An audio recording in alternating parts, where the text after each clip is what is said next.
All right, Chad. How you doing? How you doing? How you been? What's crack-a-lackin' my doggies? I don't know, I'm just saying random shit. I'm just saying random shit. I don't even know what I'm talking about. Okay, let's see. Did we end on a win or a loss? We ended on a loss, so we need to like get at least 2 wins, maybe 3. I don't know.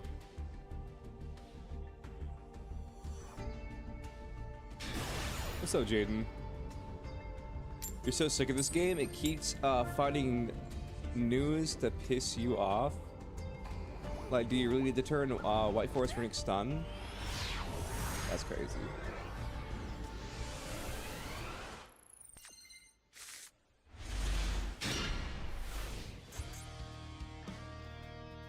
I don't know, man. The way I tolerate this game is I play it in very small bites.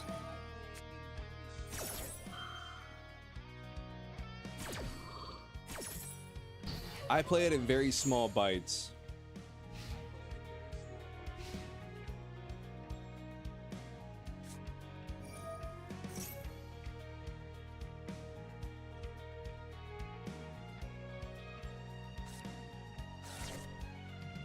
Okay, this guy's probably playing tier, right? Rainbow Bridge tier. Well, no. It can't be tier because their field spell got banned. Might be a Horus, actually.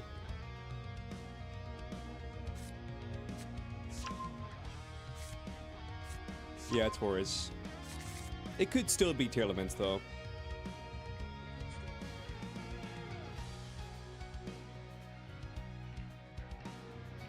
Then you just have people that combo forever, and you're forced to sit there, or else you won't finish your DC dailies. Yeah.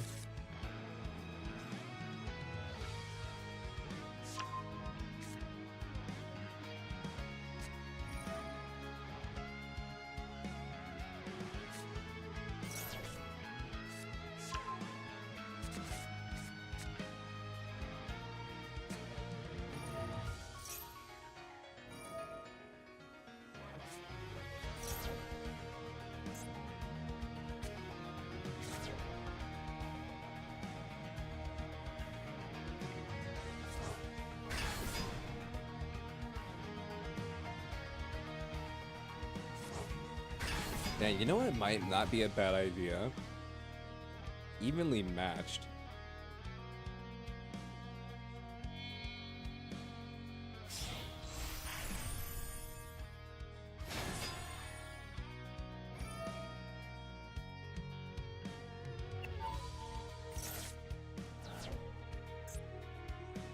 Yeah, it's 2 elements.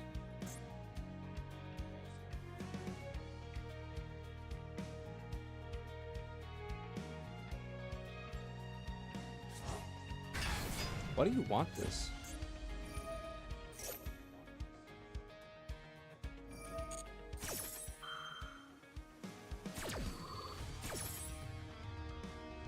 I mean, I don't know. I mean, it's kind of easy to read chat when I play this game, so I mean, I guess if nothing else, this is a good like chat reading game.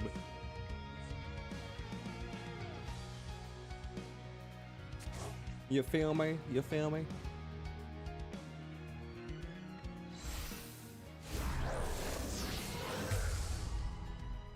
But yeah, I don't know, no.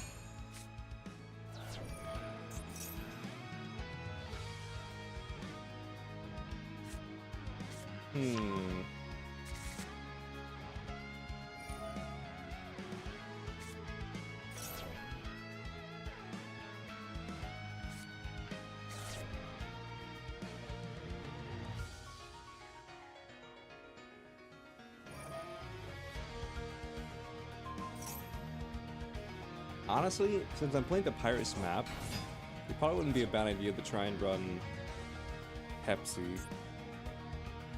Like, get rid of this and then run Pepsi.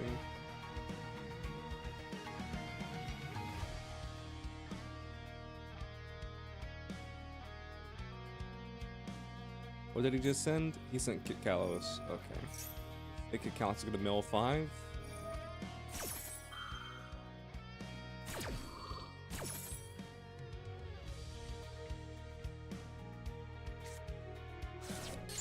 What's up, Gold? How you doing?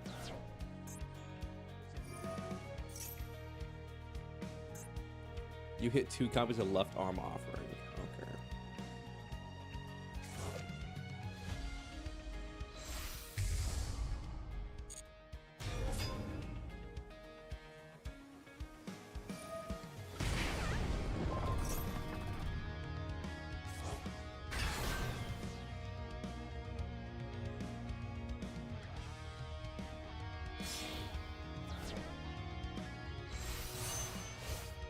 Ancient Fairy Dragon.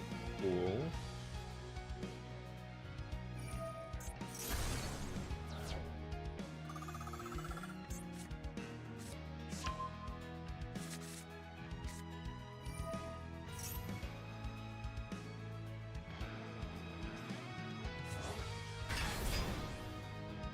You're doing fine, but everybody's playing Tenpai in the Duelist Cup. Yeah. I mean, I have a pretty good win rate against Tenpai Dragon. The only time I really lose to them is when, like, I just didn't have anything, you know? The only time I lose to them is when I had a bad hand. But if I have the good to decent hand, like, I typically beat them.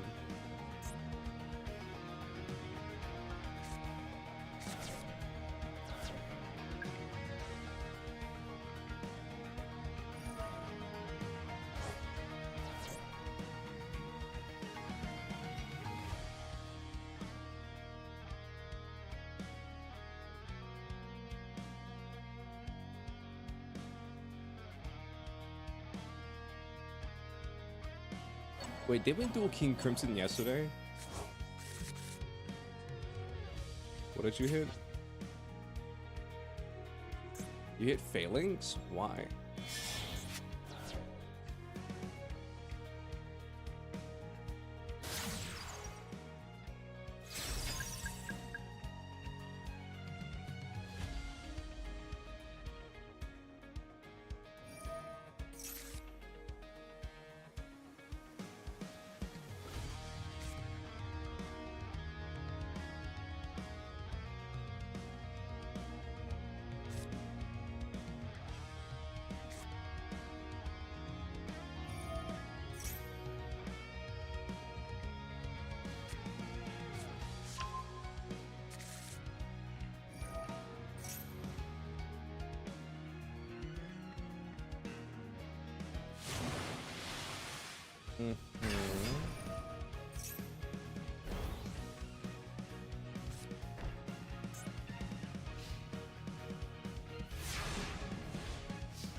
So with this hand,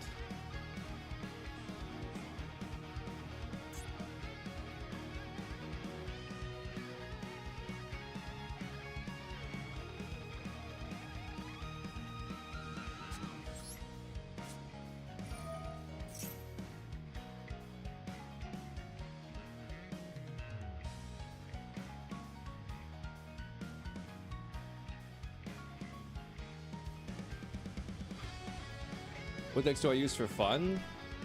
I like to play Punk. I like to play...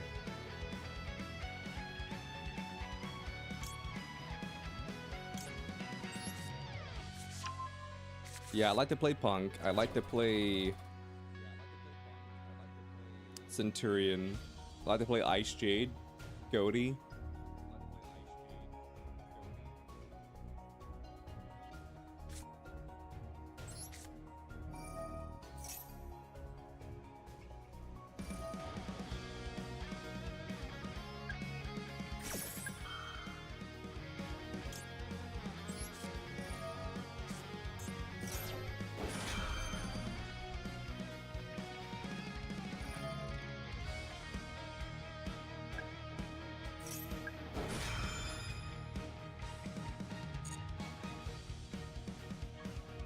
I've never seen a kaiju actually activate an effect.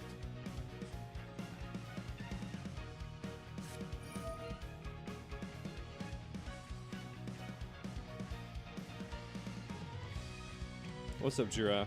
How you doing?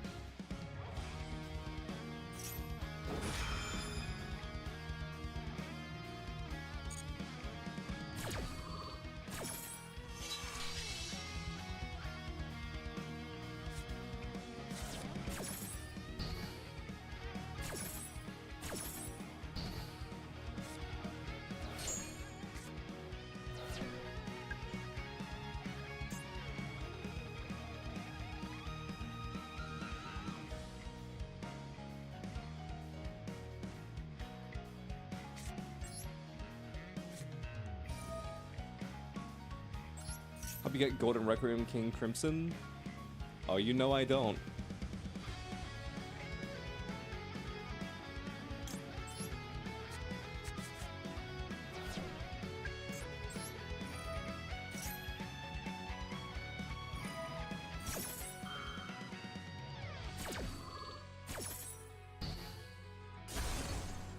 You know I don't.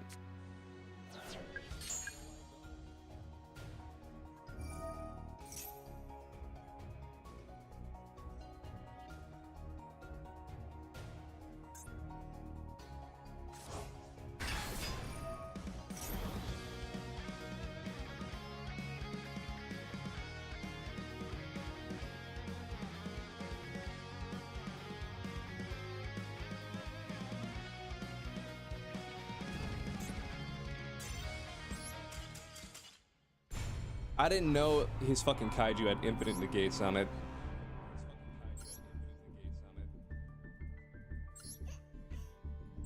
I would have played differently had I known those kaiju just had infinite fucking negates. Damn.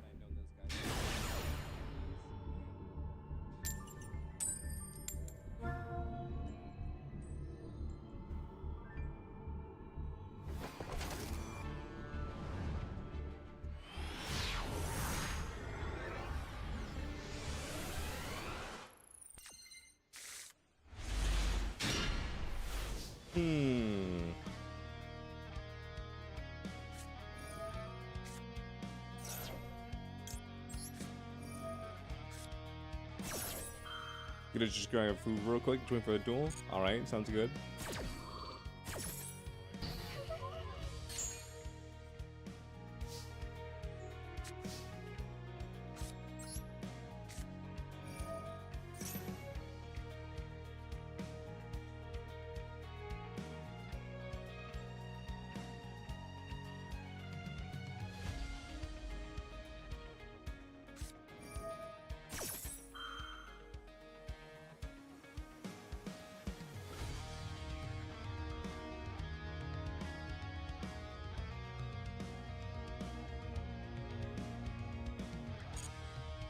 Okay.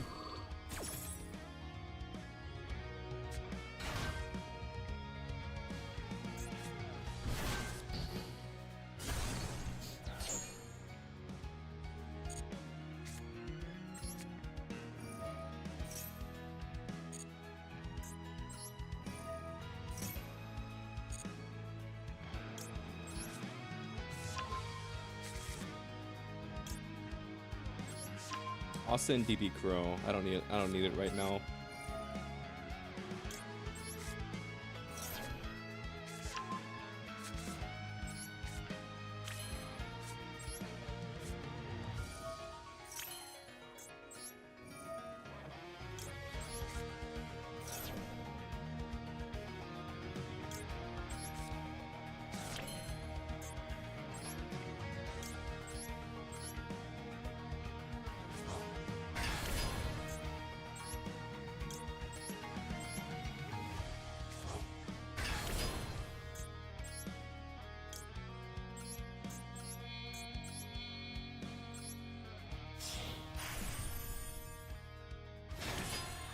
Trying to find out what he's playing.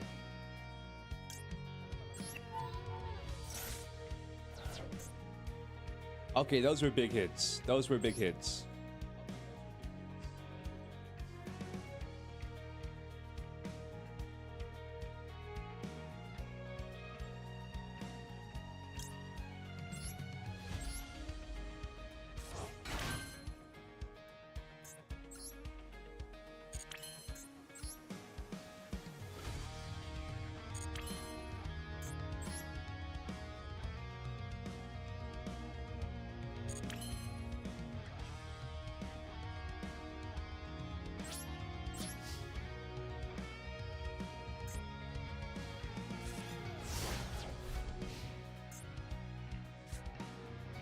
Hmm. What could you be playing though?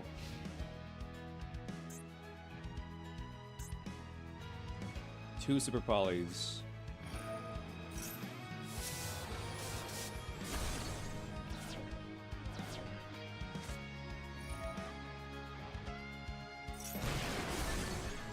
It's Tenpai Dragon.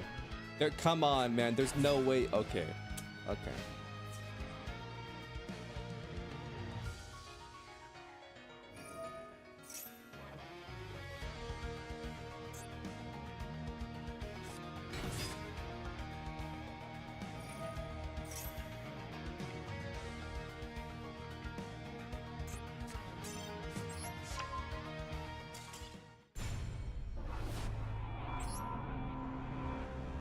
What's up, Meiji? How you doing?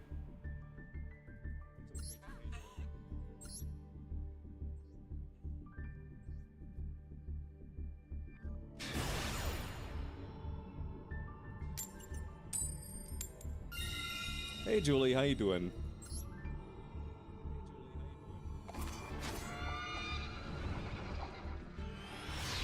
I'm doing pretty good.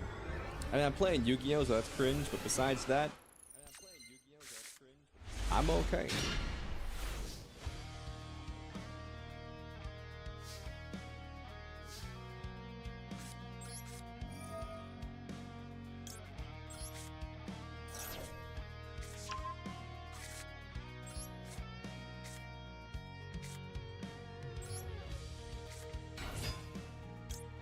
I'm glad to hear you're doing well.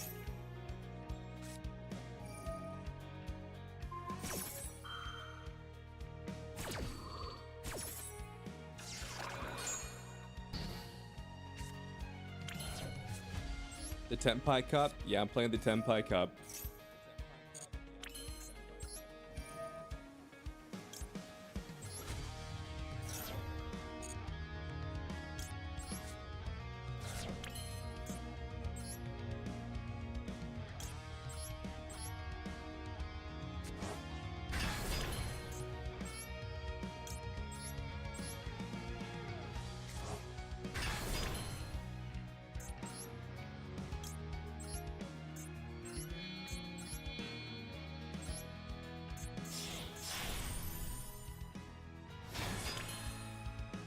You're adding the beard to your decks for all the overextending bitches?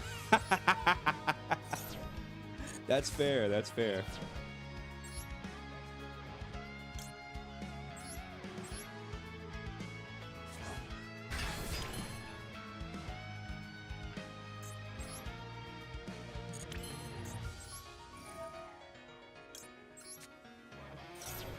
Do what you gotta do.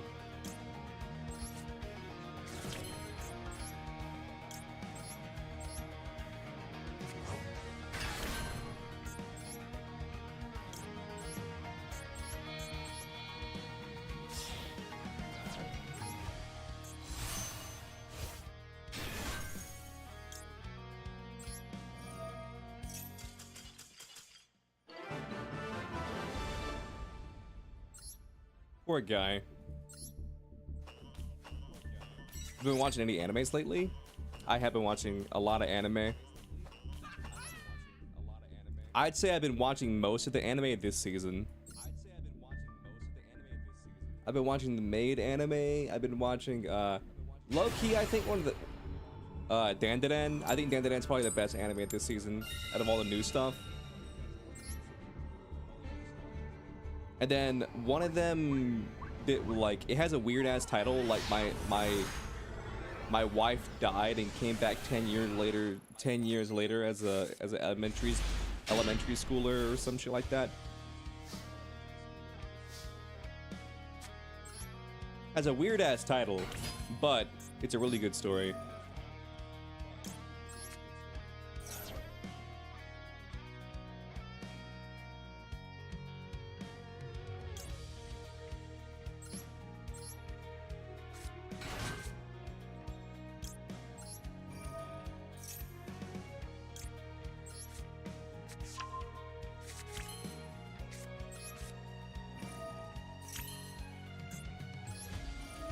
This guy had access code with 5k attack, And you're here with 2K, and this man decided to pendulum summon? Fuck that. Yeah. Sounds like the BM's real over there.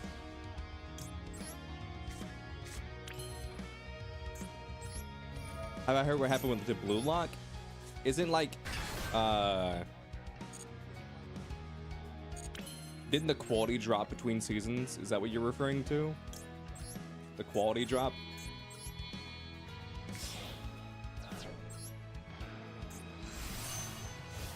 Season 2 literally looks like a PowerPoint presentation?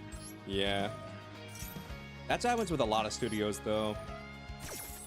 I can't fault them because, like, that happens, like, a lot of the time.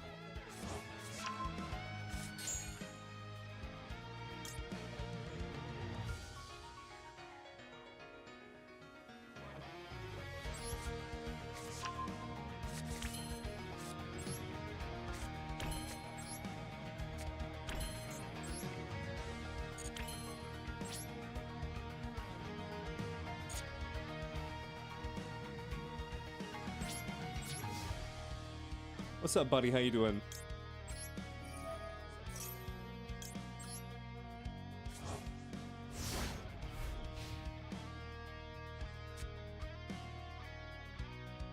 I was thinking about this last night. That I remembered a story that I heard somewhere. I forget who told me the story or where I heard it from. But basically, like, I don't know if you guys remember this, but back in the day, like, Haikyuu was like one of the most popular animes out there, and it was basically just about people playing like volleyball, just like a sports anime. And it's kind of funny. It's kind of funny because what are you gonna send? Oh, never mind, you're supposed to send them and then send them. Back then, people would like cosplay as the Haikyuu characters, and everybody just assumed like, oh yeah, I now magically know how to play volleyball.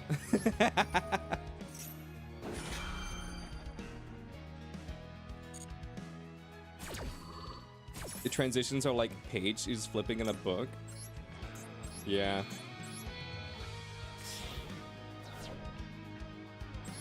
That's sad to hear.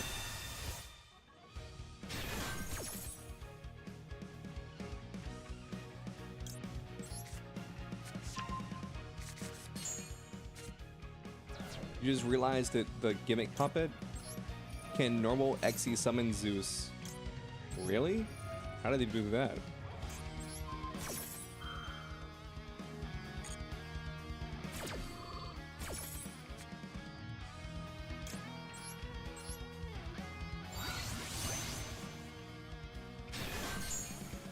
Little soldiers turning their level 8 and level 12. Oh, I see. Oh, that's what you meant by normal summon. Yeah, I gotcha. I gotcha.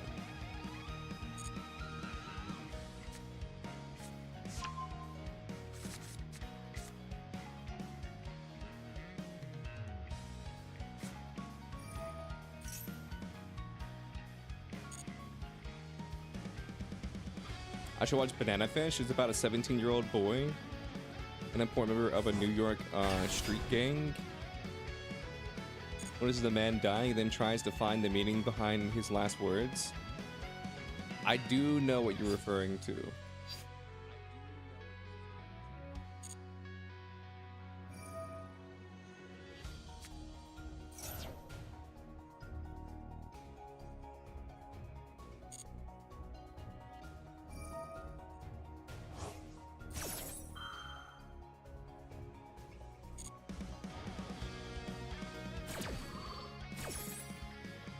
They aren't locked out of Zeus because of Machine Monster? Damn.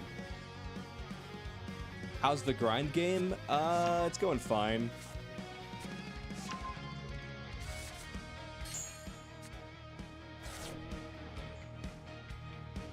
What's up, Dragon Lord? How you doing?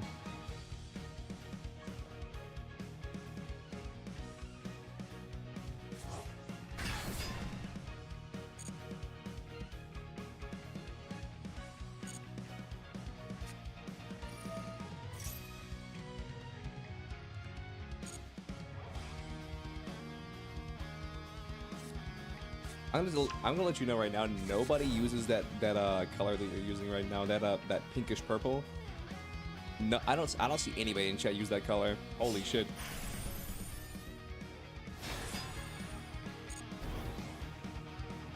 I'm getting subs quickly. Well, that's nice.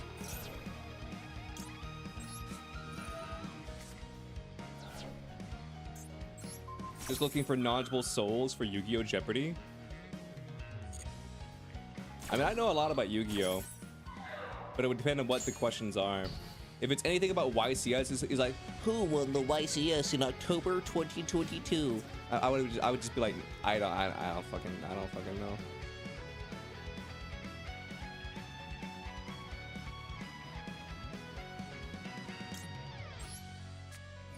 Anime and manga primarily? I mean, I probably know those questions.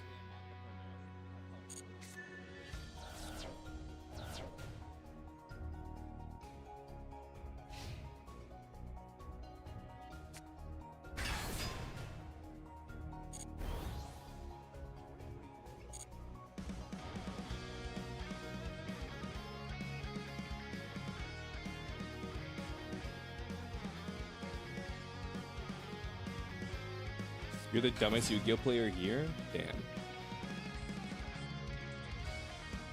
That's crazy.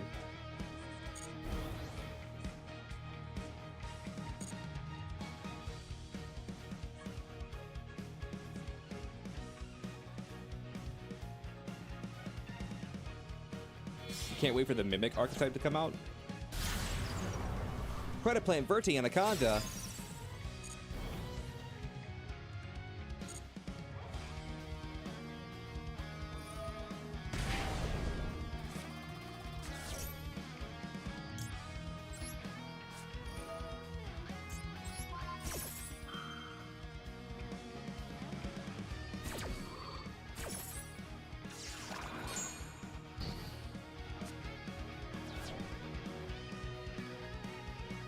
You can't wait for the Mimic archetype to die? Holy shit.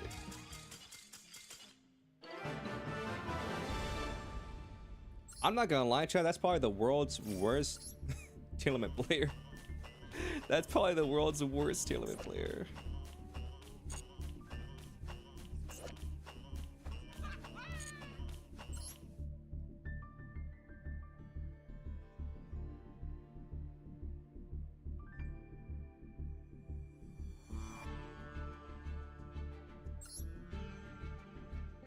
I mean, I'm down to play. I don't know if I'll win or not, but I'm down to play.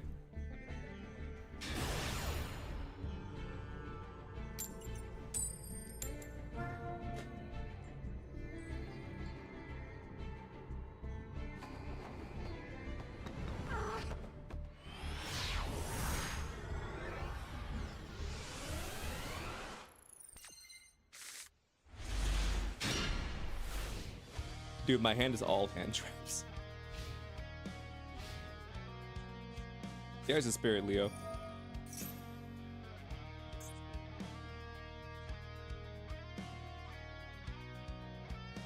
Wait, Tenpai player is going first? January 3rd, see you then? Yeah.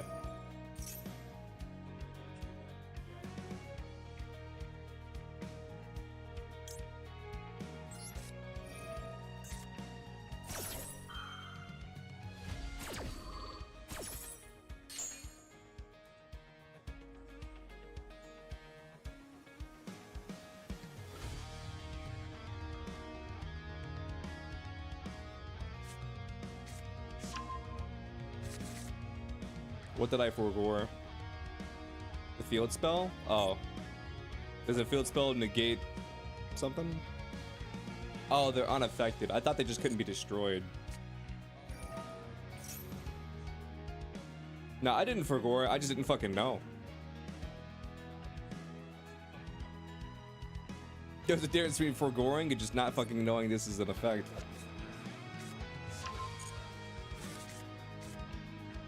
I mean, honestly,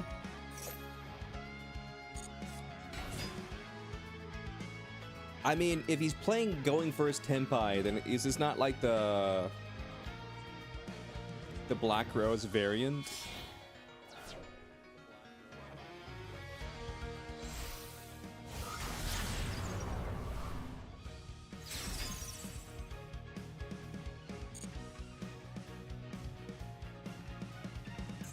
What are they gonna do? Summon Dragoon?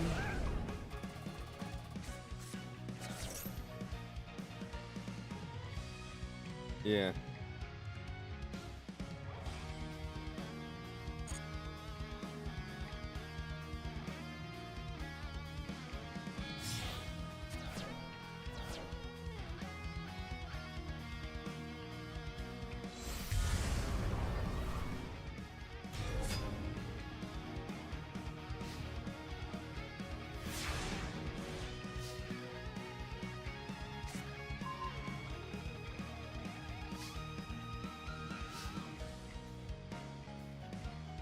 Hmm.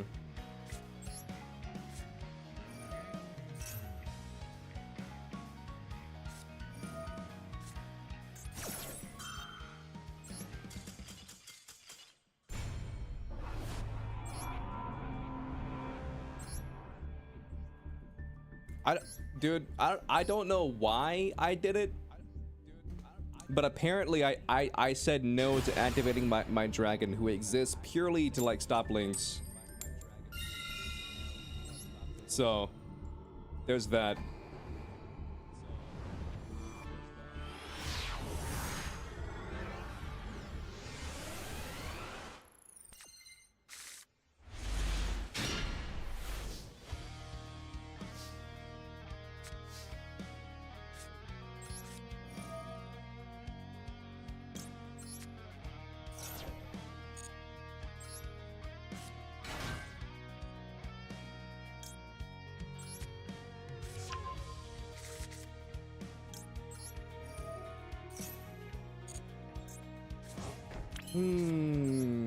This.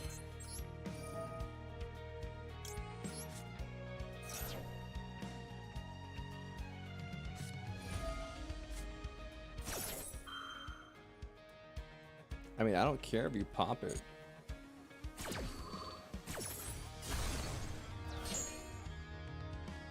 You really don't want to play this game? You're almost done with your Chimera deck? I love when people say, man, I don't want to play this game, but... man, fuck Yu-Gi-Oh! But...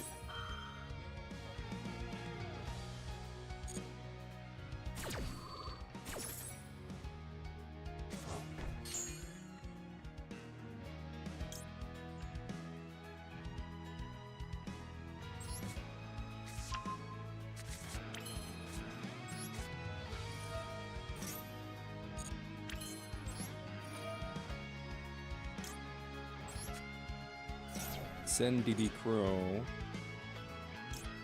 Set Trudea.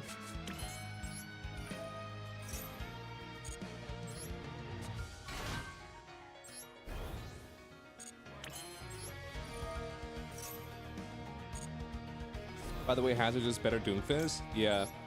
It'll take a while for them to like find the balance up for Hazard.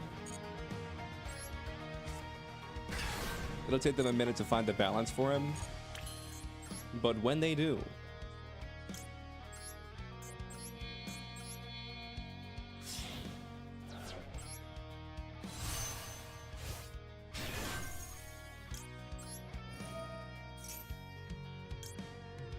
Hazard's built like a Needler from Halo. Yeah, true.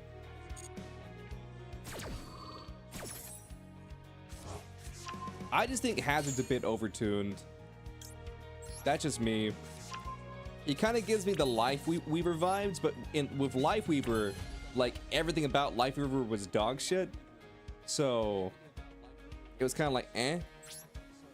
But with this guy, it feels like in the opposite direction. Like I feel like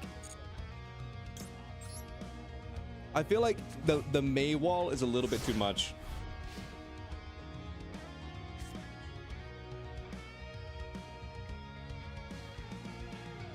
Because he's got a jump, he's got a wall climb, he's got a wall that he can build, he's got a block that shoots fucking needles, he's got an ultimate that goes all the way to the goddamn spawn room that roots you, Like,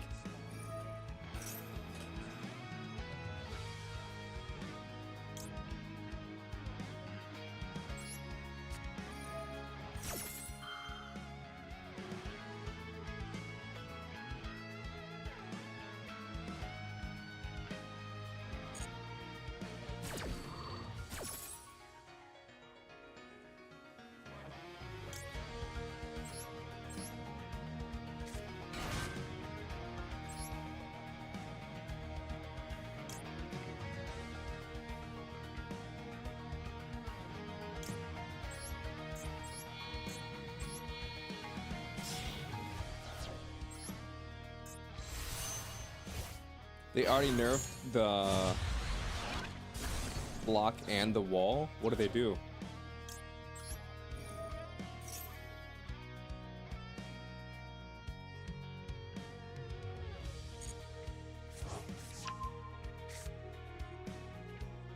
Remember when they used to test heroes before the release?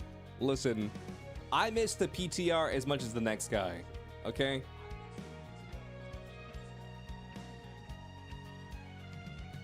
I miss the PTR as much as the next guy, but like, it's just not gonna happen. There's no reason to have a PTR whenever you have a live service game.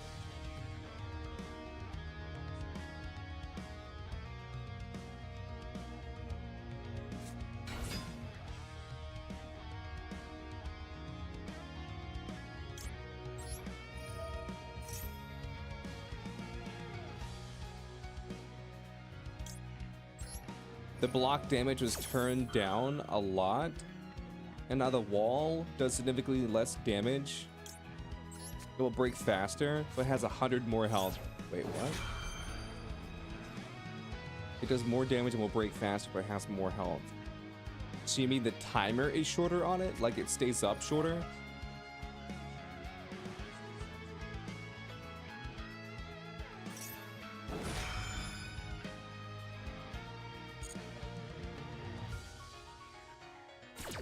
Okay.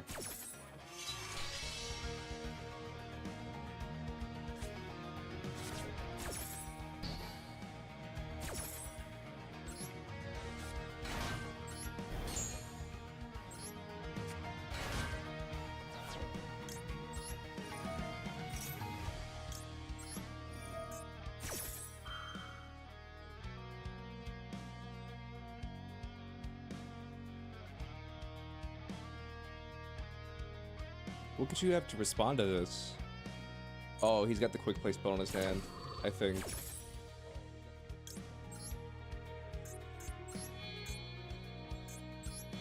Unless these motherfuckers have quick effects to summon from the hand.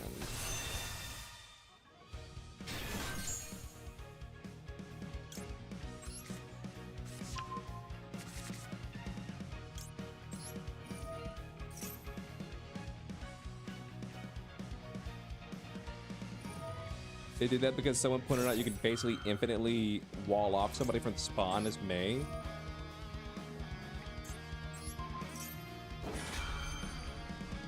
I mean, certain spawns, I guess, but also almost every single spawn has multiple...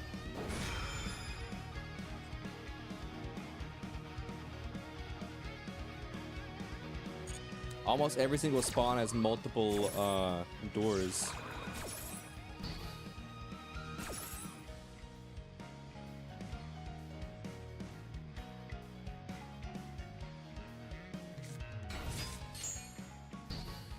I'm gonna be real, I didn't even think about Imperm.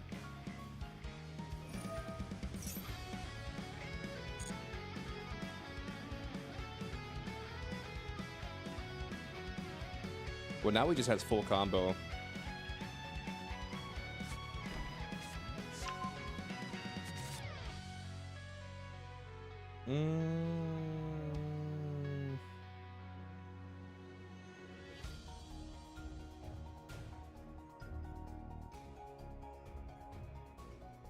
Is this like a new patch that you're talking about? Because none of this shit you're talking about was on like the season 14 patch. Is this like a hotfix patch?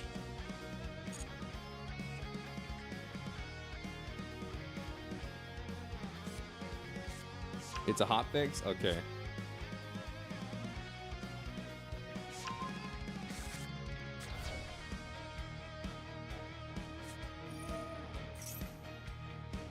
It was like 1 or 2 days ago.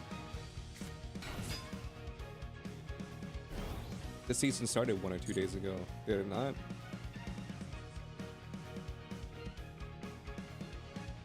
No, it started a week ago. Flats and Jay, we're talking about it? I don't know. I mean, here's my thing.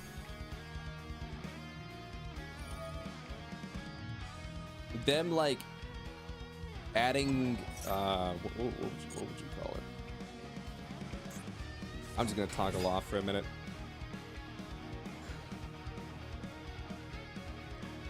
Them adding, whatever the fuck, like nerfs or balance patches, like, dude.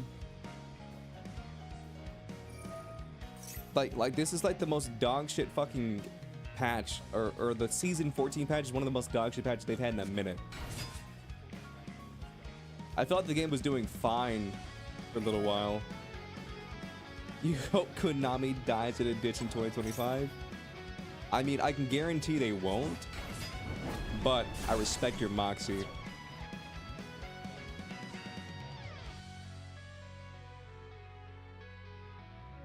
Everyone just plays Arista now? Of course they do. Why would you do anything else if you could just fucking play Arista?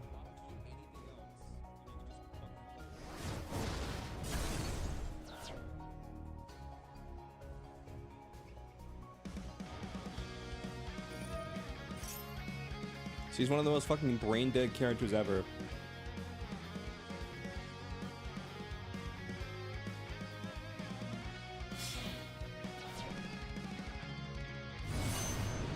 She can play in like most every situation.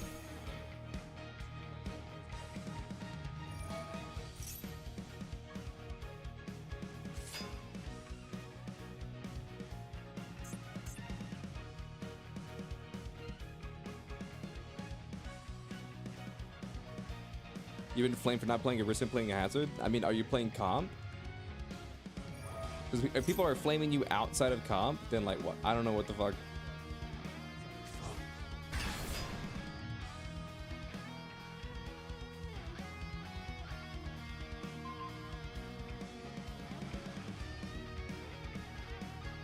What, Moxie? You have a genuine, pure hate for Konami and hope they die in a ditch. Listen, I can see that you're upset, but we're gonna need to tone down the spice.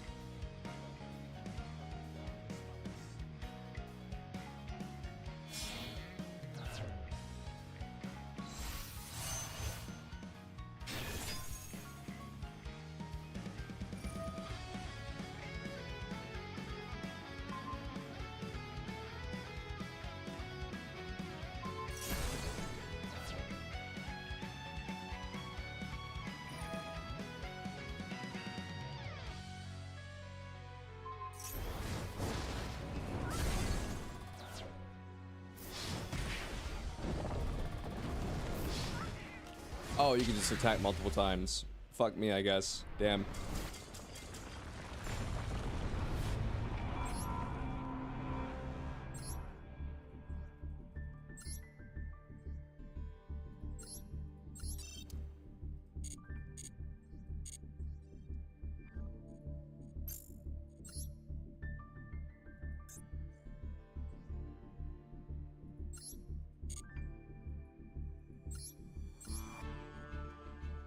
Metal Gear Rising is the best game on 360 and PS3. Change your mind? I mean, there was a lot of good games from that era. Because like 360, we had the original Halo. Like we had like Halo 1, 2, and 3 on PlayStation. We had what's up, Frog?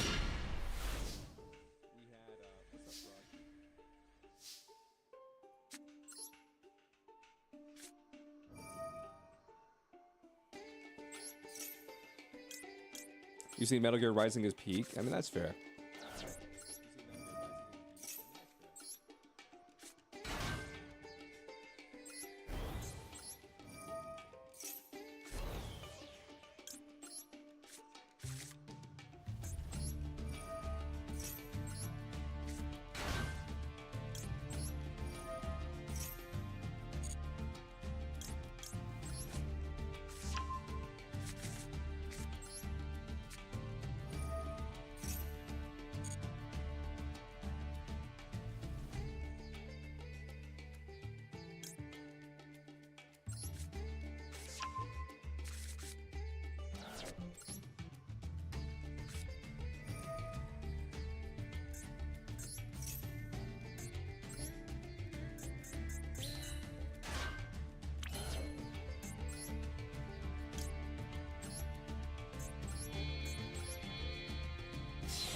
Halo was your first Xbox game in Japan?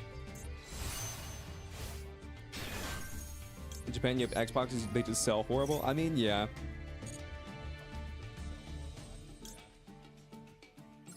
They've historically sold bad in Japan.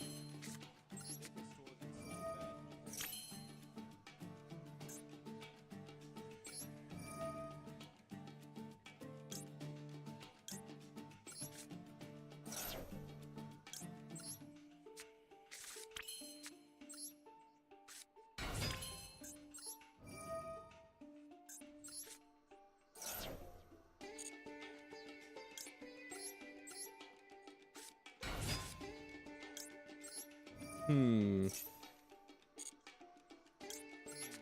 gonna grab this.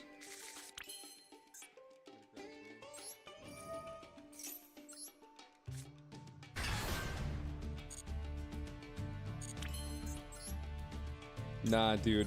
I think it's crazy how Xbox killed an entire generation of console by just like scaring the shit out of people.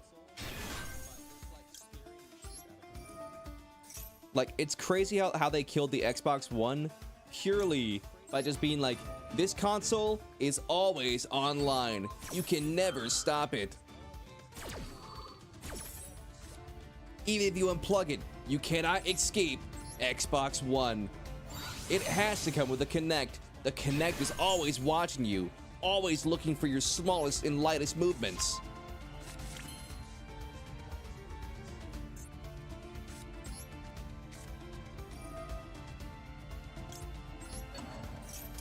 I'm doing pretty good, C-Star. How you doing? Just remember, when the heat death of the universe happens, Xbox One will still be online. It will still be watching. It knows your social security number. Xbox One killed a man in cold blood in 1987. You think you got away with it. You think no one knows. Xbox knows, because Xbox One is always online, always watching, always listening. It, like, legitimately, they, like, the Xbox One game showcase was just like Big Brother, the fucking thing, dude. Alright, Ash Blossom.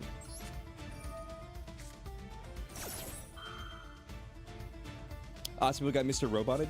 Dude, that single interview ruined the entire Xbox One generation.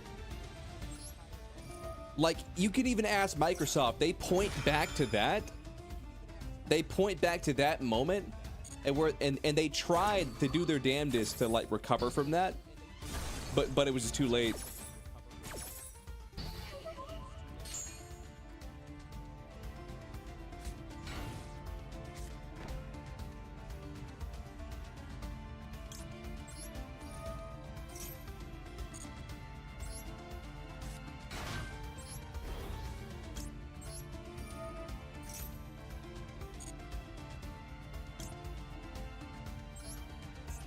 Like, they removed the always online thing. They stopped bundling the Kinect with the Xbox One because people, like, a lot of people just didn't fucking want to connect. Like, they did like software and like firmware updates or whatever to try and, like, you know, like make it like I said, where it wasn't always online, it wasn't always listening, quote unquote. Because like in your head, you're like, oh, all I gotta do is say Xbox on, and my Xbox turns on. And like in your head, like, oh, that sounds super cool. People would love this. But they weren't thinking about the fact that like it sounds like legitimately like some fucking horror movie. It's like, what? It's always online. It's always listening. It knows when you're sleeping. It knows when you're awake. It knows you've been bad or good to be good for goodness sake. Like.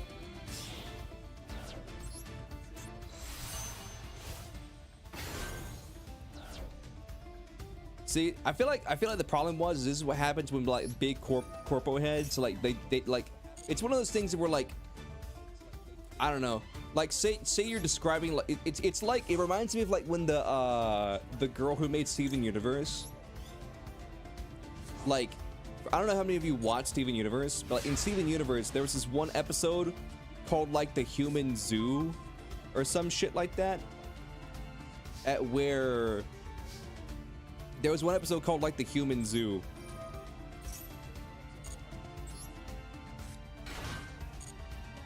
At where like the like Steven gets like put in like a human zoo, and the way that Rebecca Sugar, that's her name, the way that Rebecca Sugar described it is she was like, oh, it's a utopia, like she's like, it's a utopia, no one has to work, everybody's friends, yada yada yada, all this jazz. And then like meanwhile, like she just totally forgot about like the human atrocities of man, at where like they were like actual human zoos and they were like super fucked up. I watched a whole video one time on how like basically like everybody in the Steven Universe fandom hates Pink Diamond. Everybody in the fandom hates her, and then how basically like this Pink Diamond was basically like Rebecca Sugar's like self-insert character or some shit like that. So every time she would try and make Pink Diamond more likable, the fandom would just like hate her even more, which is kind of funny when you think about it. Human Zoo, they didn't know they were being protected for themselves, and they were being watched 24/7. Dude, like just think about that. Like think about like talking about Steven Universe for a second. Imagine being raised in a goddamn human zoo, and like for generations, like all you've known is like the fucking like weird box that you live in, the synthetic box that you live in, and then every now and then like the diamonds or whatever would come in there and like just like stare at you.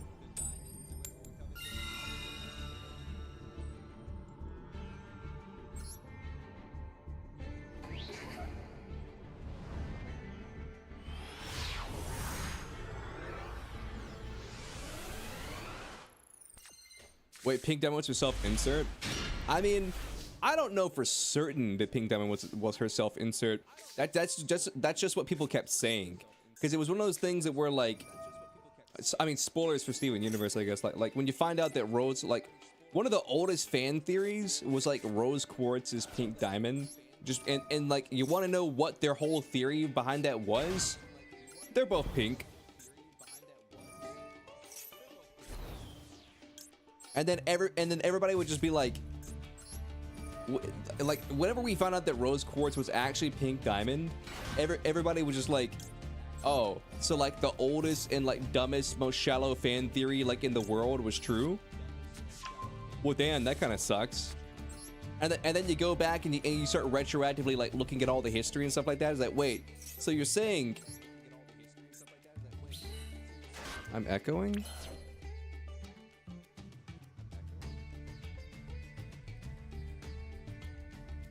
I didn't hear it, but I think I fixed it.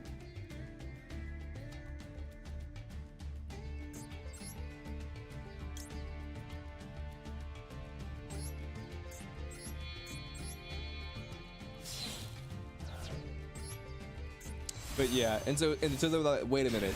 So since Rose was actually Pink Diamond, that means that like Pink Diamond just randomly one day turned into a Rose Quartz, which is like an entire like species if you think about it. Pink Diamond one day just turned into a Rose Quartz, and then just basically sent an entire race out to slaughter, because after she was done being like a martyr or whatever, or like a whatever you want to call it, she just kind of like retired from being like a Civil War revolutionary. Wait, why can I not make? Oh yeah, that's right. Yep. True. I forgot that I activated that. I'm launching the synchros.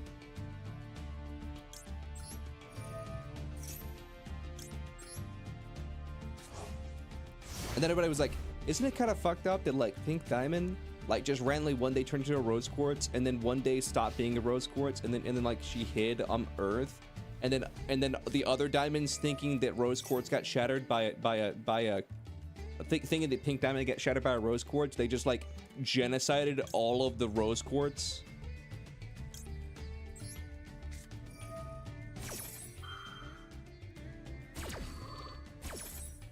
Pink Diamond and rose quartz being the same kid was such a dumb move. Yeah, literally because she was bored.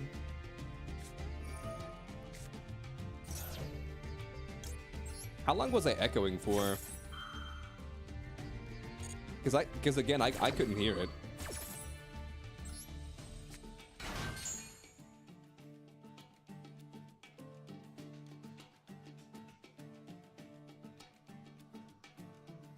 CD Rears is gonna scut and fucked up? Yeah. I was echoing for 1 hour and nobody told me?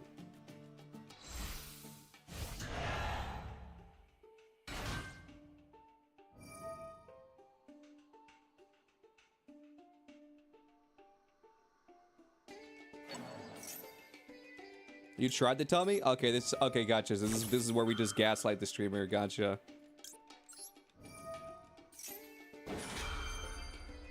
This is where we gaslight the streamer, gotcha, understood.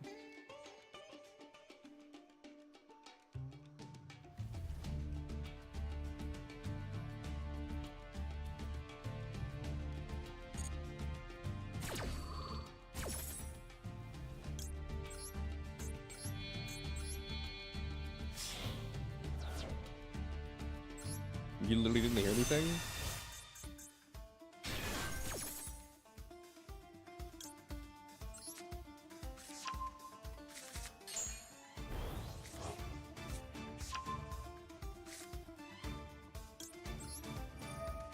Alright. I have a solution. We're gonna look through all of Jaden's messages.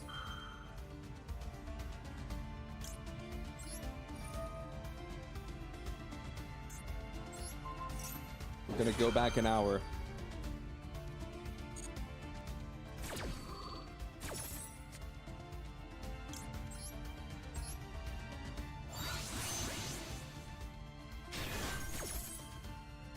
One hour.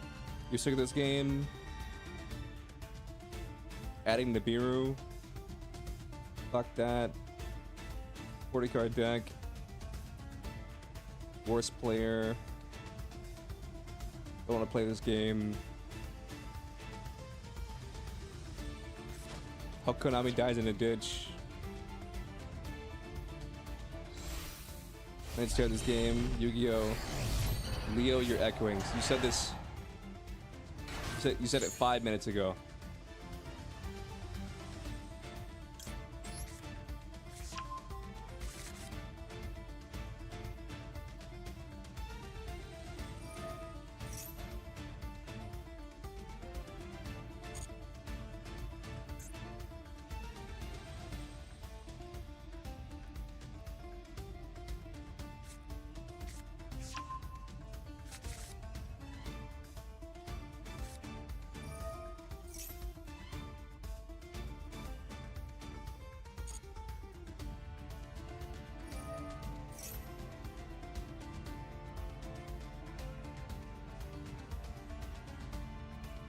What does this field spell do?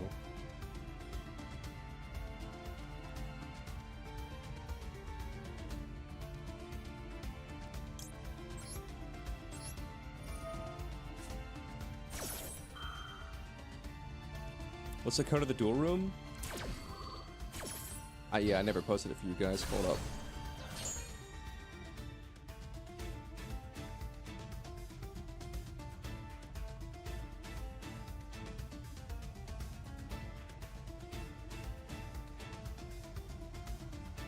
There you go.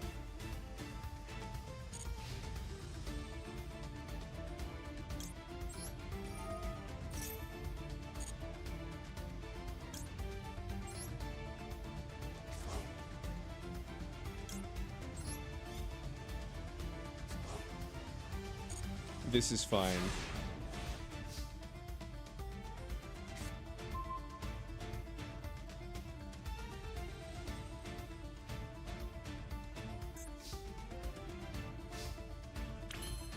Yeah, I forgot you guys on the YouTube side don't have stream elements commands. I tried to set it up the other day, but it didn't work. I'm gonna have to go back through one day and figure out how to give you guys commands. Or just not forget to put the code up for you guys.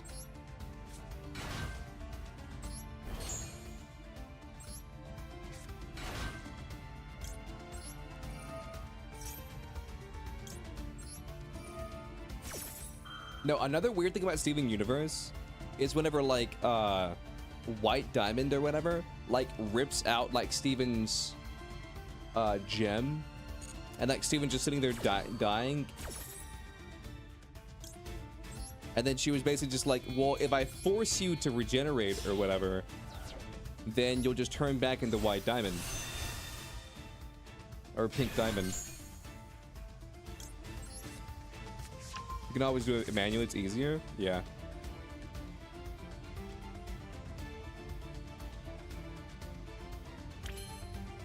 Yeah. And then Steven was like, she's gone. And then like the way he says it in his inflection sounds like how like Pink Diamond would have said it, because Pink Diamond was like a whiny bitch.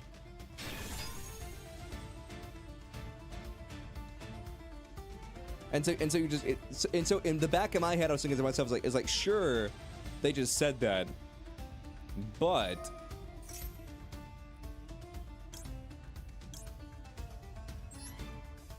sure they just said that, but it sounds like something that Pink Diamond would say.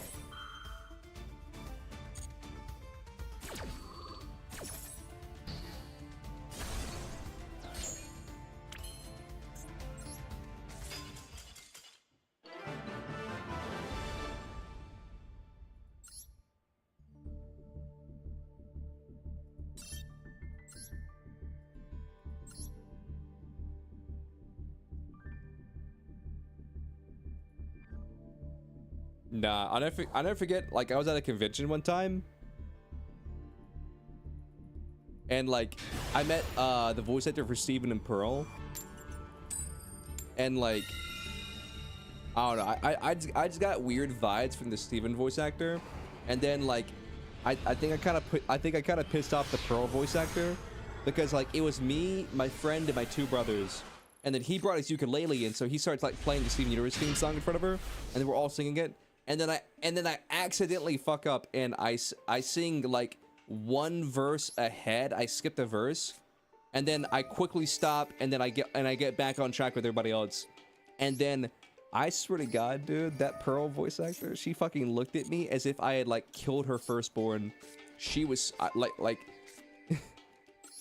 like I don't know how to describe the look that she gave me, but like she just seemed like so offended that like I messed up like one part of the song. She was mad.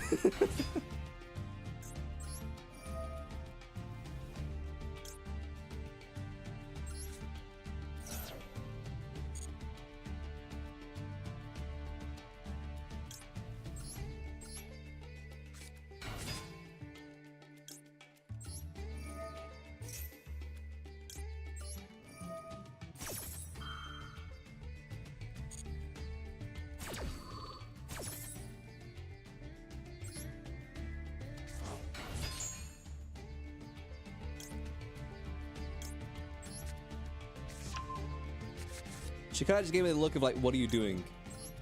Like, why don't you know this? Like what's happening?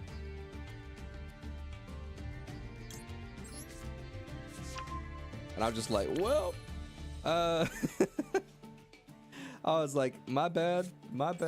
I apologize. My bad.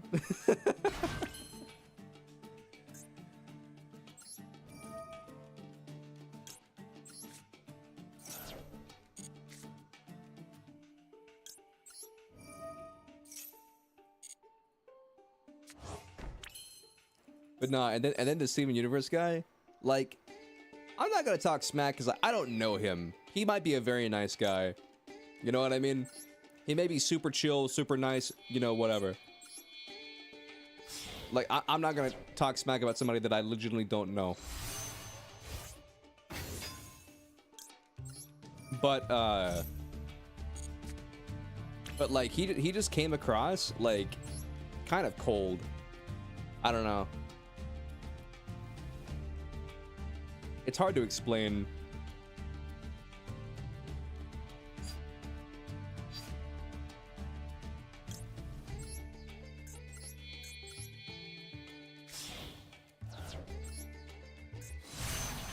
But then again, like, you can just chant that out to he has to like churn through a lot of people. You know what I mean? Maybe he's had like a long day. You know, whatever. So I mean, shit like that happens.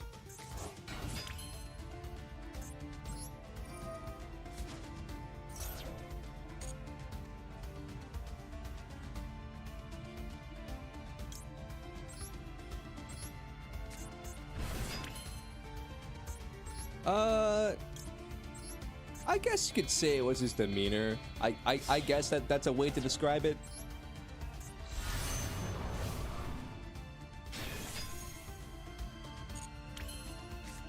I mean, it's not like he was rude to me or anything like that. It was just one of those things where, like, I think basically what it was is like, I feel like I tried to engage in a conversation with him, and then like he wasn't really engaging back, which, like, he doesn't have to, you know. That,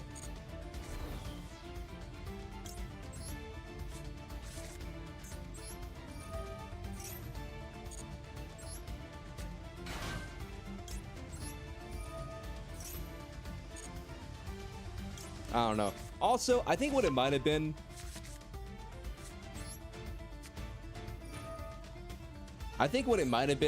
is like his dad was there, and his dad was kind of like hover parenting, cause he was like a young dude.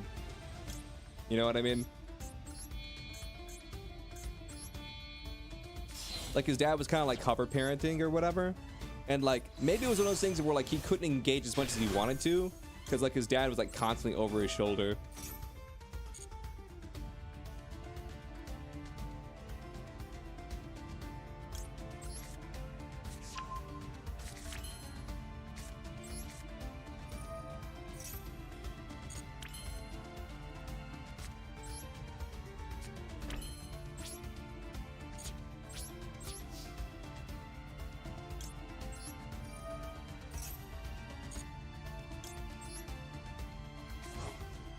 But nah, I met one dude. Hi. Hello. Moshi Mosh.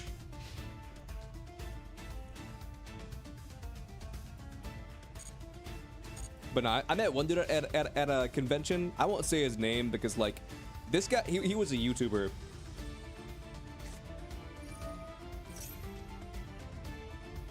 And he's actually kind of well respected in the YouTuber space. And I had watched a lot of his videos, and then me and my brothers really enjoyed his videos, and we were like the first people in his line. And I remember like saying to him, I was like, oh my goodness, like me and my brothers, we really enjoy your work. We love, you know, like this video series that you do. And he was like, yeah. And I was like, and I also thanked him because I was like, because he had been here like at like the convention like a year or two previous, and so I was like, also like you know, it means a lot that like you're like coming out and like meeting fans or whatever, because you've been here a few times, right? And he just looked at me, he said no, and I was like, he was, I wasn't here last year. I was like, well, not last year, but you were here like 2 or 3 years ago, right? And he's like, no. And I was like, like, listen, chat, I swear to God, I swear, as far back as I can remember, like, he was there at that convention a few years previous.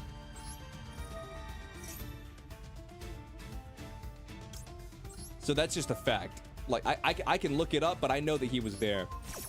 And then, like, it was another one of those things where, like I was like, I just thought, like, you know what? Maybe he's having a bad day. You know what I mean? Maybe this YouTuber guy, maybe he was having a bad day. You know? And I'm just like, I'm not gonna think about it. You know, it's not a me issue. It's just like probably like a, you know, jet lag issue. You know, whatever.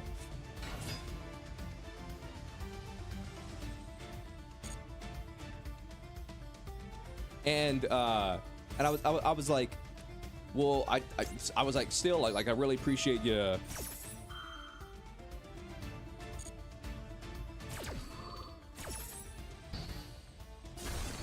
You were still a kid when the VA for Steven Universe. You think you might have wanted to enjoy con without all the fans gathering, maybe? I mean, he was there as a guest. Like, here's the thing, I wouldn't have approached him if he was just there as a person. But like, he was there as a guest. Like, we were at like his little signing table or whatever. But yeah, I mean, I think the Steven Universe guys, he's probably chill. He's probably chill. Again, like I think that like maybe he was just sort of like a sensory overload type of thing. Maybe he's sort of like antisocial, and he was just kind of like socially drained from interacting with all those people. Because again, like, he wasn't rude to me. I just got, he just like, I don't know, got kind of a weird vibe type of deal. Did he do the other convention in the time? I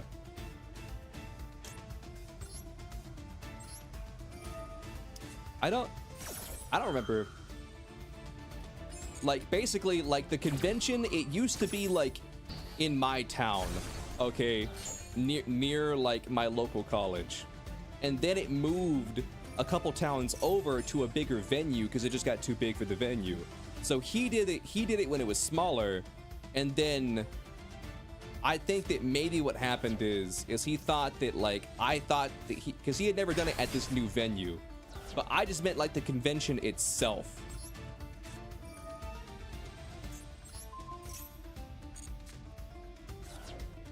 I just meant like the convention itself.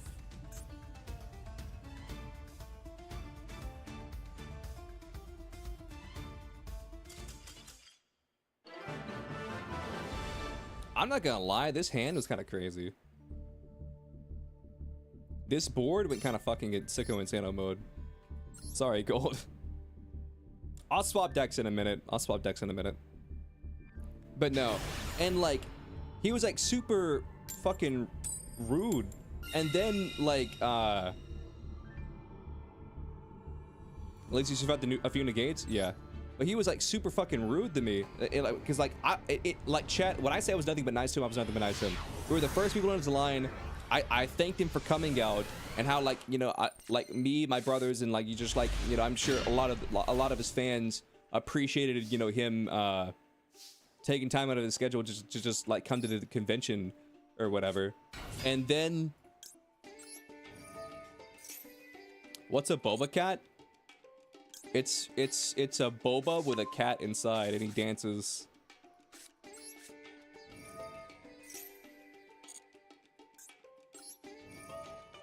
And then he just fucking hated us or some shit, dude. Like, and here's the thing, man. Like, I was willing to let it go and then just be like, okay, he's probably having a rough day. He's probably just having a rough day. It's probably like not him being it's not probably not that he's an asshole human being. It's probably just that, like, he just had he got his jet lag, you know, he's tired, whatever. So, someone pissed him off beforehand, and I didn't think twice about it. But then, I shit you not, the second we walked away, there was a fan behind him, or behind me. They went up to him, And then she was fangirling like a motherfucker. She's like, oh my god, you're him. Oh my god, I love you. It's like, will you please, will you do a video for my friend who couldn't make it to the convention? And then he ate that shit up, dude. Oh my god, he ate that shit up. He leaned into that so fucking hard. And then that's when it clicked. I was like, oh, you're just like a self-conceited asshole. Like, I talked to you as if you were a human being, but you were looking for like a fangirling, you know, motherfucker. Gotcha. So you're just a conceited motherfucker. Got it. You just got a huge ego.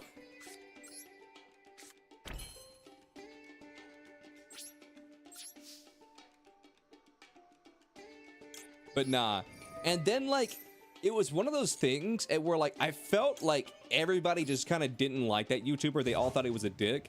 But then over the last previous years, I don't know if like people, if he just like changed his image or something like that.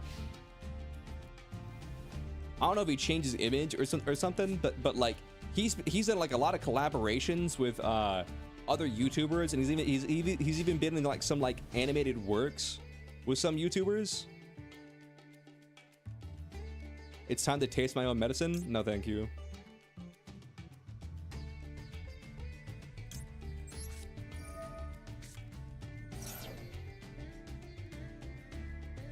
OMG, aren't you Leo? Leo Argento VG? OMG, you're my number one. I'm your number one fan. Like, yeah. If we had done that, then maybe he would have like not been rude as fuck to us.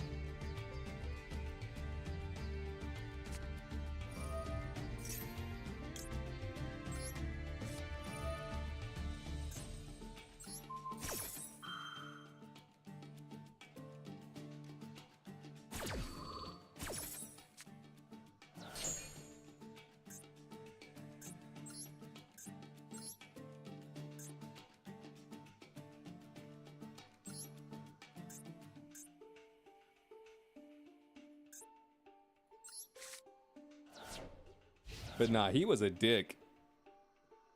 I don't ever want to meet that guy ever again.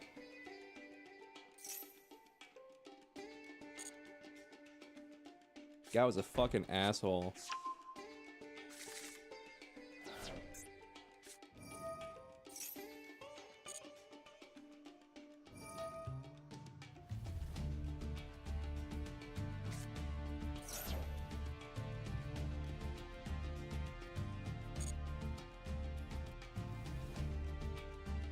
I was nothing but nice to that guy. And I even gave him the benefit of the doubt where I'm like, maybe he's having a bad day.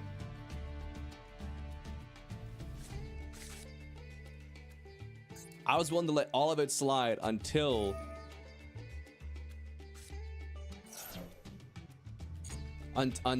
like we walked away and the person behind us was just like fangirling as if he was just like the reincarnation of fucking Jesus Christ. And I was like, oh, gotcha. You're just like, you're conceited. You don't want someone to like appreciate your work. You want to be revered as a god. Gotcha. Understood. Honestly, if you become famous and someone fangirls or disrespects you, you'd cry. Because that means you finally made something worthwhile.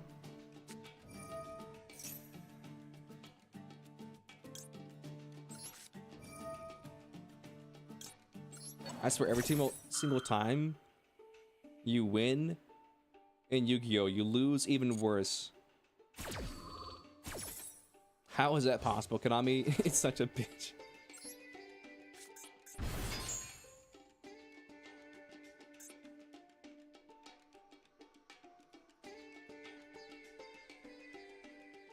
Nah, I used to go to that convention every single year, but like, here's the thing, that convention was like really big, and that convention needed to have actual staff.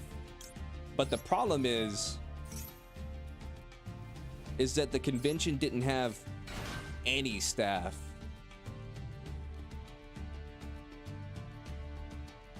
And they were all volunteers. Didn't respect the power of evenly matched. I never will.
Is that your trap that's set?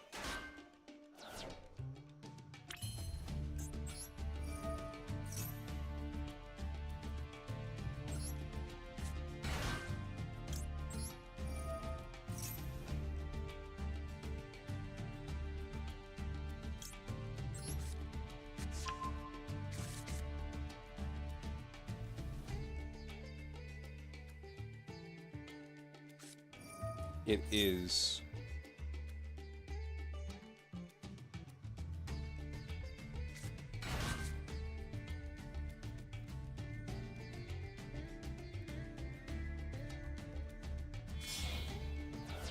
Oh yeah, but I used to go to a convention every single year. But that convention, it didn't have like actual volunteers or whatever. It only had it didn't have actual workers. It only had volunteers. And so the way it would work is that you would show up like ahead of time. You would show up ahead of time, be like, oh, I want to volunteer to work like 12 to 2 or whatever.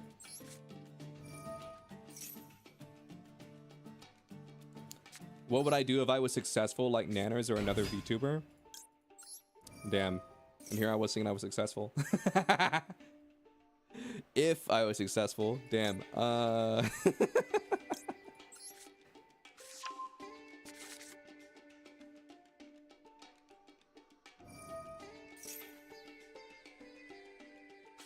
What are you gonna do?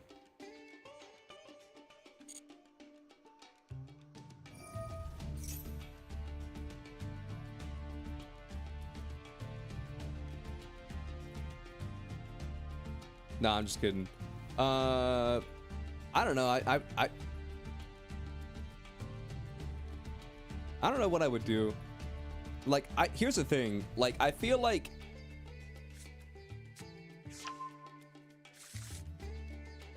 Twitch we coddle Leo, not crush his hopes and dreams.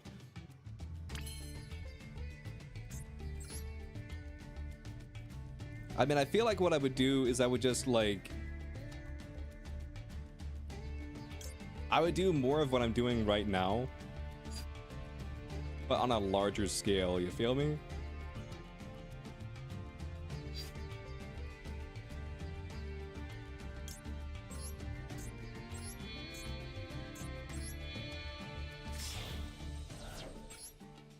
Because I think my thing is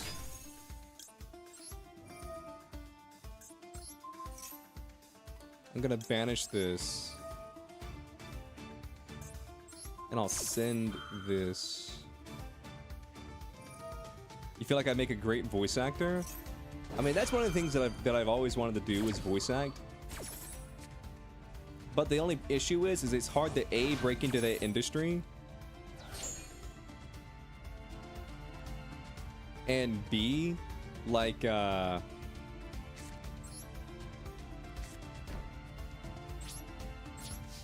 don't know. There's a lot of nepotism in that industry. Plus, like, in America, at least, like, voice acting isn't really respected. So you don't make a lot of money from voice acting.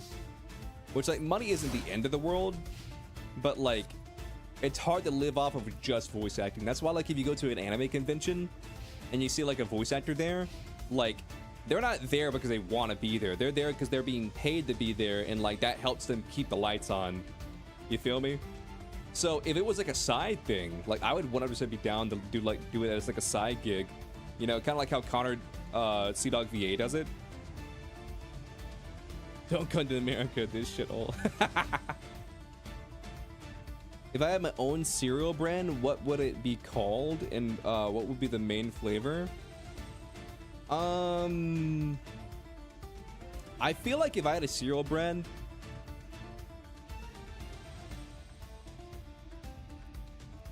the bigger question is, would you be pulling Doki levels of stuff? Start indie? I'm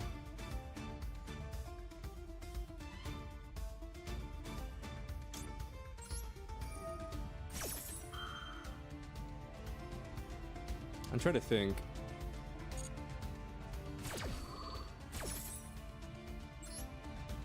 True, but animation is treated worse in your opinion compared to VA. Yeah, you're not wrong.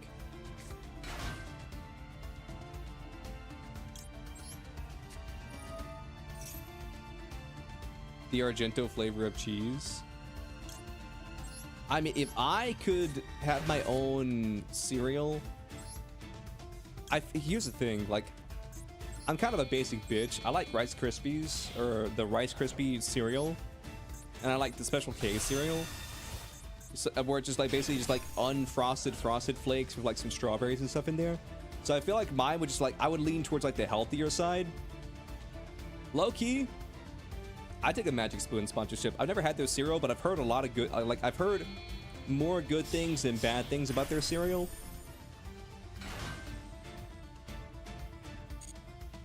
So I feel like if it was me, I would probably do like I said, like a, say, a Special K sponsorship, or not sponsorship, but like I would want it to be like kind of like Special K, and where it's just like bran flakes and like some fruit. Because here's the thing, cereal's already not like the best thing in the world for you.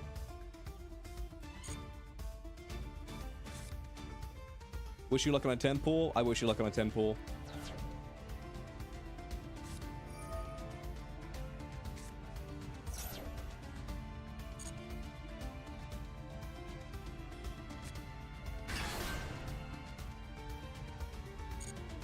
Nah, like I remember this one story about, like, remember when the Jujutsu Kaisen movie came out?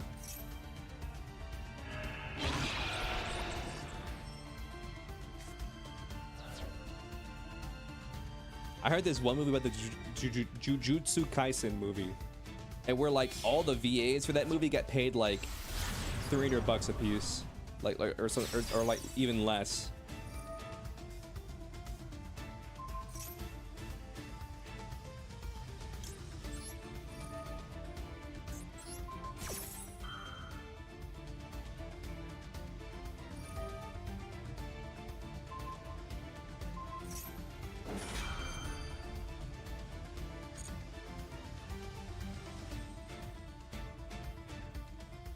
But yeah, like imagine dubbing an entire movie and then you, like, in fact, I think it was less than 300. I think it was around like 100. A little bit more than 100, like 150.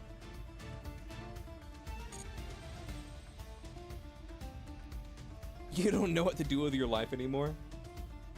Why is that?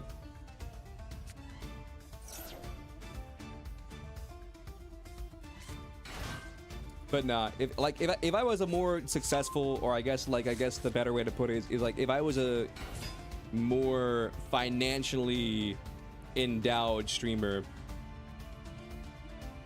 I guess I would just want to do more stuff. I would just want to do more stuff, like travel, maybe do some IRL stream type stuff, because I think that would be cool content.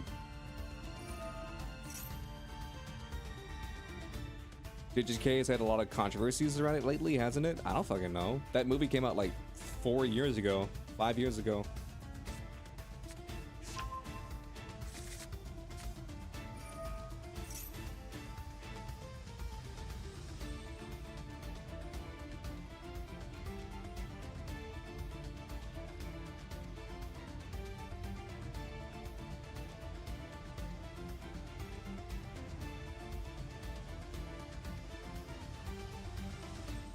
The entertainment industry is just treated poorly in general. Here's the thing, like, I think that, like, here's my viewpoint on it. I think that actors deserve to be paid well for their work, you know? And I can see both sides of the argument. Like, argument one being like, if your movie's gonna make $1 billion, then like an actor who's like starring in the movie should make like a percentage of that money, because they're the people like bringing the shit to the forefront. Like, but I also see the other hand where it's like, listen, you got paid to do a job, like you shouldn't feel entitled to like a huge payout or whatever, because at the end of the day, like, this is your job. Your job is to fucking show up. You know what I mean?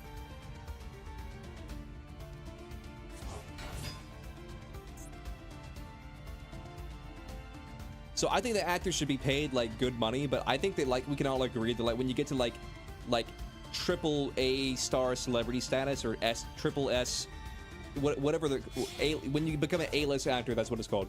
When you become like an A-list actor, like say The Rock or whatever, I think we can all agree that them getting paid like $10 million just to fucking show up to the set is a little bit much. Because at that point, like, do you really need that much fucking money? You know what I mean? Because it's not like they're doing anything with it. They're fucking like making tequila brands and all that shit.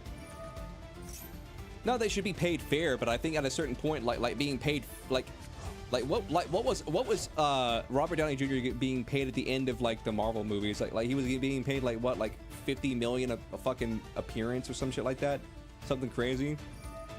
Which like I understand why he did that. That wasn't like him being like, oh, pay me this or else. That was him being like, all right, I don't want to be in these movies. So if you want me to be in these movies, then give me a lot of money.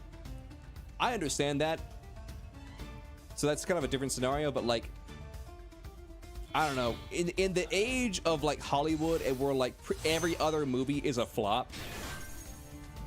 In the age of Hollywood where every other movie is a flop, I think these studios are starting to figure out either we need to start making the movies for less money, or we gotta start paying the actors less. And when I say less, like I don't mean like, oh, pay them $100,000 to be in this movie that's gonna make $1 billion. But it's like, okay, but like we can cap it at like $1 million, right? $1 million, 2 million, 3 million. Like this is more money than we would see in our entire lifetimes, chat. Like, you feel me?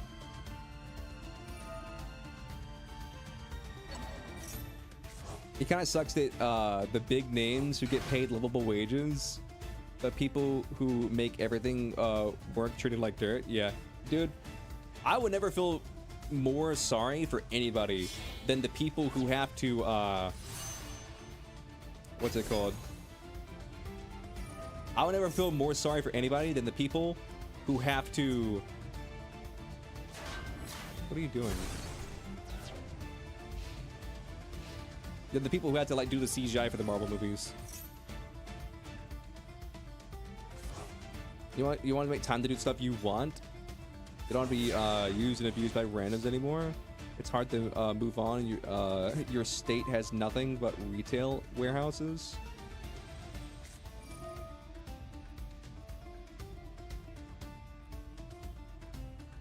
What are you phalanxing? Can you phalanx a card face down? I guess not.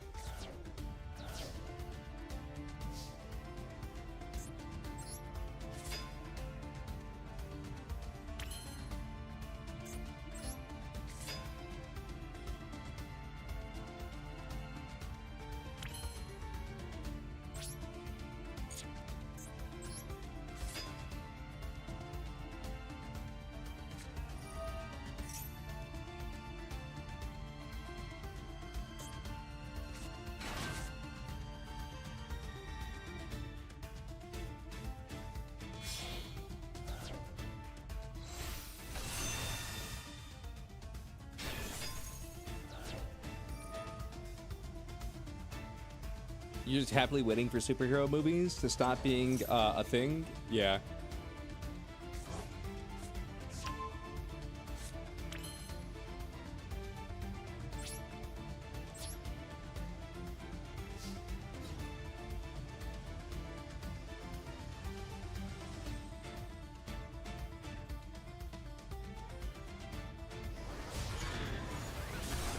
In hindsight, I probably should have crashed.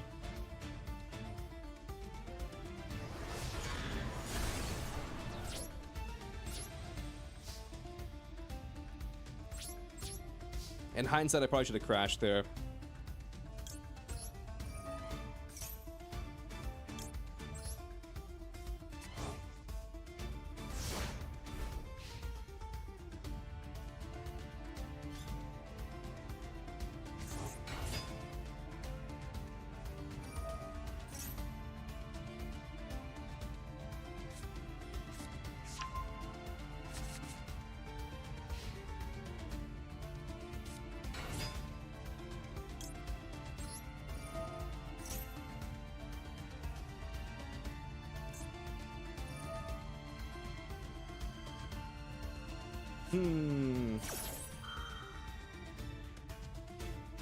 Yeah, and you're gonna summon out the red one?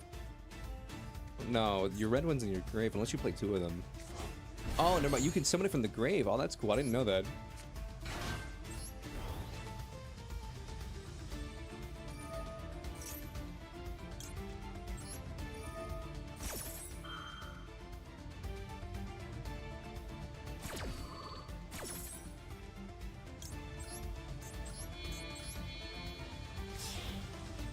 You can't wait to get home and delete Yu-Gi-Oh! Damn. Wait, what?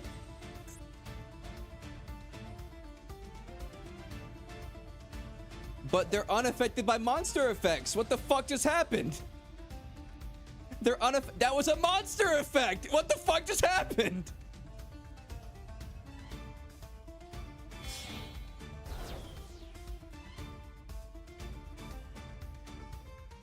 We're just not gonna think about it. Chaos Angel was face down. No, it wasn't. No, it wasn't.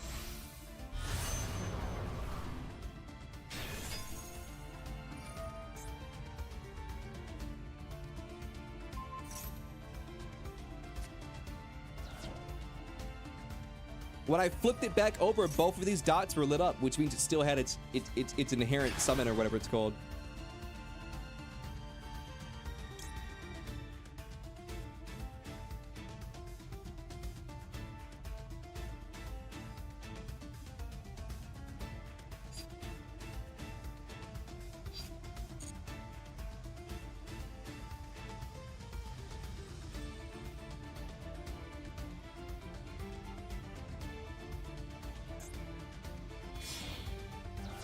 Light. Synchro monsters you control are unaffected by your opponent's monster effects. Was it not an activated effect? Is this not an activated effect? Is that what it was?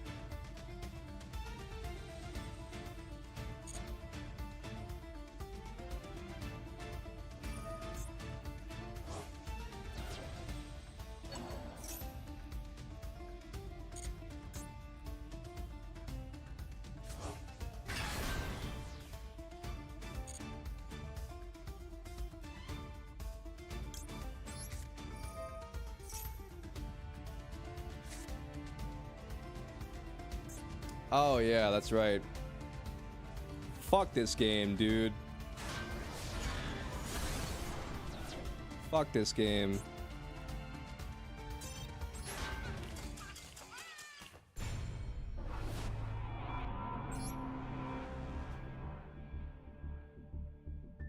The effect meant not Chaos Angel. No, what happened is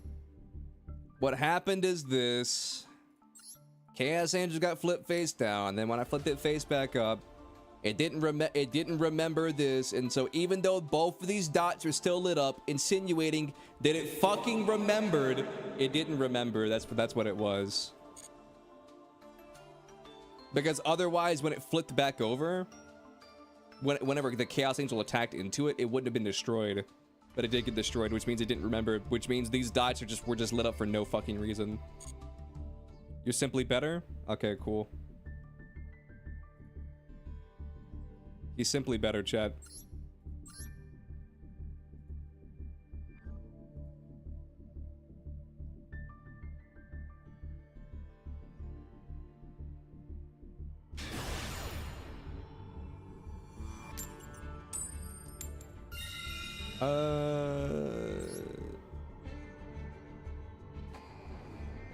Oh yeah, I was gonna swap my deck. My bad.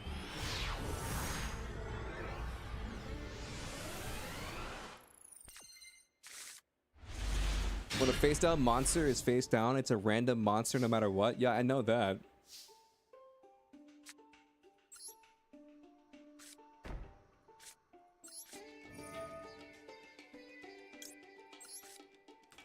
Listen, man, I'm just trying to figure out how the game's going. They're going fine.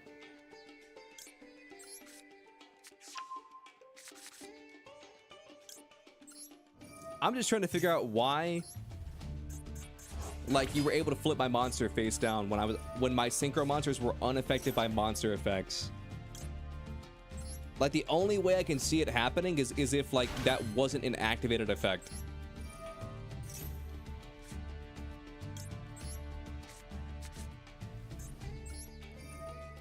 The only way I can see that happening is if it was like an innate effect and not like a what you call it?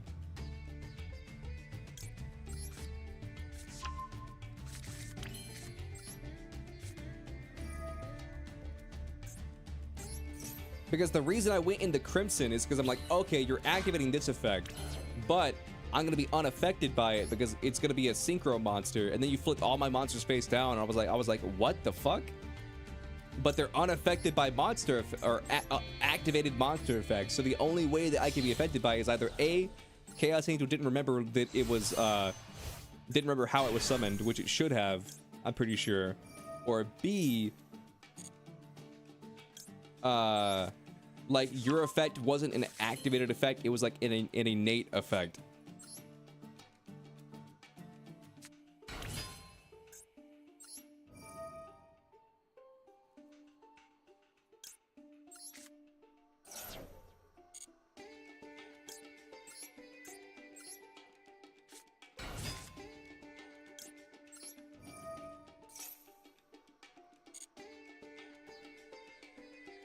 Chaos Angel was Dark Rulered?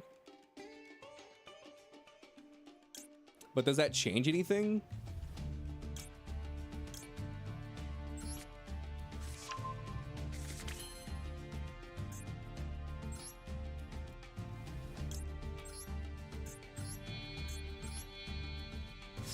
Because the next turn, it was no longer negated or whatever.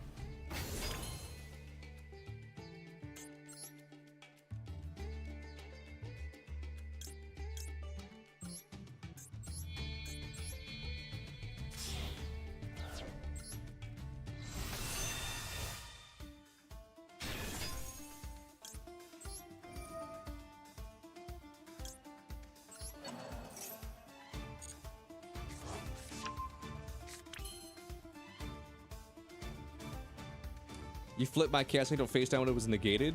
Is that a thing? Is that really what it was? While it was negated, it was flipped face down?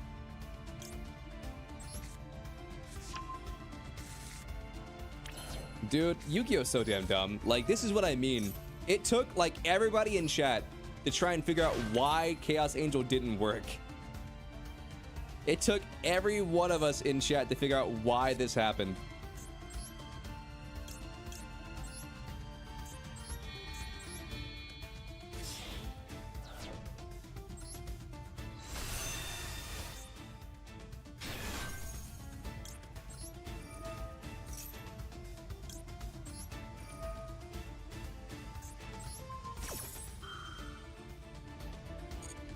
Wait, isn't it based used through?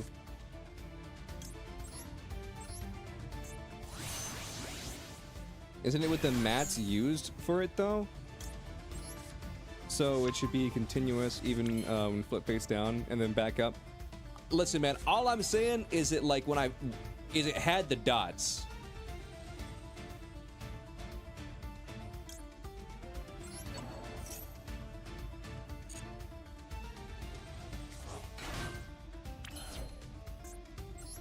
On my screen, I had the dots, so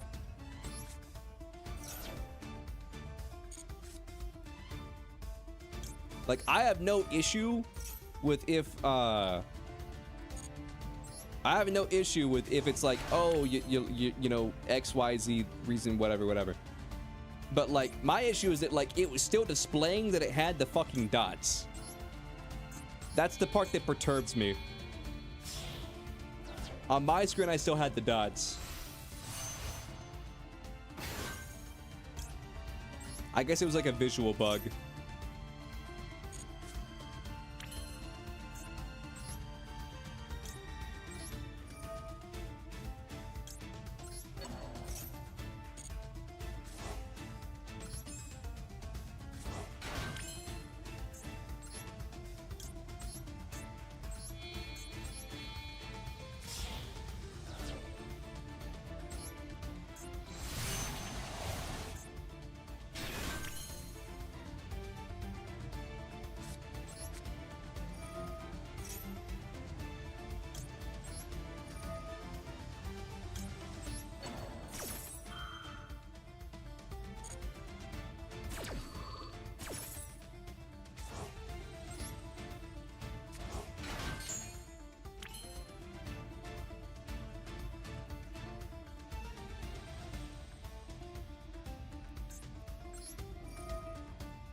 So get this straight. While Chaos Angel was flipped face down, it was treated as not summoned with the normal. No, what Sus was saying is that it got negated by one effect.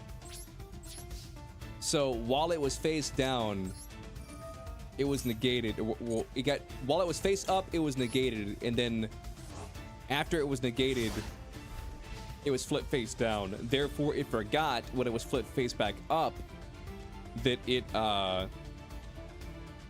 had like it's like inherence or whatever it's called.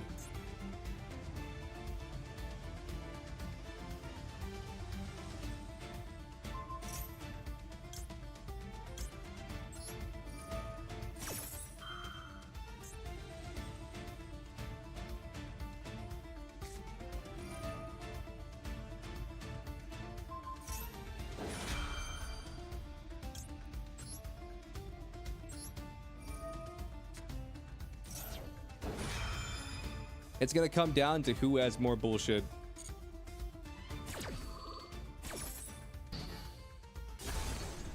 So what it is that it was negated when flip face down. When you flip it face up, the flip summon was not synchroed.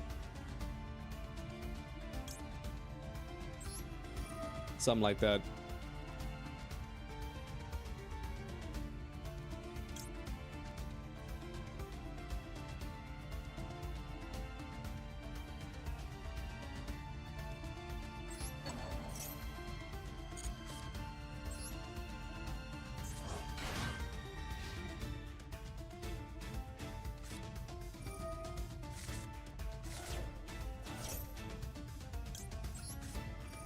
Dude, I love it how if I hadn't popped off, then like this hand very well could have killed me.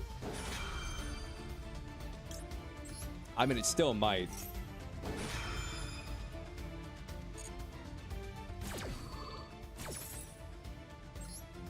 Listen, my main grievance was that like I said, on my screen, I still had the dots. You can't wait for Blue Eyes' new support? That's what a lot of people were saying.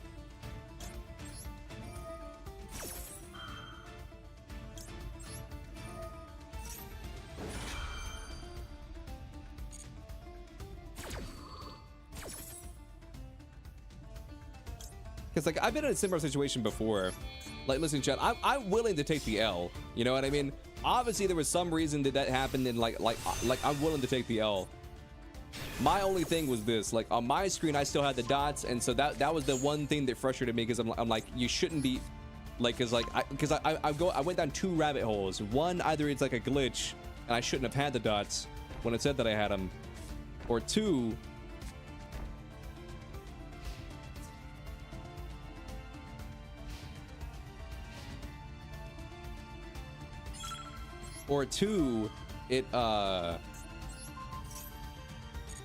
it wasn't an activated effect, and it was like an innate effect, because like I'm only immune to activated effects. So basically if they didn't start a chain, then that would be a reason as to why that I got fucked over.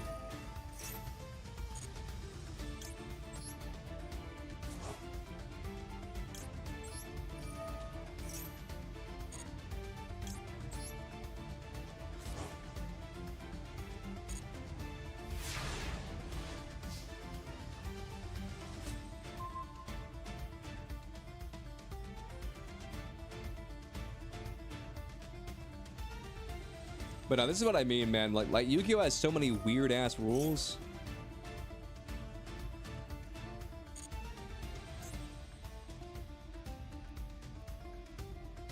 I mean, I don't care about Synchro Zone.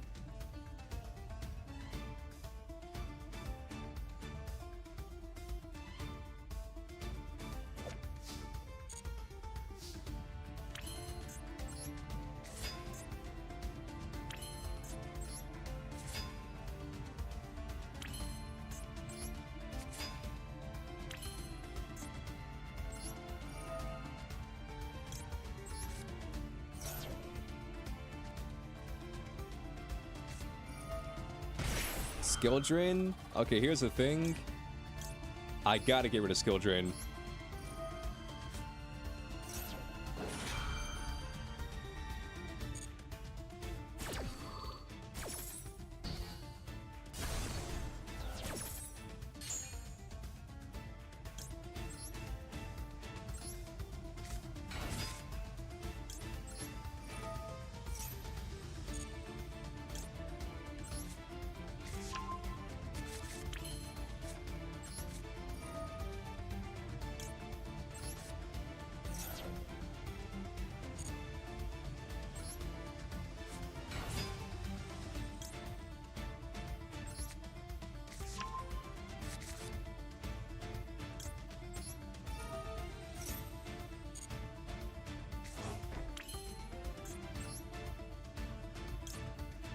Man, chat. So I've been reading this one manga, and don't get me wrong, man. Like the manga is weird, but like I was reading like this one chapter, and the chapter itself was weird. But then like I was reading the comments at the end of the chapter, and then everybody was like, man, I hate this chapter for like XYZ reason, blah blah blah blah blah. And I'm just thinking to myself, it's like, was the chapter weird? Yes. Was the chapter weird? Yes, the chapter was weird.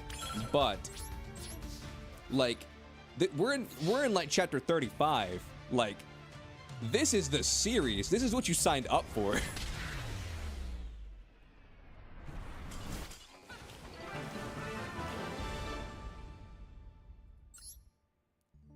It's like, this is the show.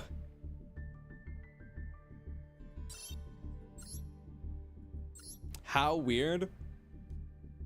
Alright, I'm not gonna say what manga it is because the manga is really weird, but like, if you ever watched Monster Musume years ago, like, it's basically just Monster Musume.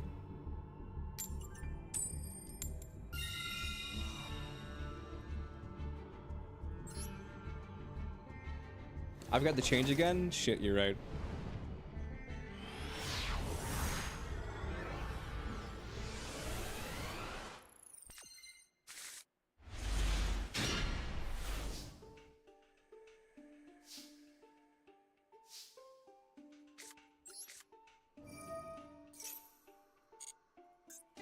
But this manga was like made by a guy who liked two things: anthropomorphic monster girls and like mechanical engineering. That's the way I'll describe this this manga. It was made by a person who likes two things, and those two things just so happen to be monster girls and mechanical engineering.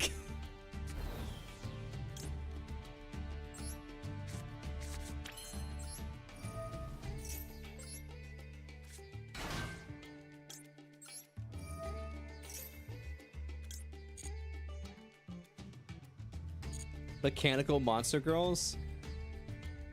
I wish.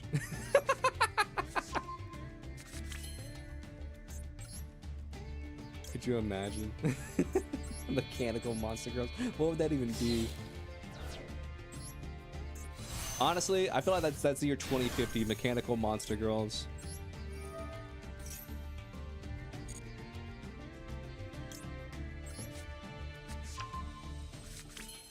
Gadget Gwen moment? Yeah, I'm not in on that joke.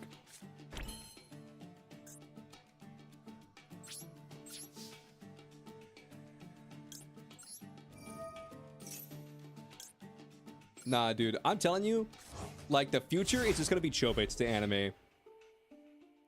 How many of you in chat watch Chobits? I feel like the future is legitimately just gonna be Chobits.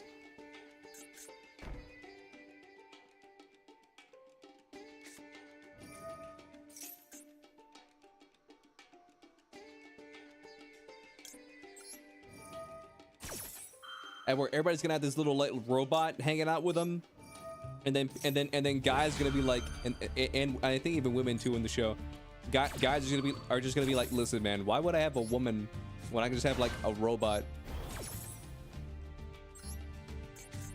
Heard of it? What's Chobits? Chobits is an anime at where it's set like in sort of like this futuristic Japan. Like it's not like cyberpunk or anything like that. It's like slightly futuristic Japan at where I know who they are,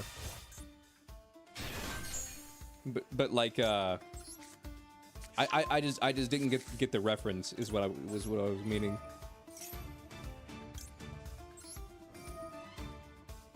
But anyway, so it's set in the future, and they got like robot assistants, and so you can have like a little pocket-sized robot that can like, you know, like take phone calls and you know, do calculative stuff. If I'm being completely honest with you, this anime was made before smartphones were a thing.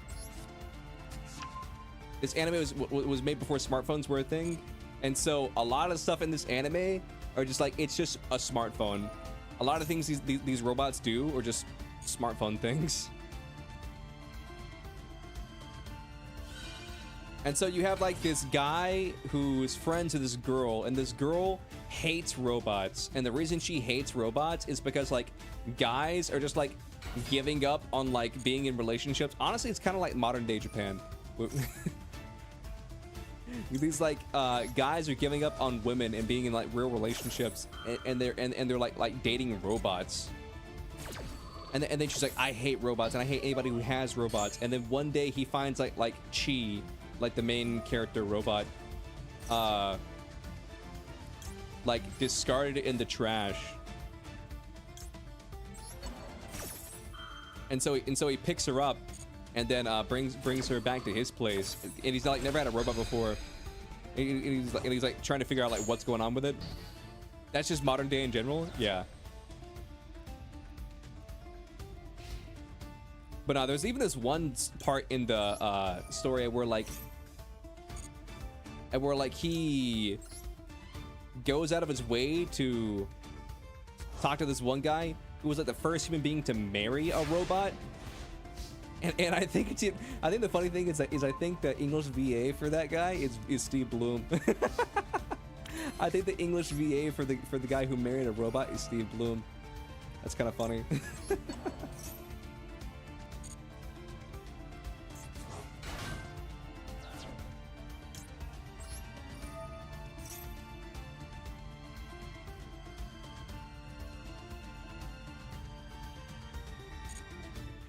Exclamation point room 4. How did you know the super secret room number? How did you know?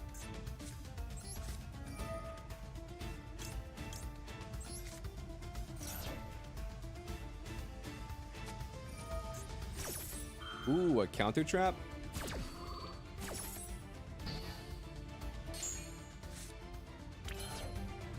Okay, I'm gonna go out on a limb and say that's your way of telling me that you have jack shit fuck all. And I can just kill you.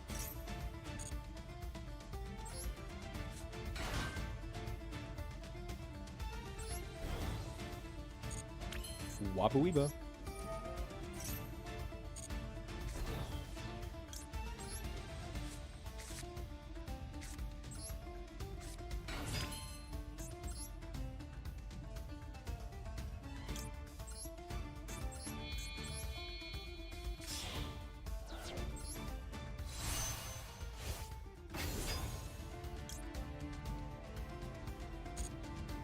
Nah, wait, why can I not?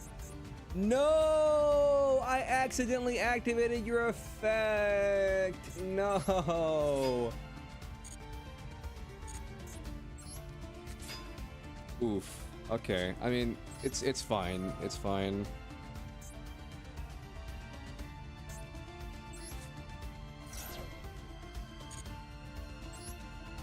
Have I seen the new ADC episode? What is ADC?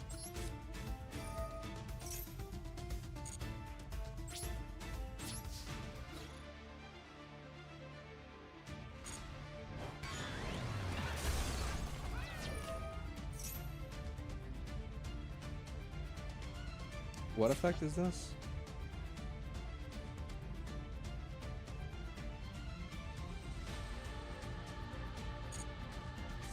Imagine Digital Circus? No. I'm like 2 or 3 episodes behind.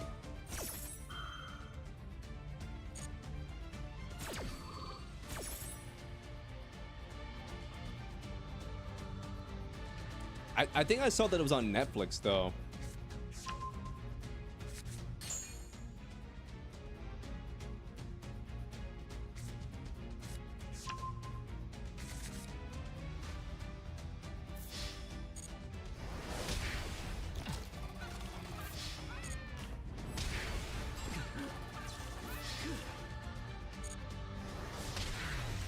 I mean, here's my thing.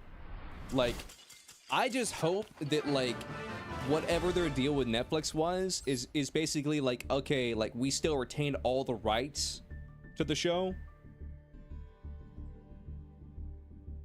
It is, but YouTube gets the episode first. Yeah. Like, here's my thing. I hope they're just paying to license it. What's up, Gabe? I hope they're just paying to license it And it's not one of those things where it's like, okay, we want to buy the Amazing Digital Circus from you. It's like, well, we don't want to sell it. It's like, well, I mean, here's like a big check. Now we own it and we can cancel it at any time.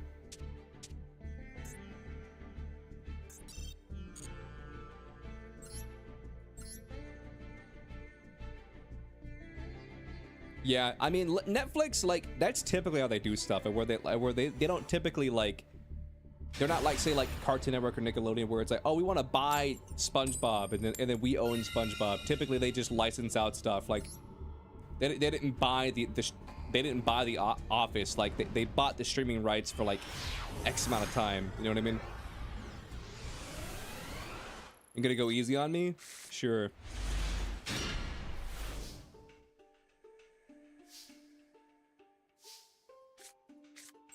Thus far, it seems that the crit hasn't gone down the route of sellout yet.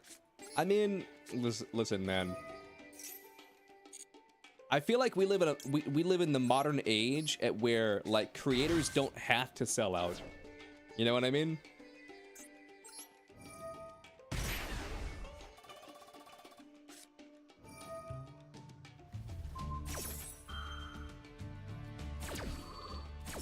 Because before, like. And I mean, this is still like a thing today. But like before, people would like, they would come up with an idea, and it would be like $1 million idea, $1 billion idea in the case of SpongeBob. But like, they just don't have the means to make it. So even if you have like $1 million idea, if you can't afford to make it, then like people are gonna obviously take advantage of you and then be like, okay, well, we're just gonna like charge like X amount of money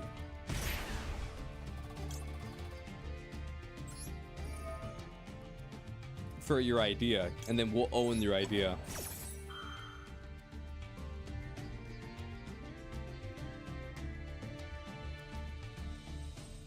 What is happening? Yeah. And it's sad, but like it's true.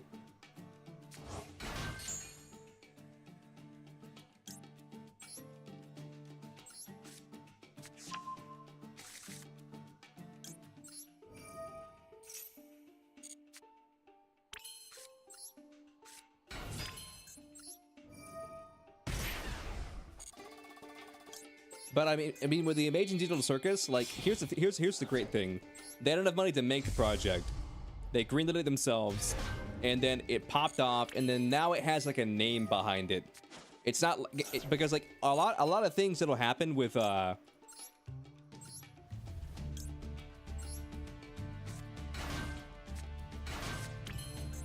wait, do I only run one deer? Wait.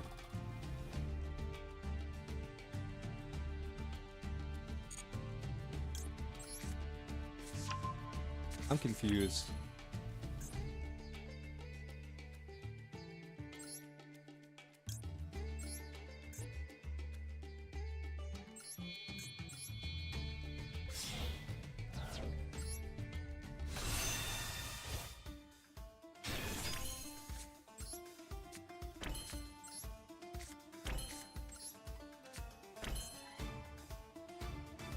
Where's my other deer note? Why can I not summon my... I don't know.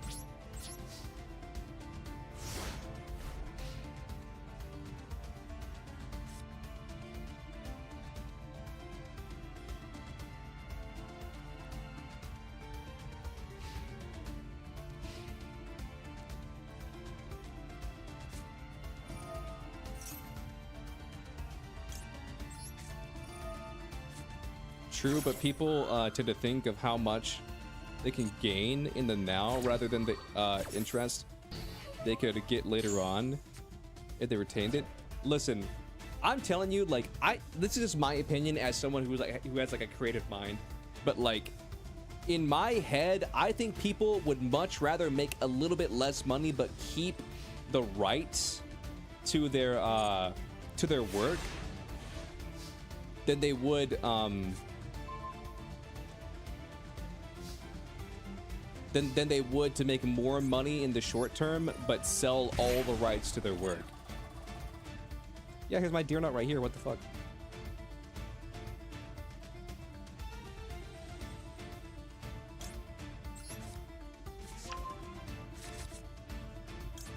I mean, that's just my opinion, but like, I don't know.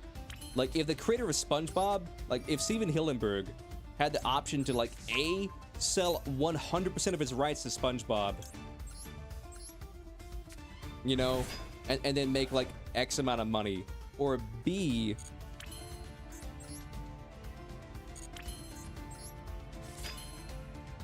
is this lethal?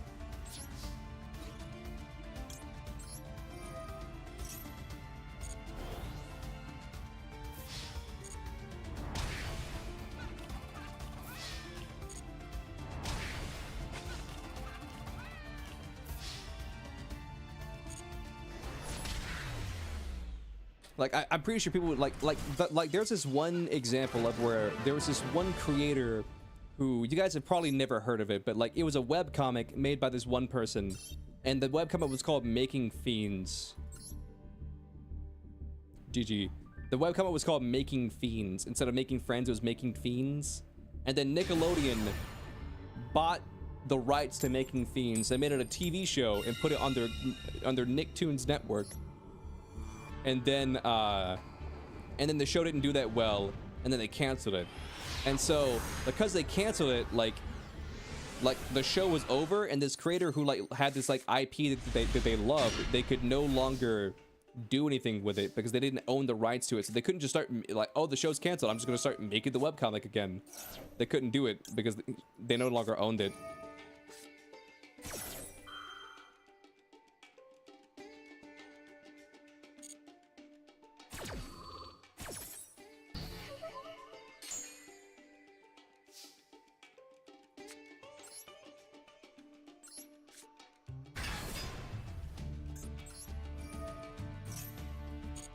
Dude, don't get me started on Lord of the Rings, man. Don't get me started. I feel so sorry for Lord of the Rings fans. I really do.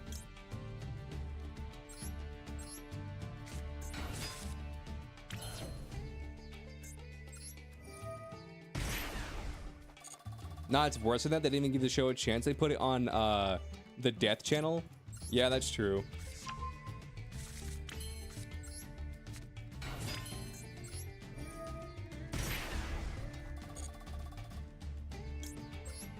And here's the thing, like, Nickelodeon's never gonna, they were never gonna touch that IP ever again anyway.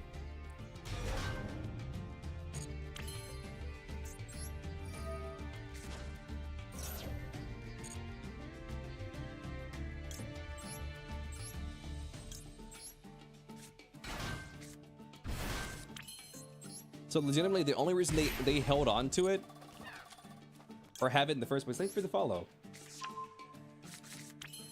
The only reason they held on to it or had it in the first place is because, like, you know, just like a power thing. It's like, oh, well, we own this.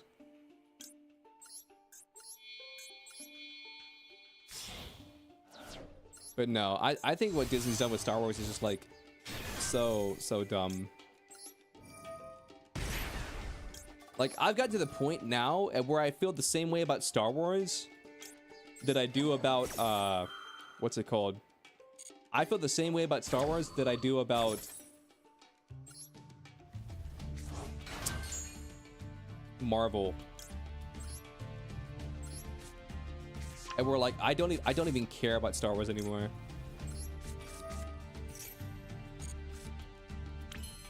I mean, then again, I'm the same way with DC. Like people in chat were telling me the other day, he's like, Leo, watch the Penguin, watch the Penguin, watch the Penguin, watch the Penguin. I was like, I don't want to watch the Penguin. They're like, no, Leo, but like, watch it.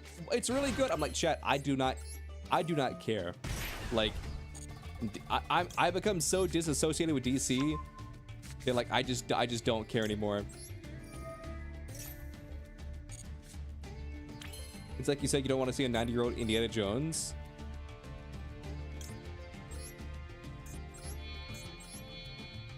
Here's my thing. Like, it's not that you don't want to see a 90-year-old Indiana Jones. It's that, like, the way they portrayed a 90-year-old Indiana Jones, like, it's just not what people wanted to see. You feel me? So I feel like it's one of those situations that where, like, you can do, you can have a concept or an idea of a 90-year-old Indiana Jones and make it work and it be really, really good. You feel me? But it's the way that they did it that, like, let the bad taste in people's mouths. Like, chat, did you guys know that for the Indiana Jones movie, like Dial of Destiny or whatever the fuck it was called? Did you guys know that in the original test screening, like, they killed Indiana Jones, and then the lady in that movie, she picks up Indiana Jones's hat off his dead body and then puts it on, and then they start playing like the Indiana Jones music where it's like da, da, da, da, da, da. It's like what the fuck? In what world did you think that killing Indiana Jones in an Indiana Jones movie and then having someone pick his hat up off of his dead fucking body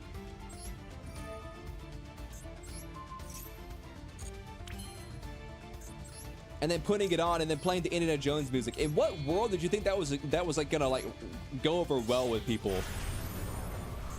That's so disrespectful. Yeah, it was. It was disrespectful, and that's why they didn't run with it, because it pissed dude, from what I heard, it pissed everybody off in the test screening. It wasn't one of those things where it's like, oh, we upset like, you know, like 5 or 10 people in the test audience or whatever. They apparently pissed everybody off, and so because of that, they had to like reshoot a bunch of stuff.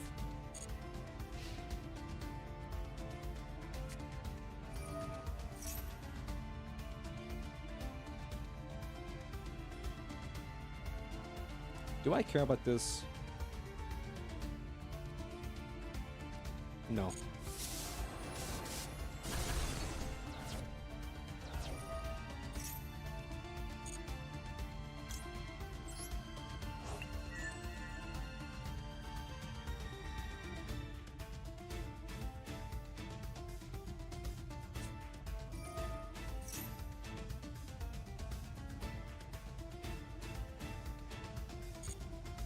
This shouldn't be too bad because I did block one of your pendulum zones.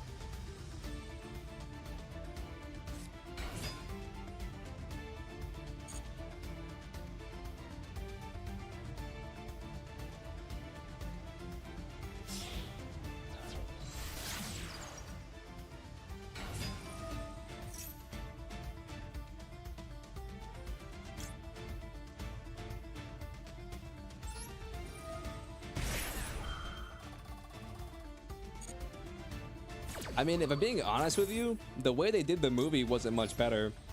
Because there's like one scene in the movie and where Indiana Jones is like in these archives or whatever. And then this lady shows up to like steal something from the archives. Or I guess like the lady, whatever you want to call her.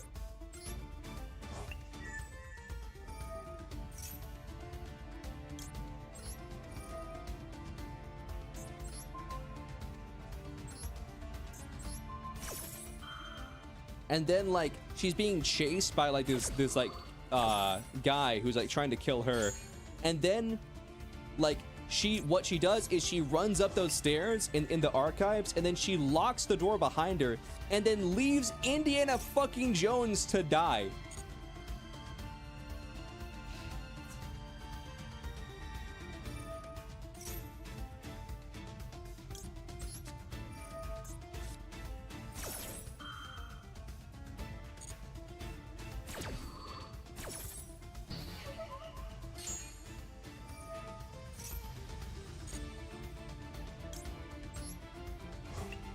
Now you see why people are serious? Are now you see why people are pissed? Yeah.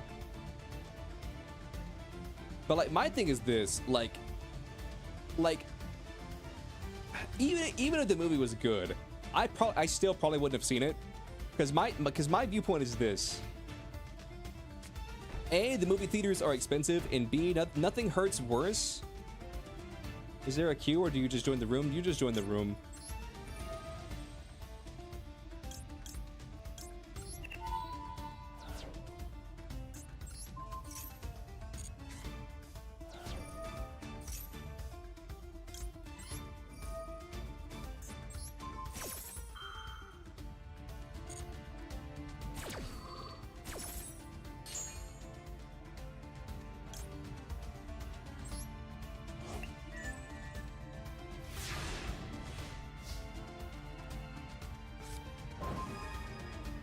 You're one way out. What, did I hit something important?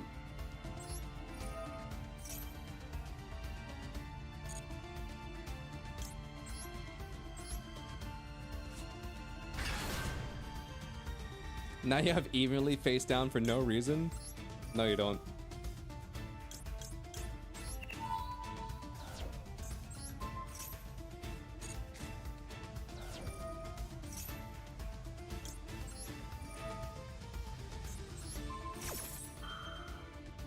Chat, what if I just hold him hostage?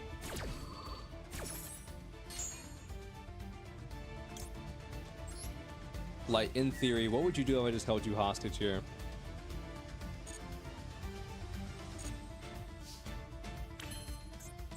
In theory.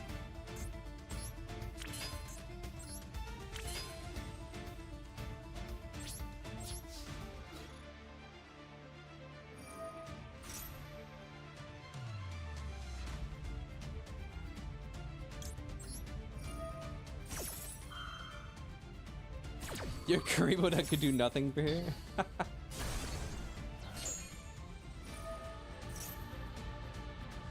I'm curious. What was this? Oh, I see.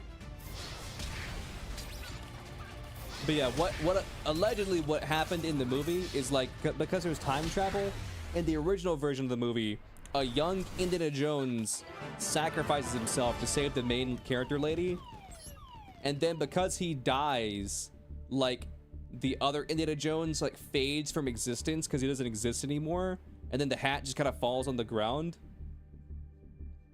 and then she picks up the hat and then she puts it on, and then it starts playing the Indiana Jones music. It was like, da, da, da, da, da, da, I killed Indiana, motherfucking Jones. But no, I don't know.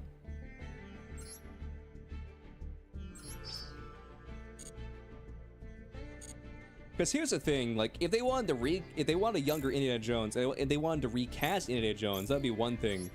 But like killing off Indiana Jones and then like this lady just fucking pickpocketing his dead body. Like I don't see a world in which that ever was gonna go over well.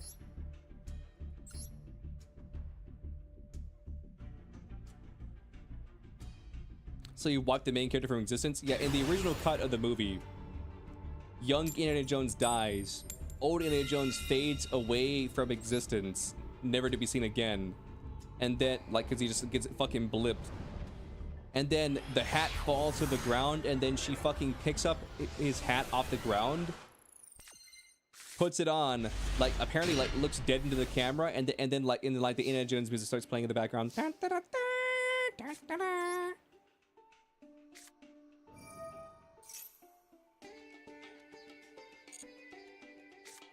Would the whole time be fucked up either way? Yeah, I mean, I don't know. Here's the thing, chat. Time travel doesn't make sense. Okay? Time travel doesn't make sense. So trying to make sense of time travel, like, I don't know.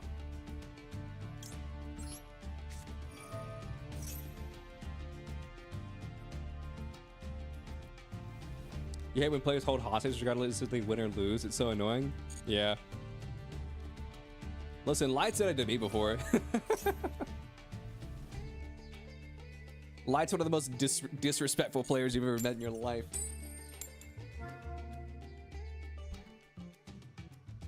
Wait, what was the coin toss? Tails? Listen, I tried.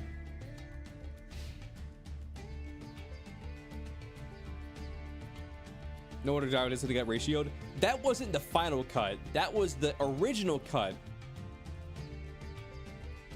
That wasn't the final cut. That was in the original cut, at where like it test screened really, really poorly.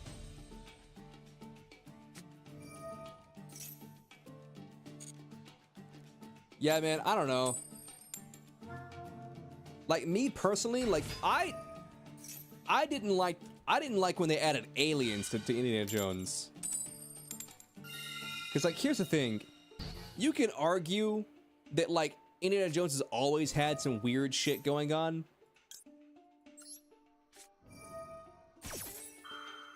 You can argue that Indiana Jones has always had some weird shit going on. You know what I mean? Because in like you know, Raiders of the Lost Ark, they're looking for the fucking Ark that like of the Covenant that like fucking God or whatever had, which is already kind of silly. And then there was like the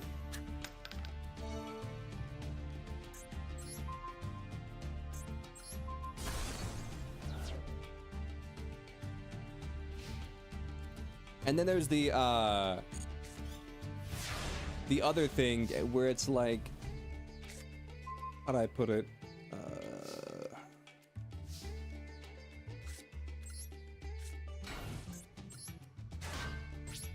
The Holy Grail.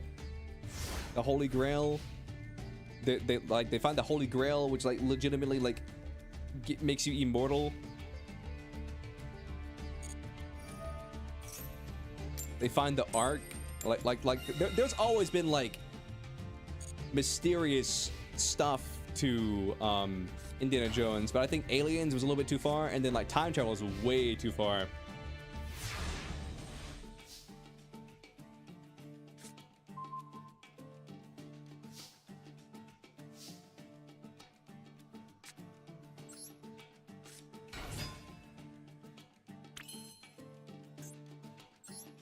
It's time to find out if that card is that 6.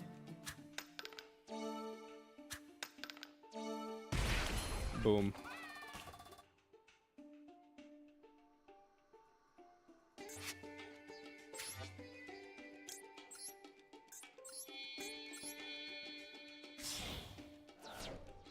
What is this card?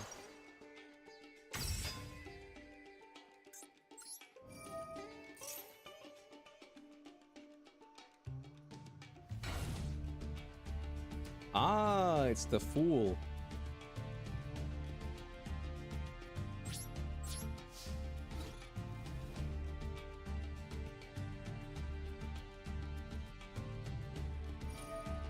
I stole your move, you're goddamn right I did.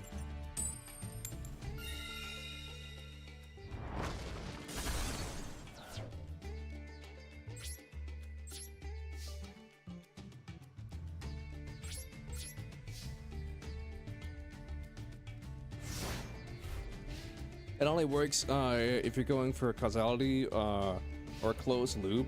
Think of how causing, it's like Back to the Future's implementation. The other would be more along the lines of how Futurama Fry is. Yeah.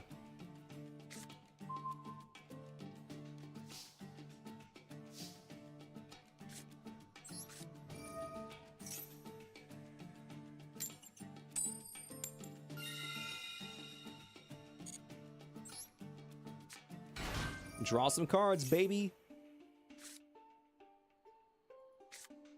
And now I summon Despacito Barrel Dragon.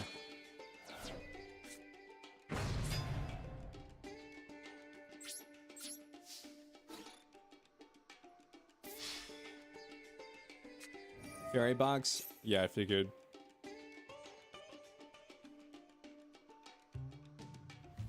Time travel makes no sense. Like, here's the thing, like, scientifically speaking, time travel exists. Like, when you go on a plane, for example, like, say that you're standing at point A, and then one of your friends gets on a plane to travel from point A to point B, and you both sync up your watches.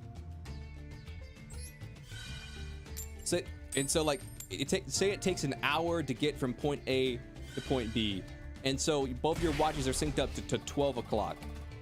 By the time it reaches 1 o'clock, okay, your friend's watch is gonna read like 12:55, and your watch is gonna read like 1 o'clock, because, you know, basically, you know, they're going so fast that like it works better if you're using the example of It works better if you're using the example of like a fighter jet, like a really fast jet or whatever.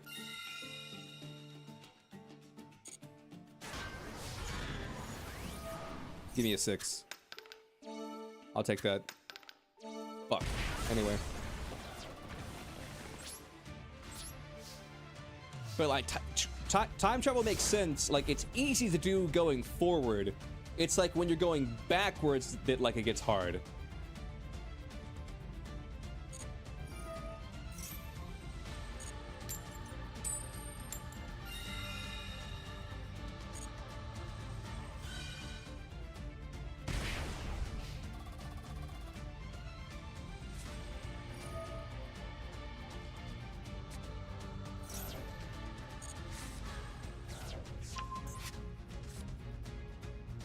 The crap writers tried to time travel or even multiverse stuff tend to treat it as magic with no restrictions, or the restrictions are flexible. Like, here's my thing. Whenever I'm watching a time travel movie, I don't care what the rules of your time travel movies are, but the time travel rules have to be rigid. You know what I mean? There has to be rigid rules to the time travel, because like the more you bend them, the less the audience understands and can can take you seriously. You know what I mean?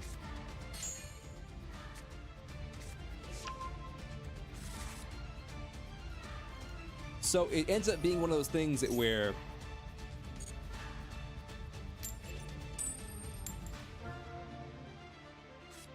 going forward is like, wow, we're in the future, but going back is like explaining quantum physics to a 3-year-old. Yeah.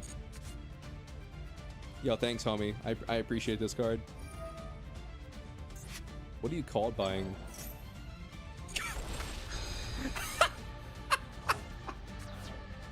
Lights over here. He's like, motherfucker, do not Gino transfers for me again.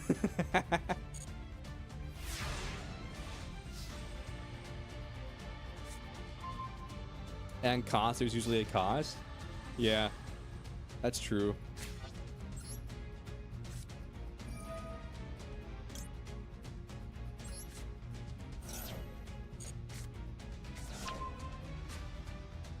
Hell yeah. All right, let's see. Only you can do that? I can't steal your move? Shit, you're right.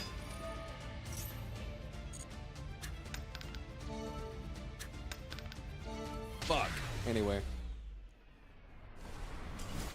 Listen, I'm a man of the gamble, okay?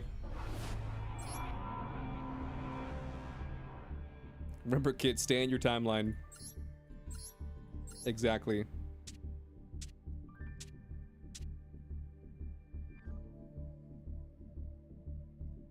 Best example is how Avengers count goes back in time. But stayed, apparently never did anything. Yeah. I like to imagine that like he just built a bunker under his house, and then Peggy would just like come home and then snoo his ass and then go back to being a secret agent.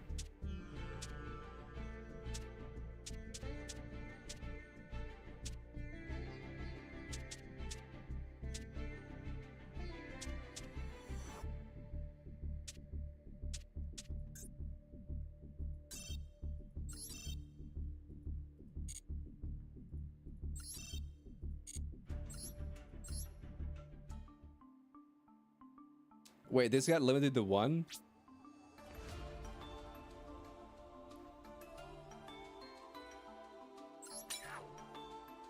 Okay. What do I want to do here?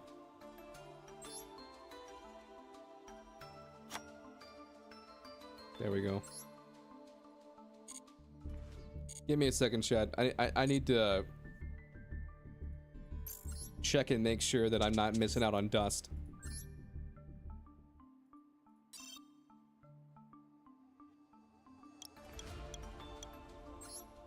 Banned.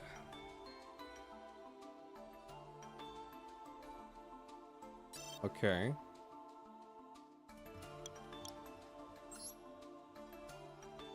Limited.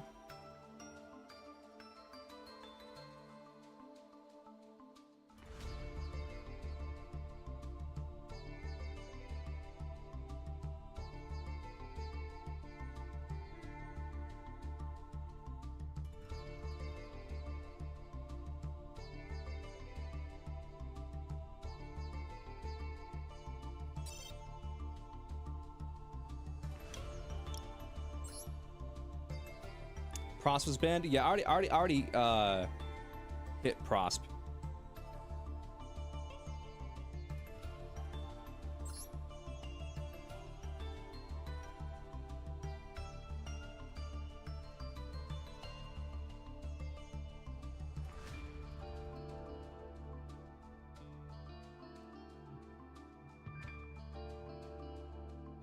At a glance, I think I'm fine. Okay.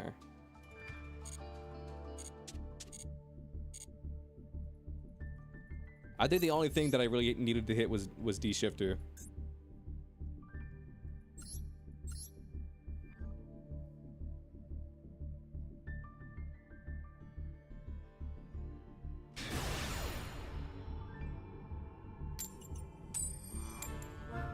The thing about you is you exist. You don't have the same time in every timeline.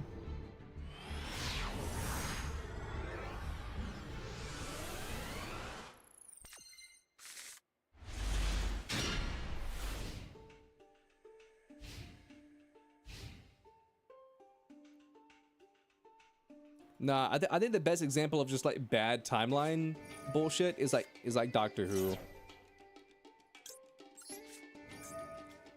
Dude, I fucking hate voiceless voice.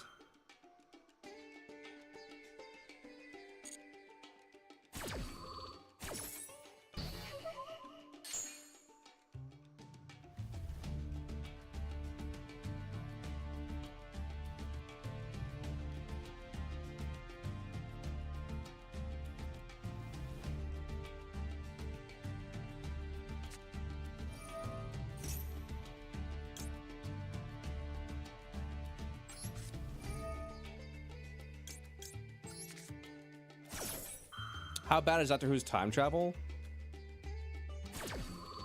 I mean, like, here's the thing, like... Plus, I thought the show used multiverse stuff. No, Doctor Who doesn't use multiverse stuff.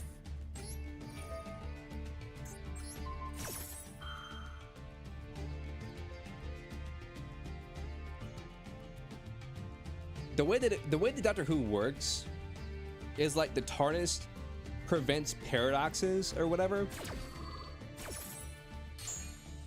So when you travel in the TARDIS, like the TARDIS prevents paradoxes or whatever, but like they're still just going around willy-nilly, like interacting with like these influential figures of history, you know what I mean?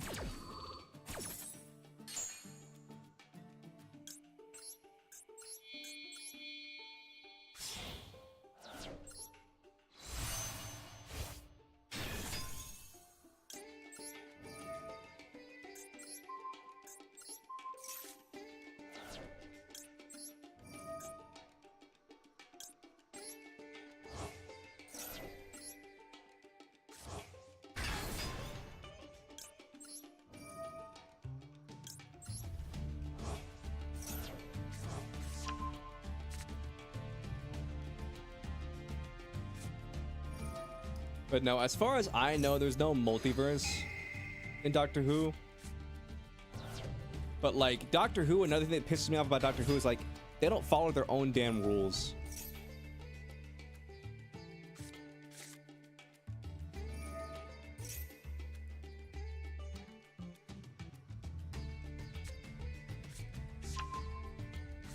Here's the thing, like Doctor Who, the rules of Doctor Who is just don't think about it. The rules of Doctor Who is just don't think about it. That's really as far as the rules go in Doctor Who.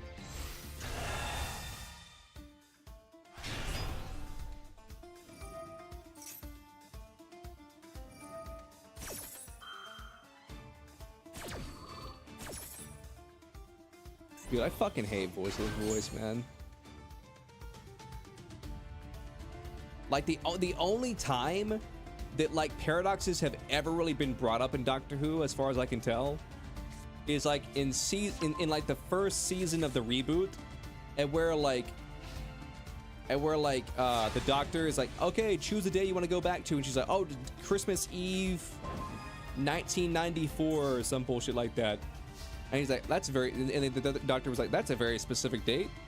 Any particular reason why? And she's like, no reason.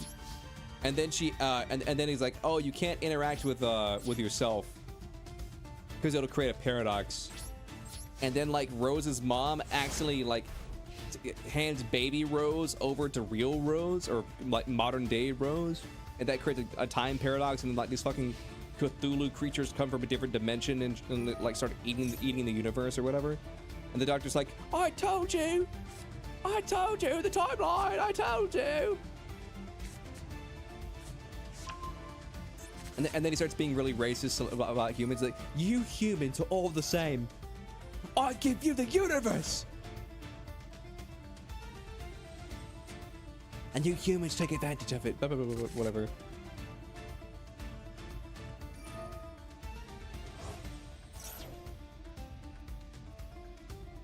I mean, I guess a good example of like a paradox would be like, okay, I guess like the infinite money glitch paradox is like, okay, I have like $50 in the past, and I go to the past to grab that $50. I bring it to the future to like spend that $50 on like a say like a horse race ticket, because I went into the future and I know what the horse is gonna be. But because I took that $50 away from me in the past, I didn't have it in that past present, which means that I couldn't have like used it, which means like it was like a butterfly effect of like, now I don't have time travel because I didn't have $50 to make my time travel machine, whatever. Or I guess a better example of like the infinite money glitch is like, okay, you win the lottery and then you take that lottery money and you go back in time and then you bet that money, or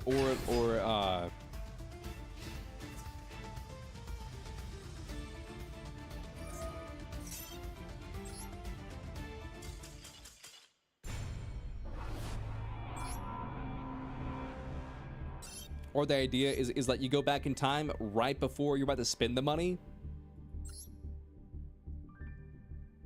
It's like, okay, so you're about to buy, so you're about to buy like a lottery ticket, and so in like time like A, you buy the lottery ticket, you win the lottery, okay, you get the money, and then you take that money, and then you go back right before you buy the lottery ticket, and then you take that money that you're gonna buy the first lottery ticket with, and then you get all the money for the previous lottery ticket, and you do that. But because you went back in time right before it took the money before you bought the lottery ticket, you never bought the first lottery ticket. Because you didn't buy the first lottery ticket, you don't have the money for the first lottery ticket, therefore like substitutes, like whatever. I don't know. Time travel, it's difficult to explain. I mean it's fucking all theoretical anyway.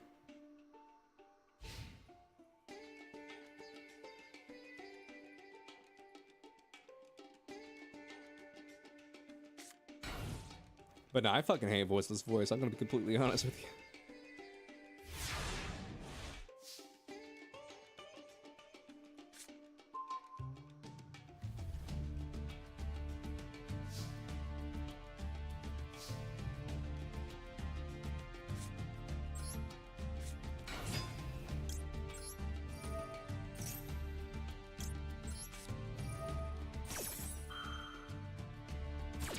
What do you mean there's nothing wrong with voiceless voice? Dude, I feel like voiceless voice, and again, this is just my opinion, okay? This is just my opinion. I feel like voiceless voice, like, I never have enough cards to get through their fucking field. It's like, okay, I negated, you know, your search. It's like, okay, well, I already had the card in my hand. It's like, okay, well, now I don't have anything for this card. You know, it's just like, okay, I negate this. It's like, okay, well, I had the ritual card, and I had the whatever in my hand.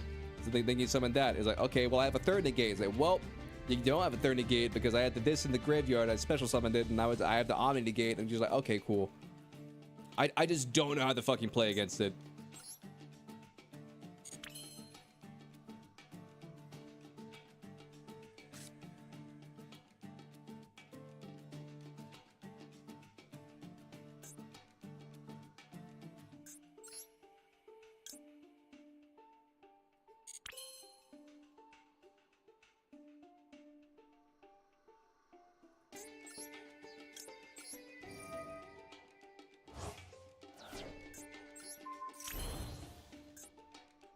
Just wait until I see Drytrons with their support? No, thank you. A whole 7 interruptions? Bro, fuck this game.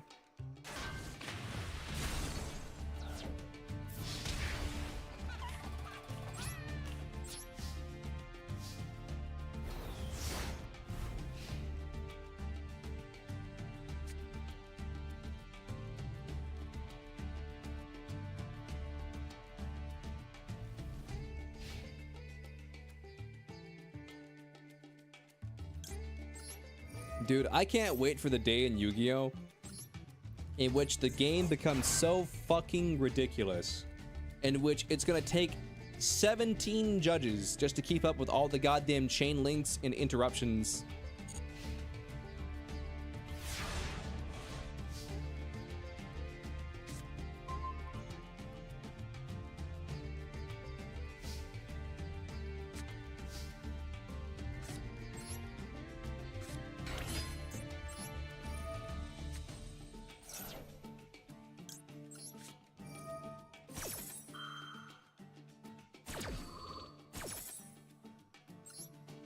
You can't do anything?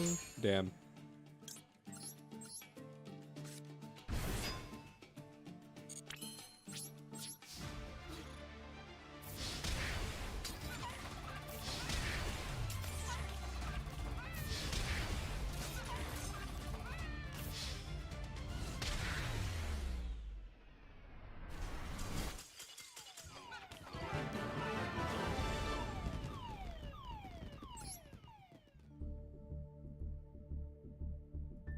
But even with those 7 interruptions,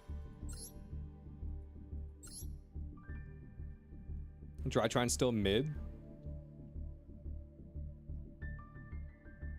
I mean, I guess. I don't know. You guys remember the day when Drytron was like the best deck in Yu-Gi-Oh! Master Duel? You guys remember that?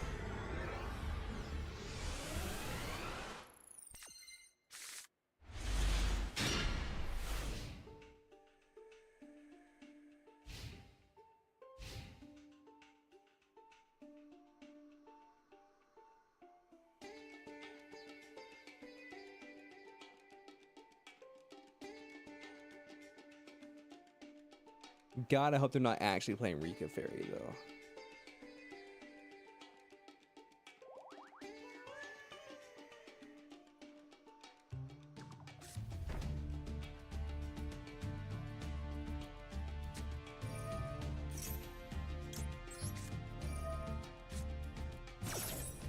You just hating gaming today? I feel that.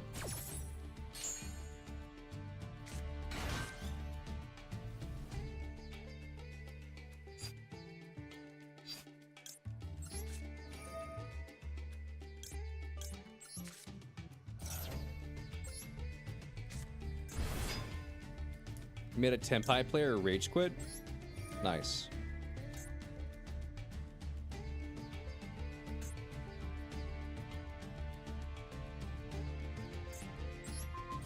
This doesn't matter.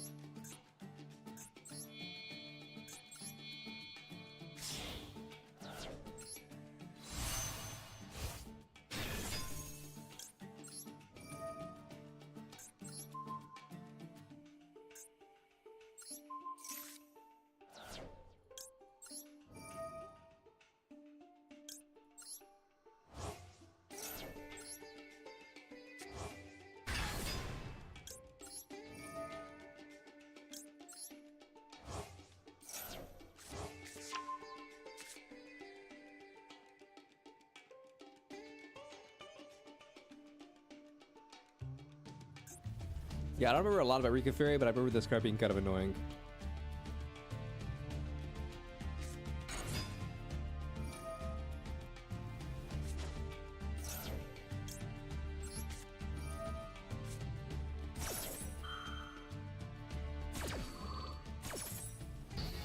Cool.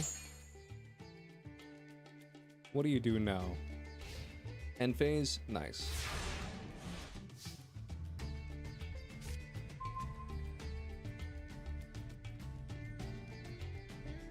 You hate Rikas more than Tenpai? I mean, I guess that's fair.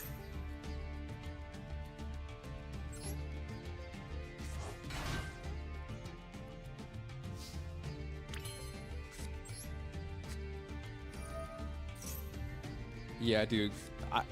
Any effect that like pitches my monsters for my opponent's effect, like, I just think it's so fucking stupid.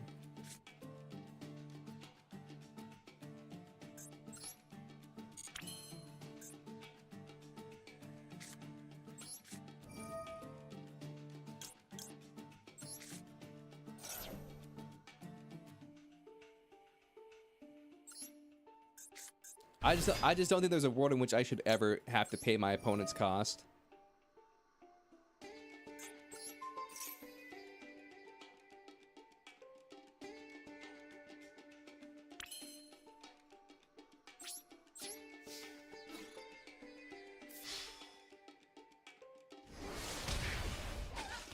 Because here's the thing, like, Lava Golem and, like, Kaijus, I don't mind, because at least that way, like, you're losing your Omni Negate or whatever, but you're at least getting a monster back for it. But with Con, it's like, or like other effects, like say Super Poly, for example, it's like, okay, for the cost of one card, they can like wipe out your entire goddamn field. And you're just sitting there like, okay, cool, this is very fair and balanced.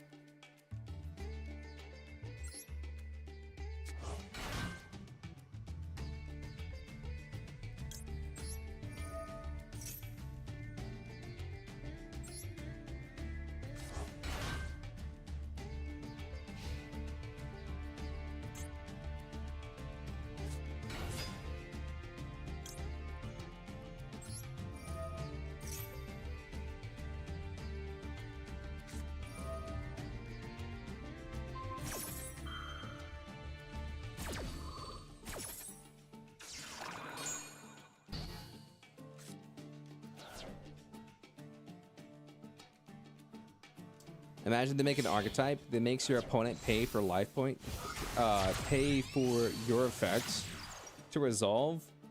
They attach that archetype to Dynamorphia.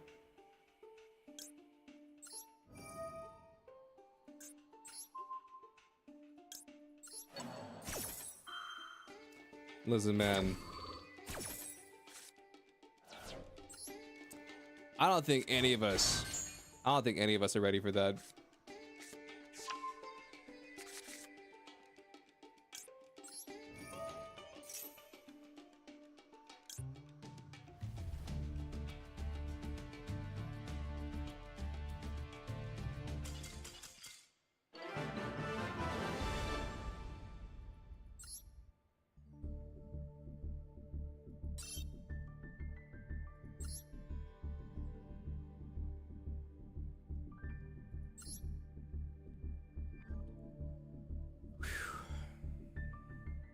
Ash Bloss and Max C will be power sept, just saying.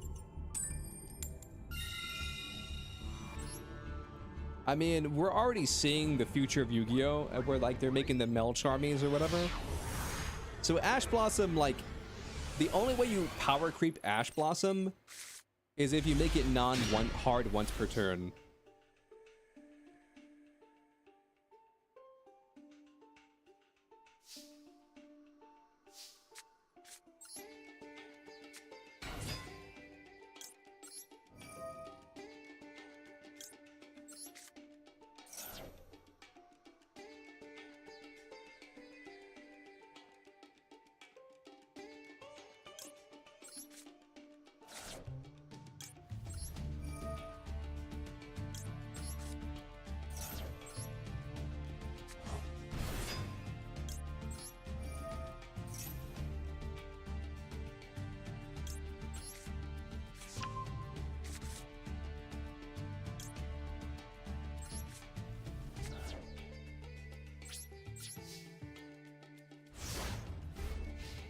Can't stay for too long. Gotta stop by the stream for a while. Stream while you take care of something before leaving. All good, all good. Thanks, homie. I appreciate you. I appreciate you.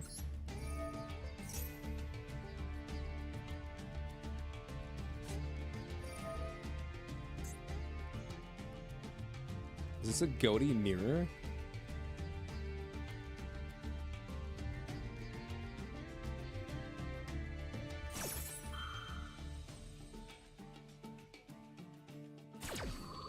Gimmick puppet.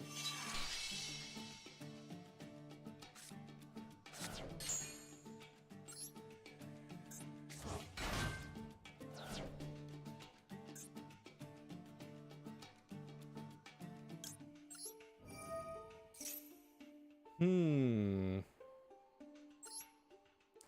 But Ash Blossom, you doubt they'll power creep until 2028?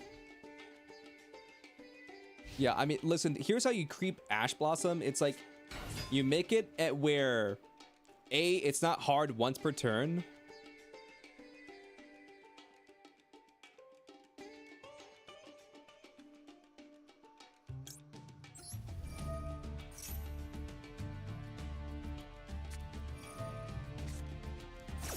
But yeah, A, make it where it's not a hard once per turn effect. And B,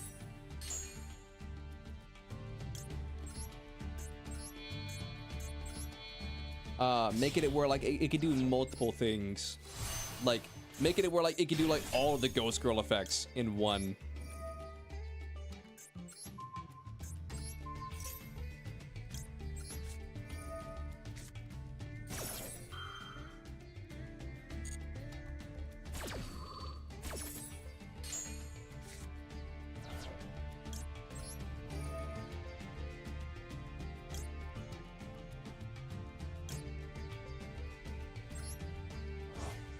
But only twice per duel.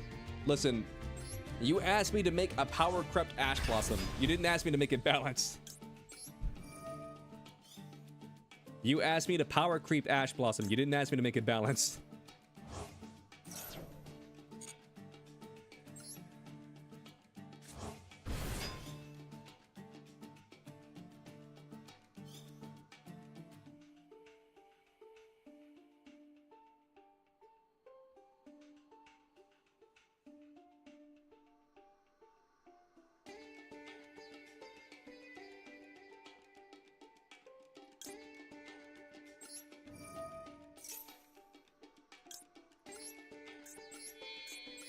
Okay, I'm just gonna do like a hard read.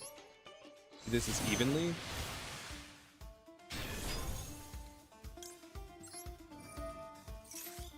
Real goatee hours, I'm in. Damn right. Oh, end phase? Cool. Do I think that Rizal will be tier 0? I don't even know what that is. How's it going? It's going pretty good.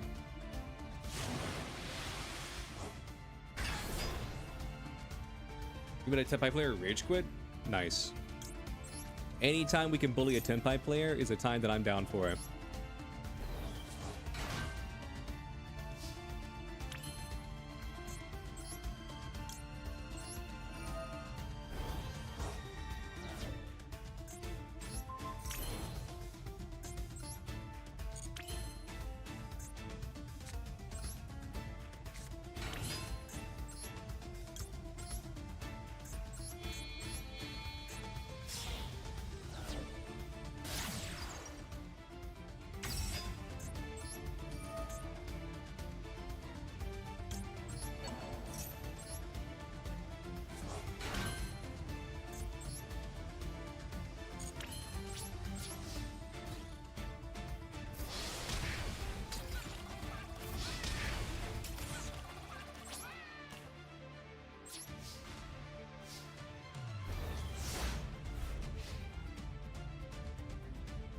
The newest rank 4 Xyz deck destroys everything on sight.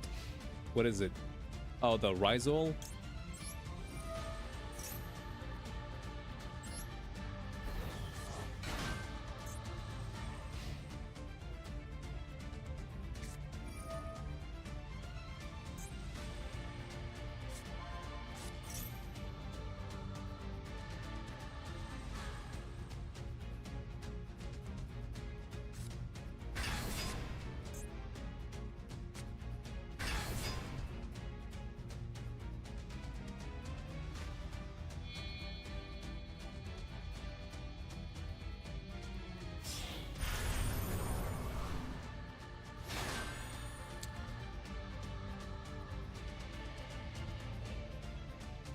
Rizal will be tier 1 in Master Duel when it comes out. I mean, maybe. I don't know. Am I getting FTK'd? Maybe.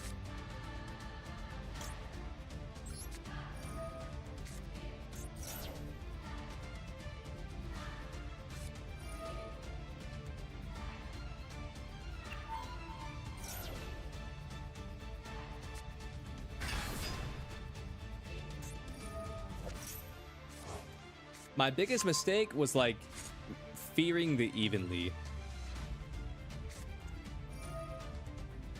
You think Droll hurts Gimmick Puppet? Maybe.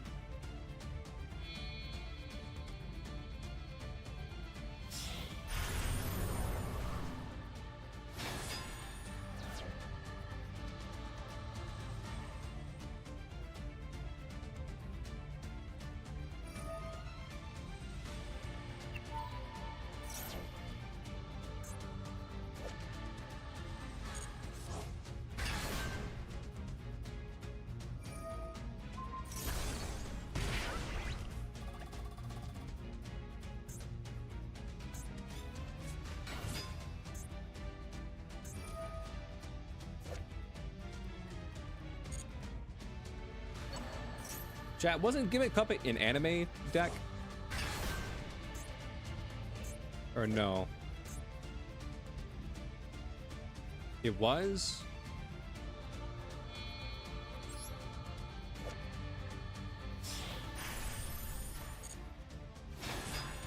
Seems a little weird for an anime deck. This motherfucker had to be an antagonist.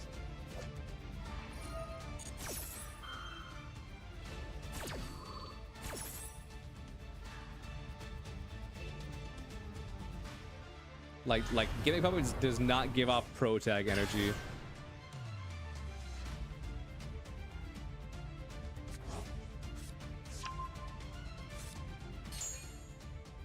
To be fair, most of the new Gimmick Puppets weren't in the anime.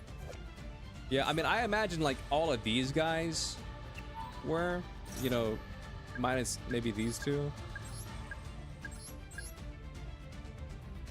But I imagine most of these guys, well, not this guy, obviously. Like these guys, these up to here.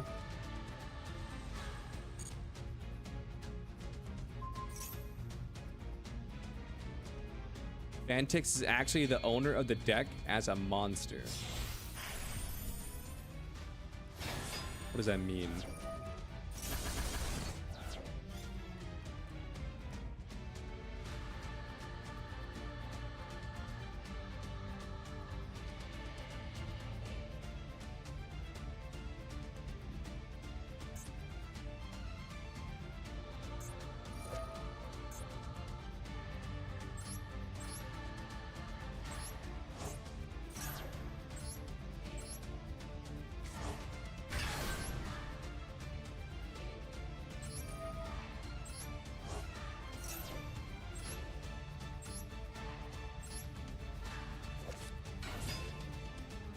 Interesting. I see.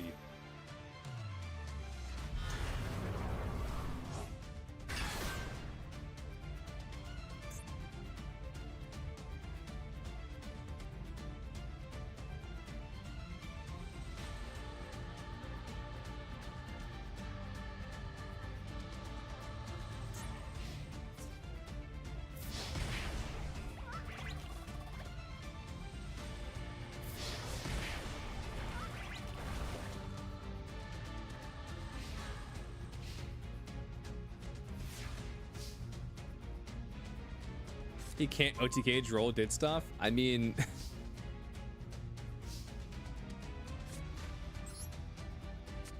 I guess.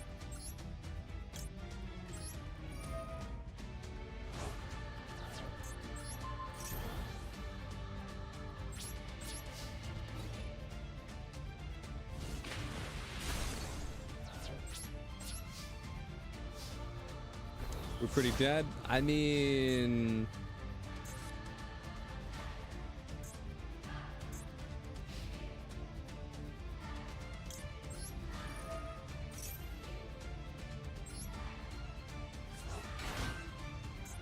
I have plays. Never mind. There went my plays.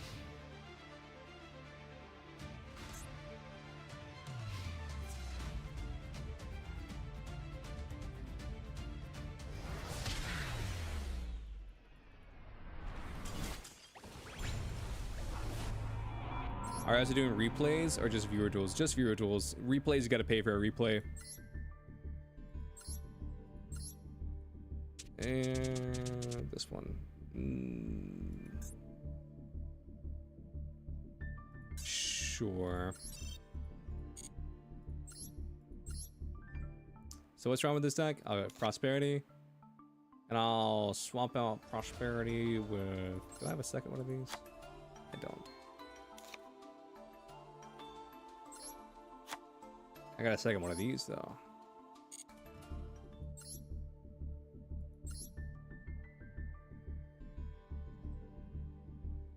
Replays don't exist, they're a figment of your imagination.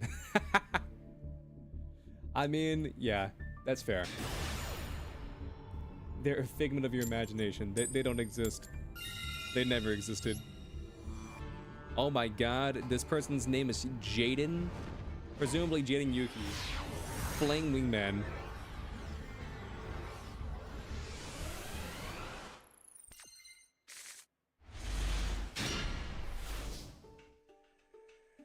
The real one? Maybe. If he max C's right here, then we know he's fake.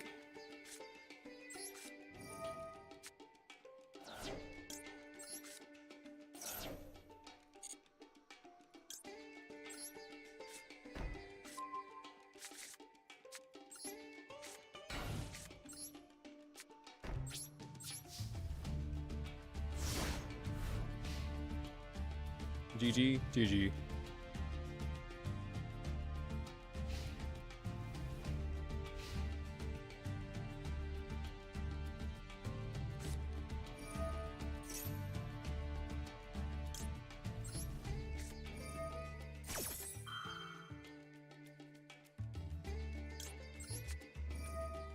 DPE? I mean, we don't know for certain it's DPE.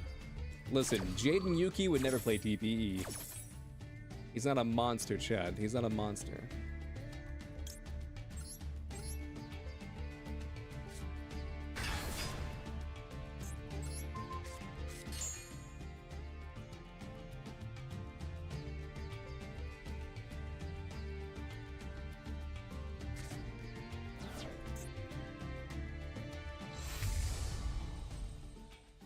What the fuck is this?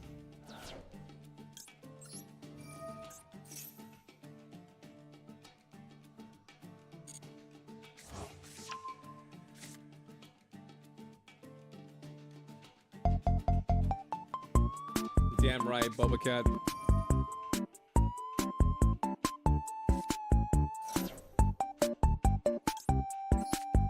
Yo, I think Jaden turned to the fucking dark side, man. He's playing nothing but Destiny Heroes.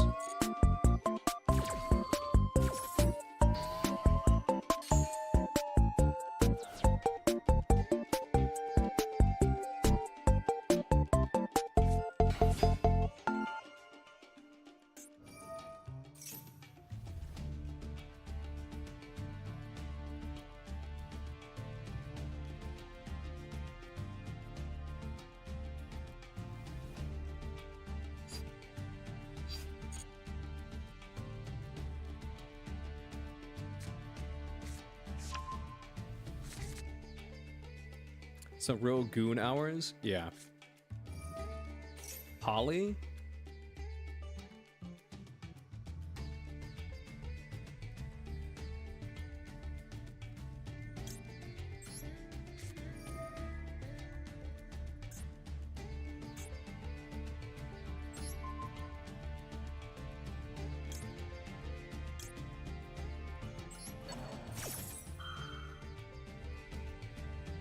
I don't know for certain that I can stop this.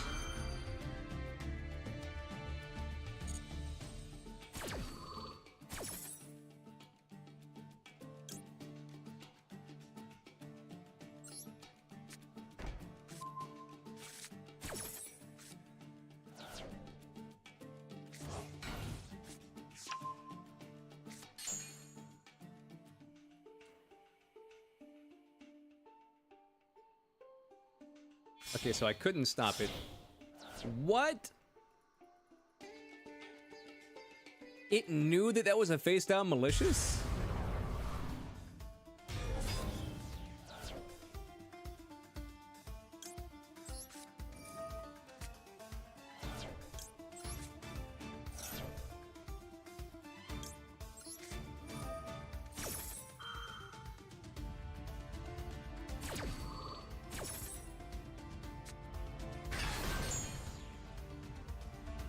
You can always fusion with face downs. Chat, I've been playing for 3 hours. I get sub rules confused sometimes.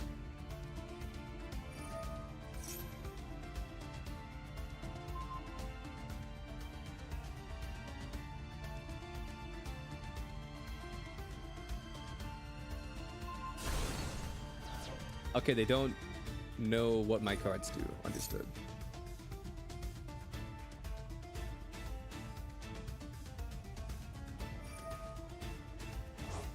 Like links or whatever. I think links need the cards to be face up and synchros.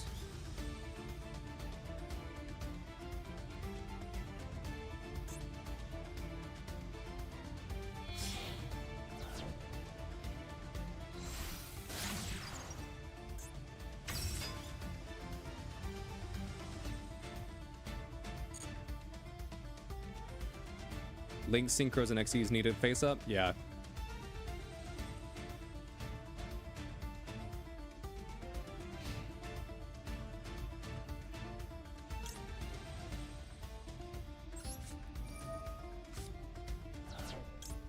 I mean, there's no reason to not do this.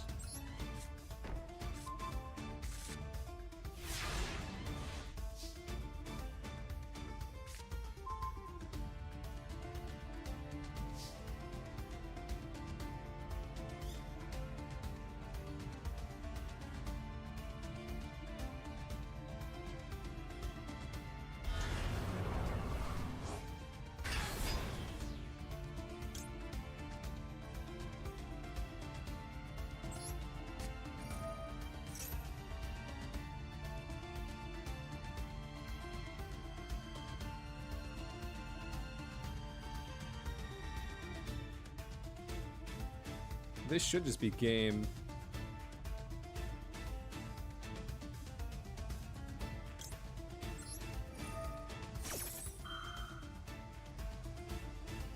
You've been lurking playing Rivals, what's happening? I'm facing Jaden Yuki if he turned to the dark side.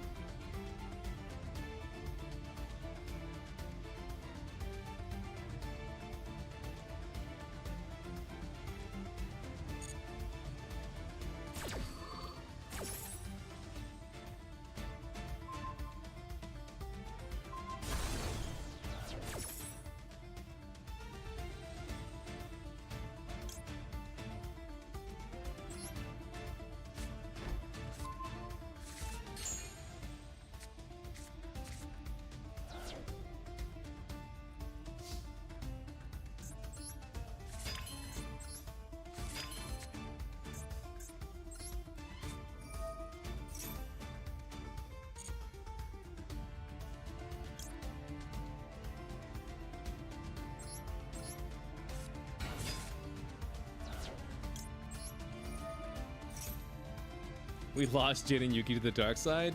It happens, chat. It happens. Every now and then, you gotta lose yourself to the dark side, you know?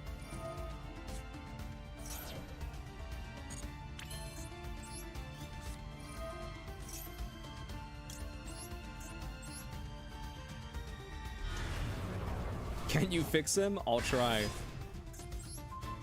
I'll try and fix him, chat. I'll try.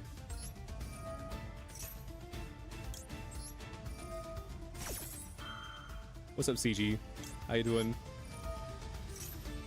GG, it's over. Here's a fun fact since I hardly ever play Lab anymore. Jaden, come back to us.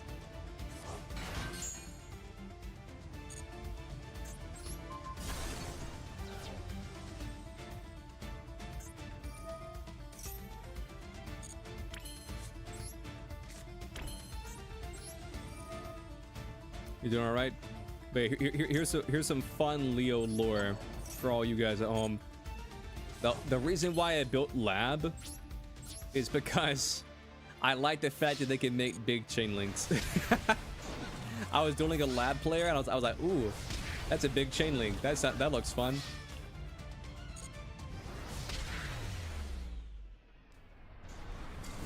Your link monster effect didn't work because you can't read. It's fine. Don't worry, chat. I beat the shit out of Jaden Yuki. I sent him back to us, okay? He's on the light side now.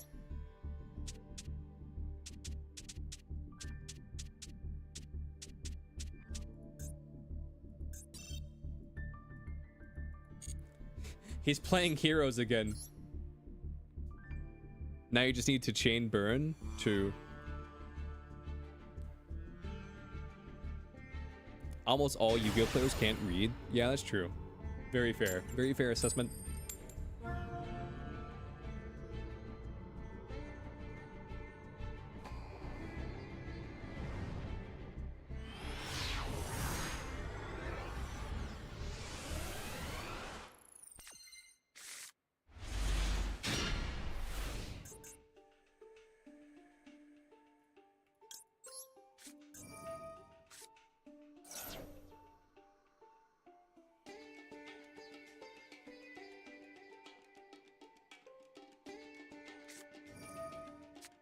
How dare you?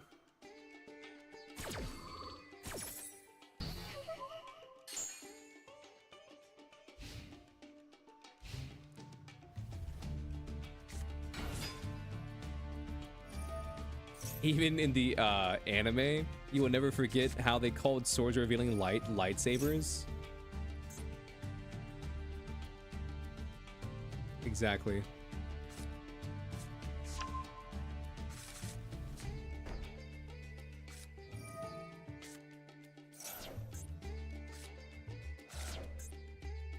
I hate this deck so much. I hate this deck so much.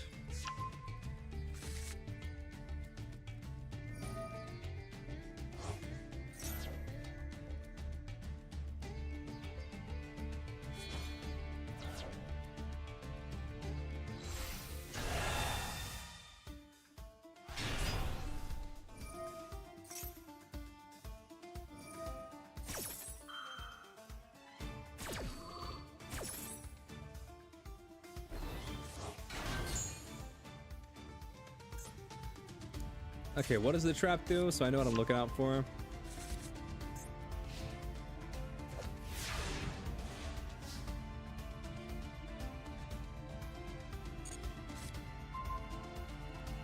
Okay, cool. Okay.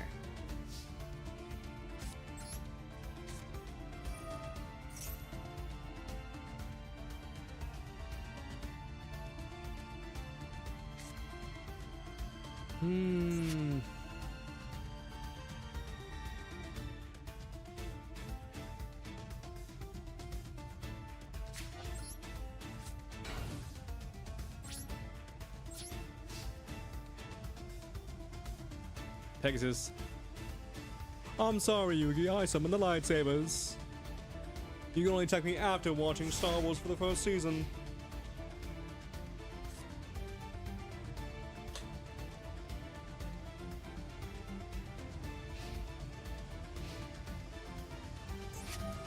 I mean, I'm just letting you know, my face down card has 5,000 defense and 17,000 attack. So if you, and also if you flip it face up, it burns you for 8k. So you probably just want to skip. You know, being completely honest with you, you probably just want to skip. Also, it's got one of the greatest card effects in the game where it cannot be negated. And if you try and activate a negate effect, then it just kills you and deletes your Yu-Gi-Oh account. So yeah. Anyway.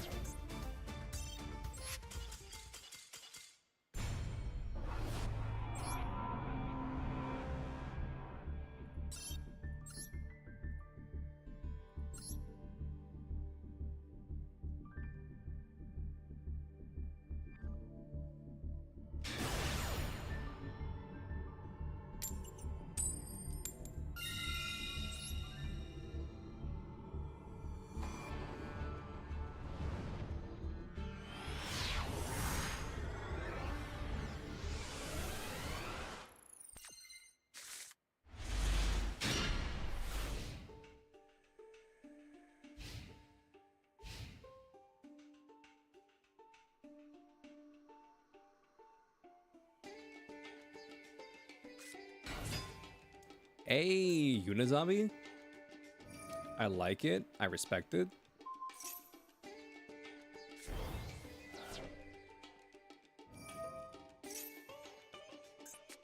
Ah, I see.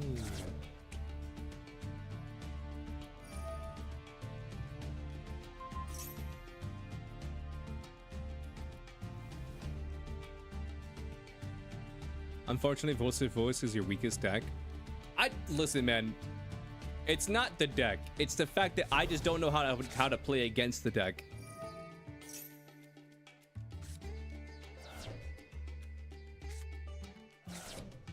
It's not the deck itself. It's just the fact that, like, I feel like no matter what I do, they always play past my negates.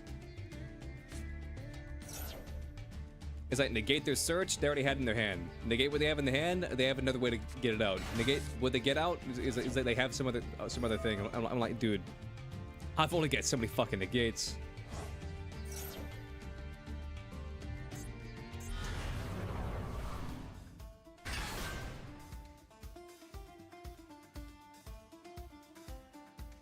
What deck am I playing? Ancient Gear. It's Ancient Gear.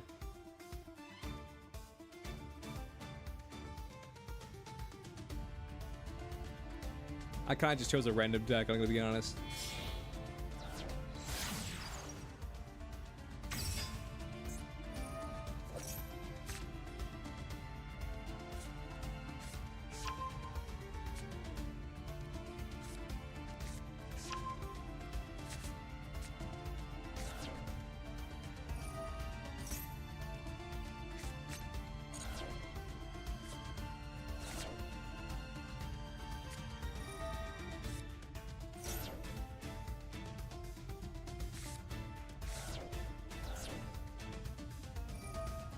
Oh, grass?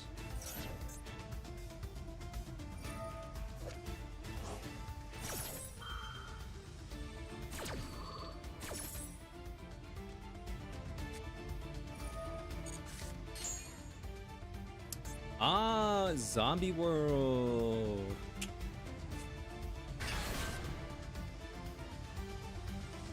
Great. I love that. Zombie World.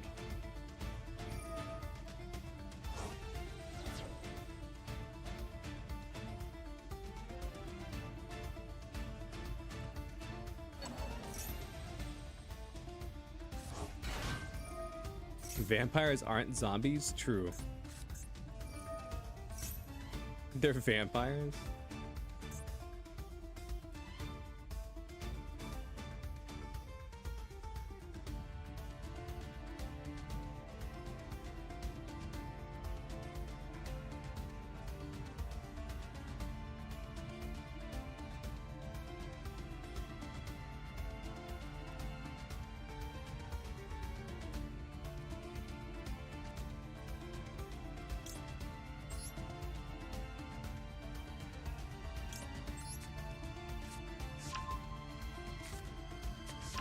Fuck.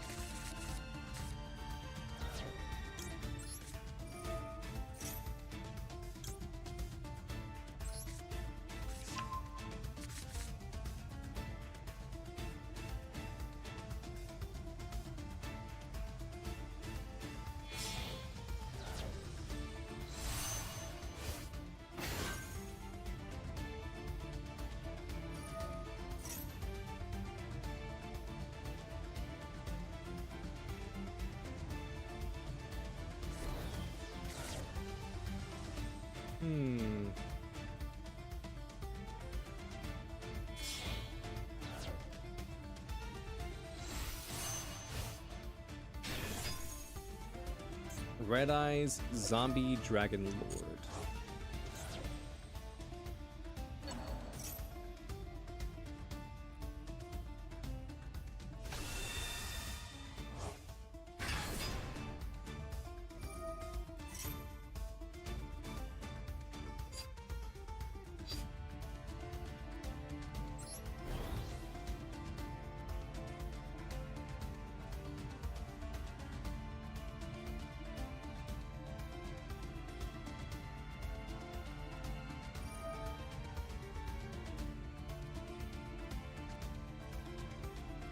You keep forgetting that Diabell is completely shut down spells and traps.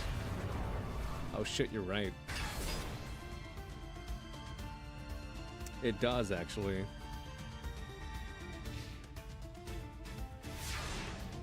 It's Ween? Damn right it is.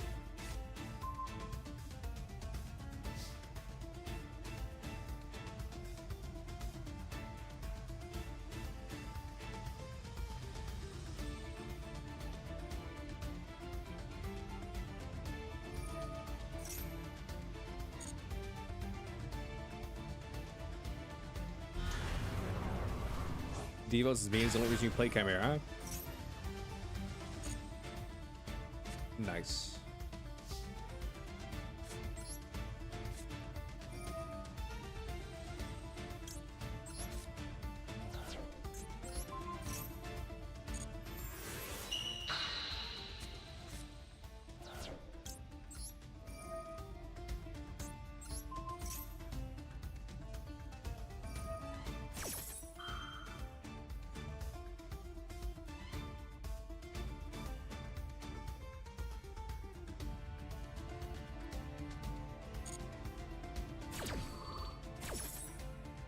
It's anti-spell with legs?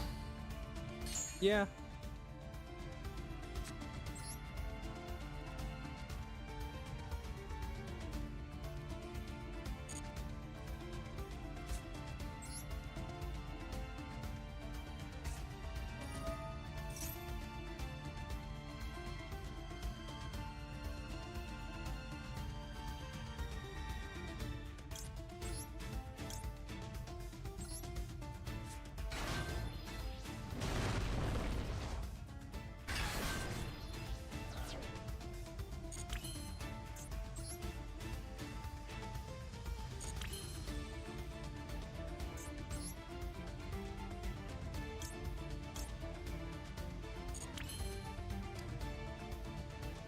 Uh,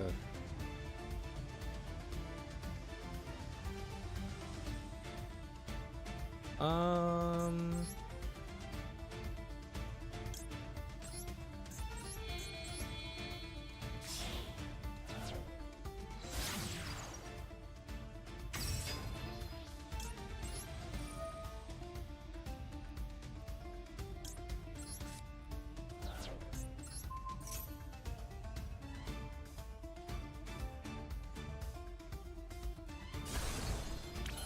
Okay, cool. All right. Special summon this. Activate you. Special summon this.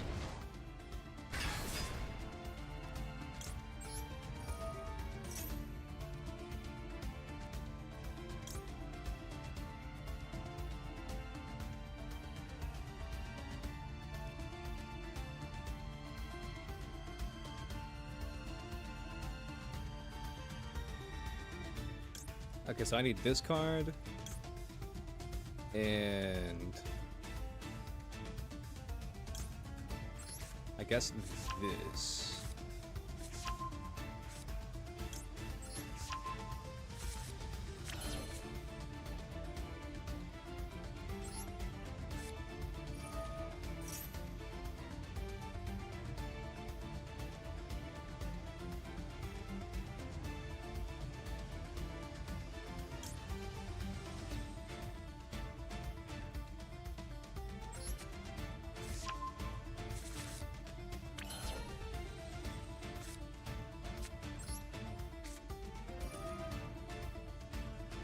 What if Muscle Man every time he says my mom joke he actually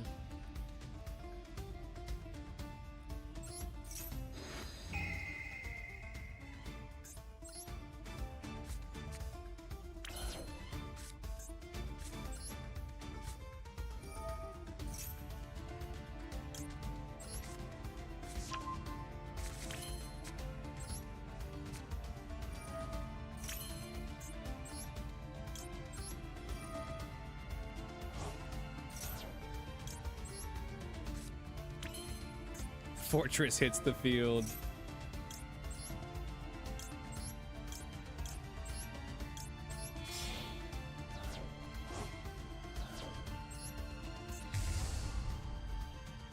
You back? Welcome back, Shadow Saber.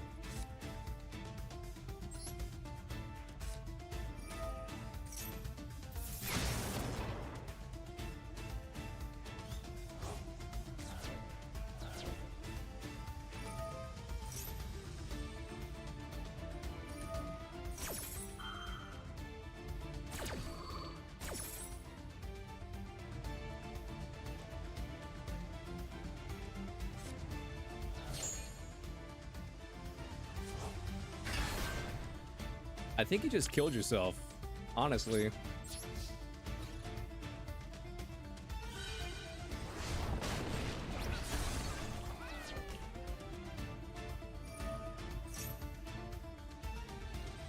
Hey, Julie.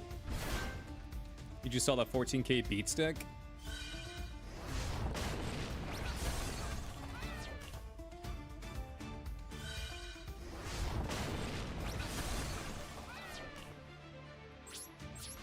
Well, damn, I guess he lives. And because he lives, I guess I die.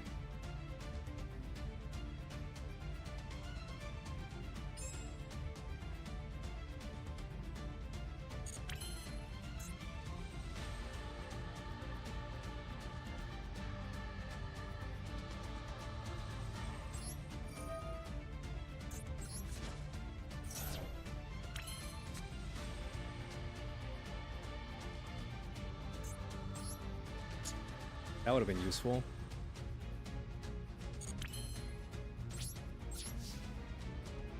Simply summon Zeus? You're right.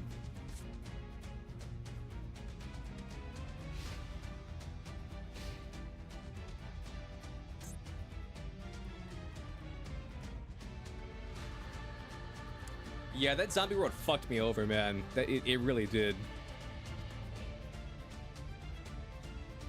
I have 8,000. He has 800. Only problem is that he's just gonna summon out another King of the Skull Servants.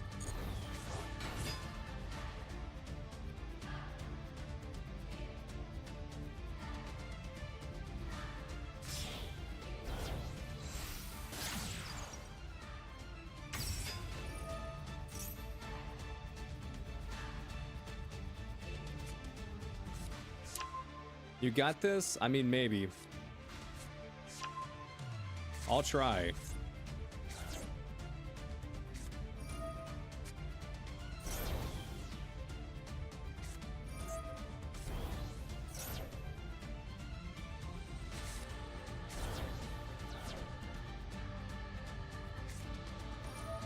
Monster Reborn, does he have another one?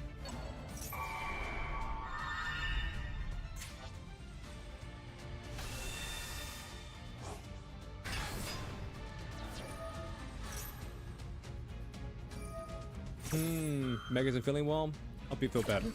Okay. Just fucking kill me.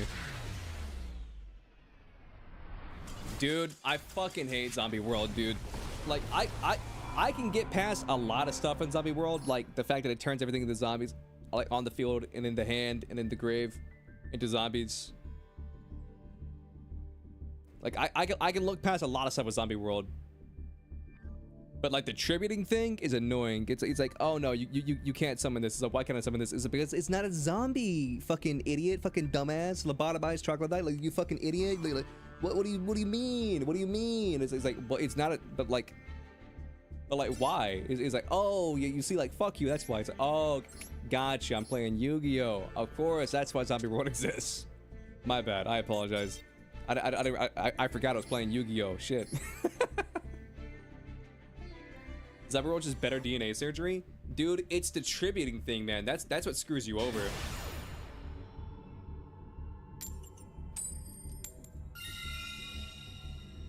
Like the zombie floodgate thing, it's annoying. Like, don't get me wrong, but like the tributing thing, I feel like that's what sends you over the edge. Like Zombie World, Necro Valley, like all that shit. Cringe.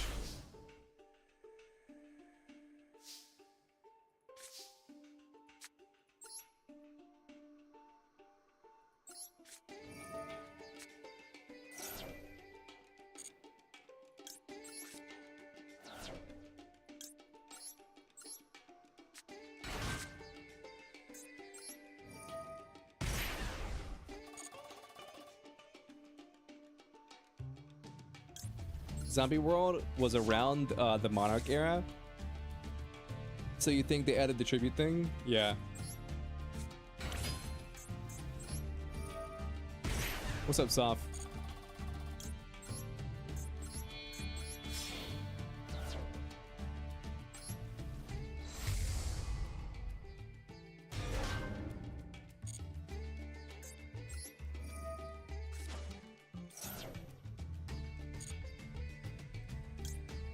Leo, you ever think over what the fuck is that word? Cow date stuff sometimes? I don't know what you just typed. I don't know what that means.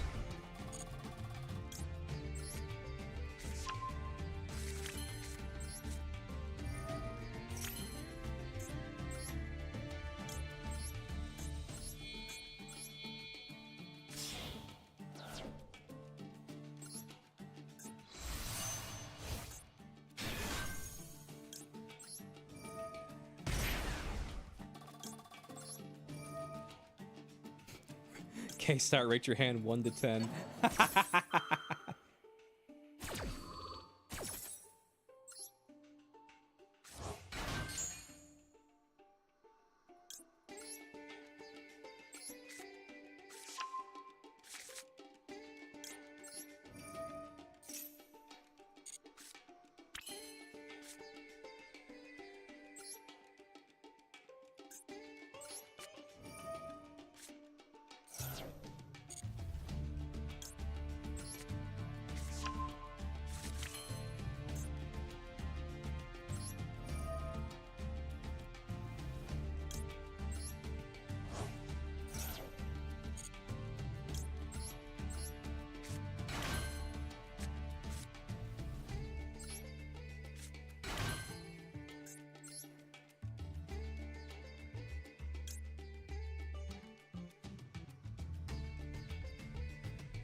It's fine.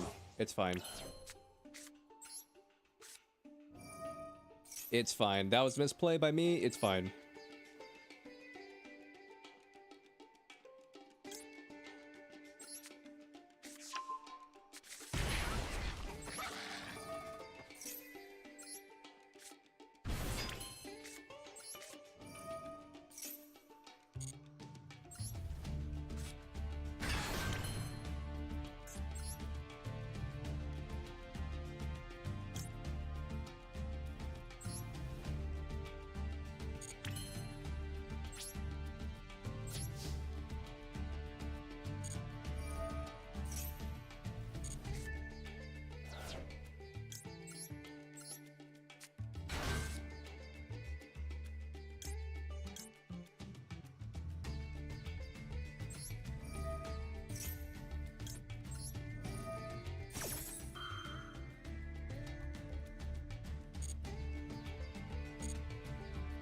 We should do an anime deck only duel with no hand traps or first turn negates. I mean, I guess.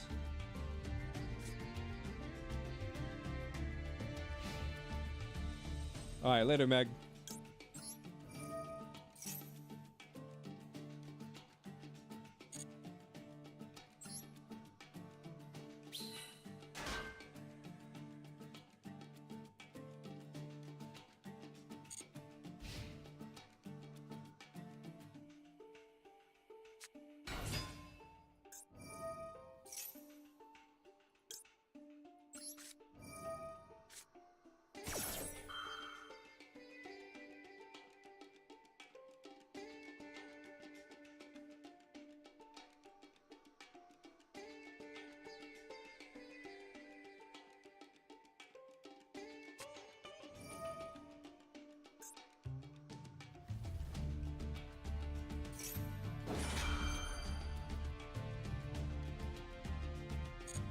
Okay, you want to add a flame swordsman? That's fine.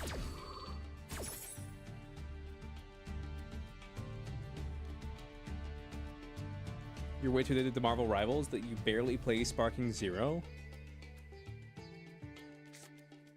I've been having a lot of fun with Marvel Rivals, I can't lie.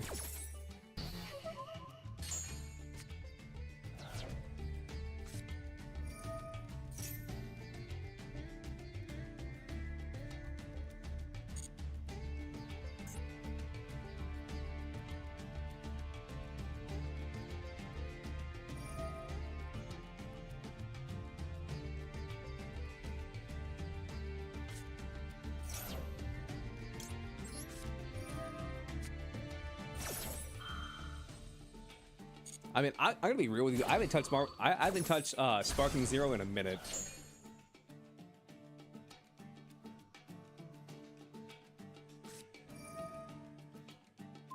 You already have 127 hours? Damn, that's commitment right there.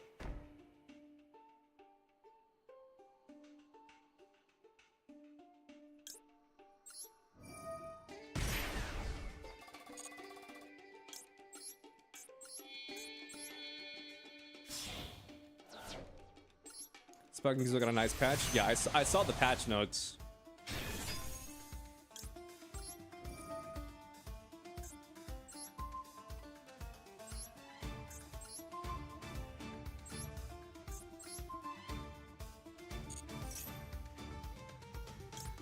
My main issue with Sparking Zero is I just fucking suck at Sparking Zero. That's my main issue.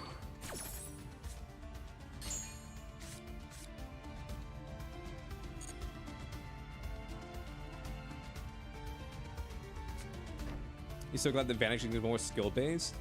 Yeah. That's nice.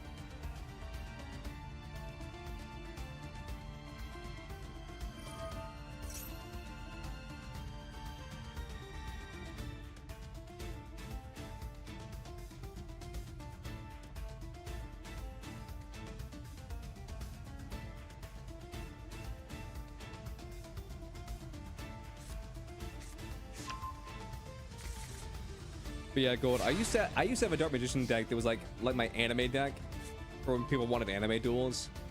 But the issue is people kept, you know, bringing non-anime decks, and so it would be like, it's like, oh, what do you play? It's like, oh, I have Dark Magician. I summon Dark Magician in attack mode. It's like, oh, that's so cute. I play Runic Stun. Oh, that's fun.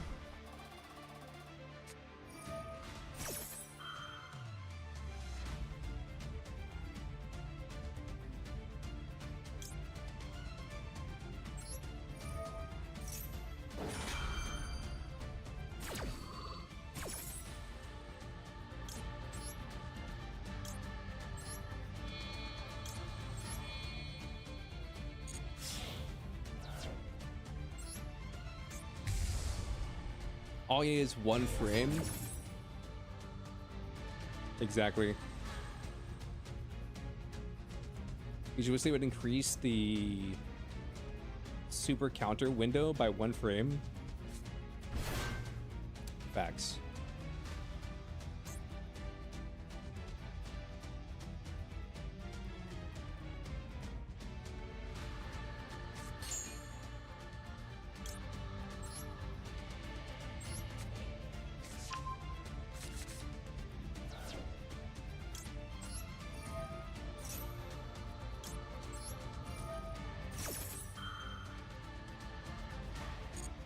You've only touched Overwatch twice since Marvel Rivals?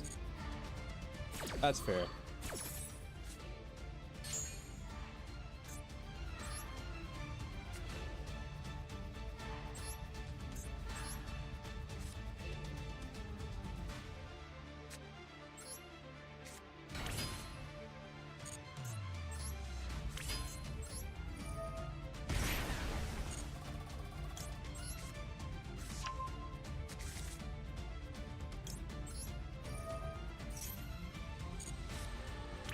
One was for dailies, and the other one was for friends. I don't care about dailies, and I don't have any friends who play Overwatch.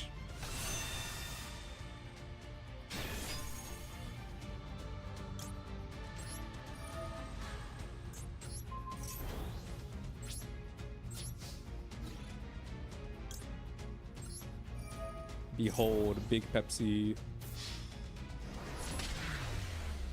Big Pepsi! Big Pepsi!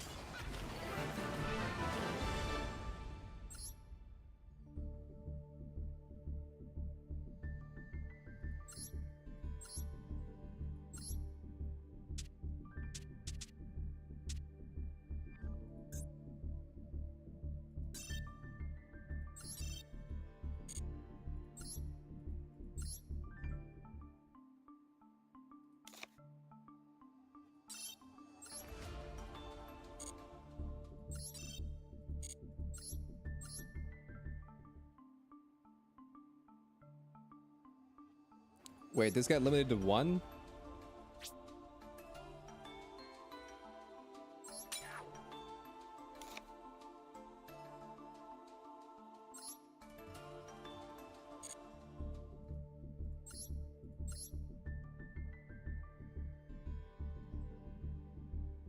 You never played Overwatch? You have nothing to lose? Yeah. Dude, it's crazy how, like, unfun, like, Overwatch is right now. I'll probably be playing Overwatch more when the 6v6 playtest comes out. But right now, I just really don't want to play Overwatch.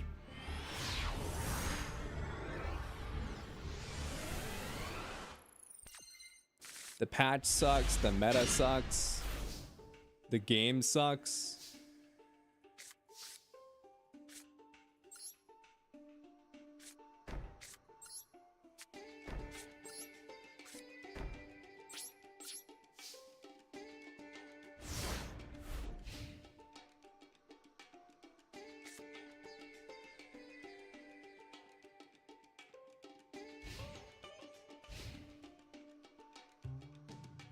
Gamma got hit for some reason. I mean, I can see why it got hit.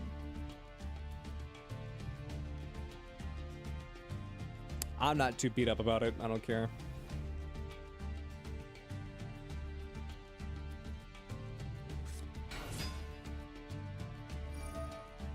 Thanks for not using one of the evil decks, still learning Flame Swordsman.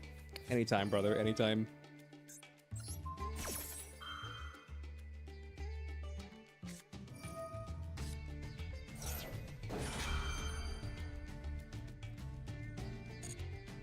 Your hand was decent, you just didn't have any strong defense. That's fair.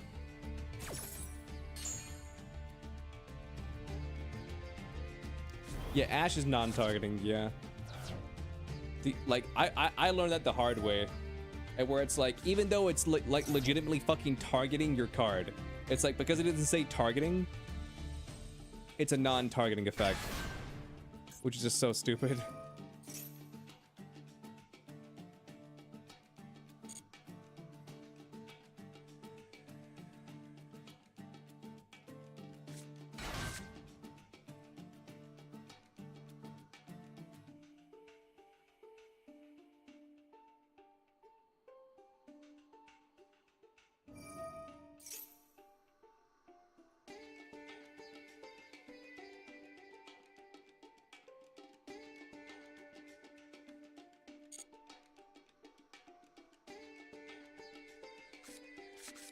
It's like, I activate this monster's effect. It's like, I negate that monster's effect. Okay, so you're targeting it. Nope. What do you mean you're not targeting it? You're like, I activate monster effect, you negate monster effect. Yes. So you're targeting it. No. I have, like, let me get this straight. I have monster. Yep. You have effect that negates that monster's effect. Yep. So you're targeting it. Nope.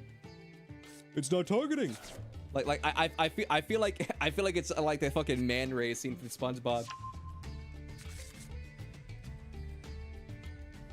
I have a monster. Yep. You target that monster. Yep. So I am unaffected because I'm immune to targeting effects. Yep. Which means that your Ash Blossom shouldn't do anything because you targeted my monster. Yep. So why did it work? It's not targeting.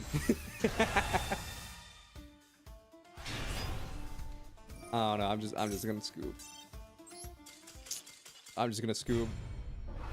I just don't want to play against this deck. Also, like, my hand was kind of bad.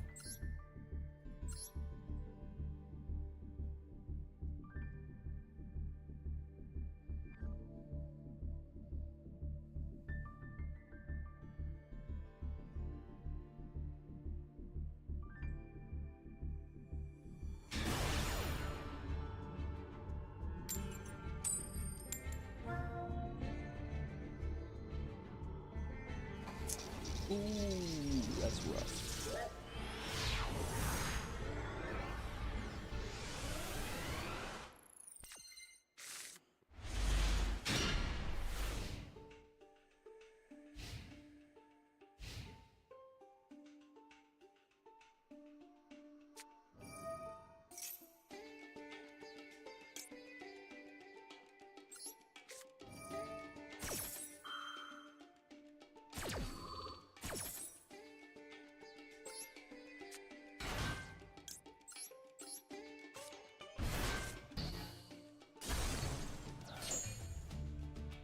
I mean, I'm sure he has other cards, but like, I don't care.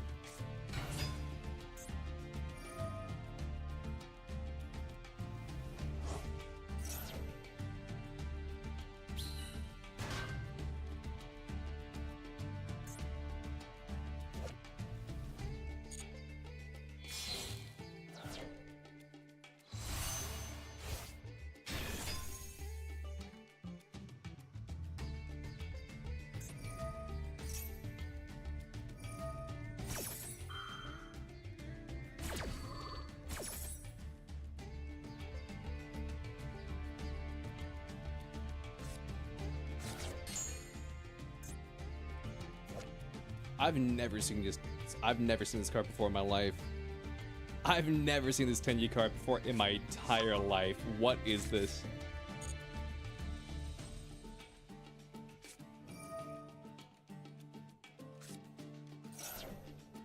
So here's the predicament I've seen.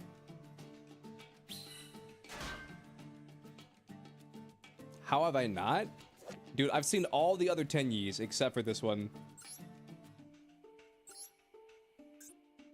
I've seen this one, this one, this one, this one.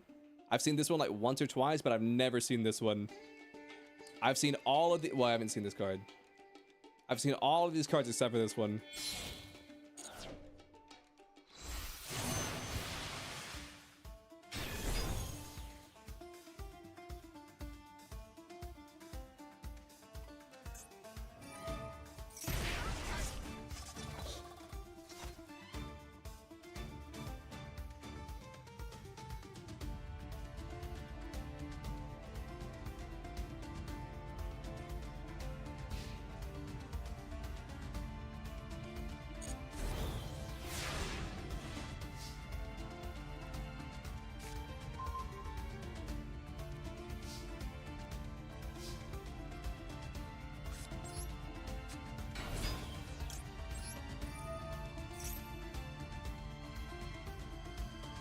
UBell is the only tier 2 deck on dual meta.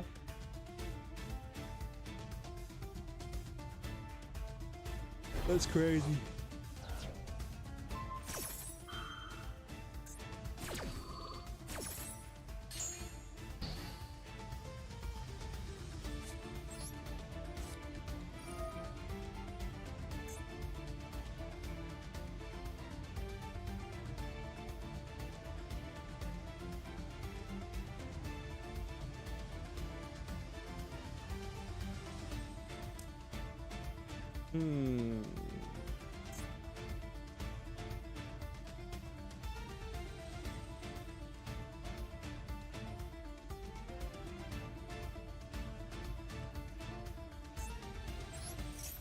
I think I need to just either chance it.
Here's the thing.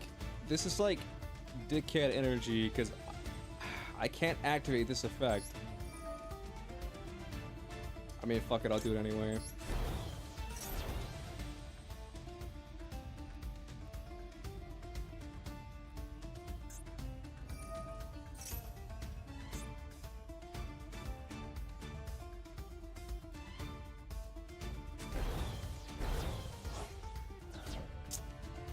Yeah. Dick energy. Fuck, dude. Like, why did you like? Did I reveal that I was playing Nymeria? Like, who stops on Big Chungus? I'm just so confused. Who ends on Big Chungus?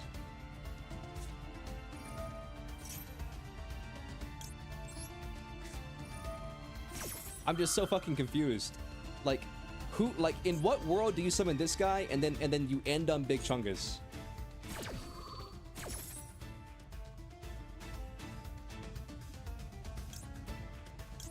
Fuck that. Yeah, I just quit. I quit. There's nothing I could do. Big Chungus legitimately like negates everything my deck wanted to do. Who ends on Big Chungus? In what world do you end on Big Chungus? Fuck.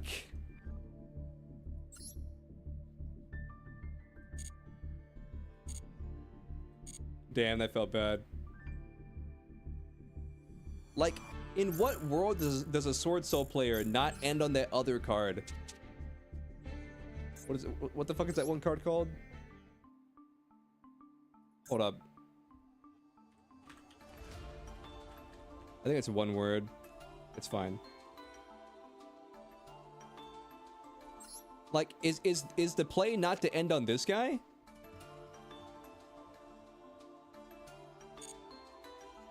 Isn't the play summon this card and this card? But they ended on Big Chungus, dude. That like perfectly ended everything I wanted to do. Fuck. Easy come, easy go.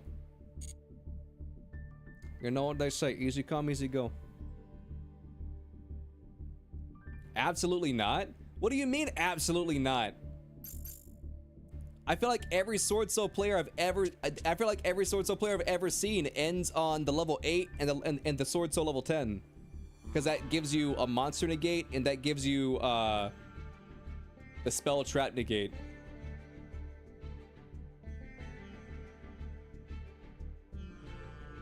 Dude, I feel like I've never seen someone end on Big Chungus. That's crazy. Dude, that card perfectly shut me down. Oh my god. I mean, I also could have just like not activated that effect.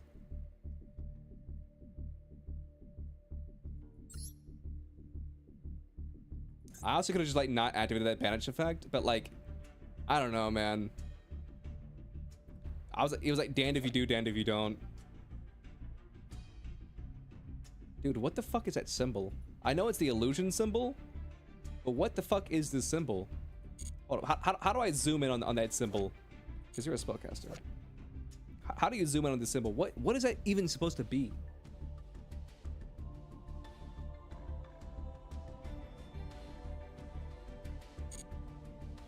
It's the eye guy? Relinquished?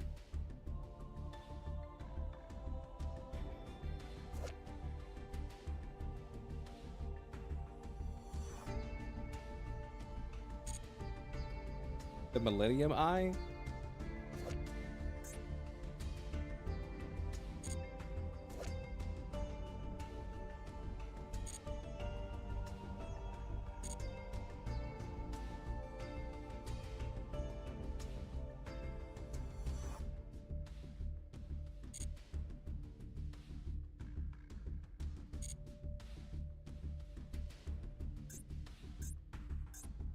Nah, the only reason I have Sword Soul cards pretty much is because of what was it?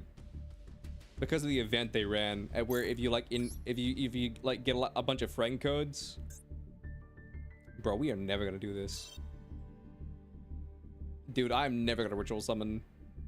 I'm sorry, Konami. I'm never gonna ritual summon.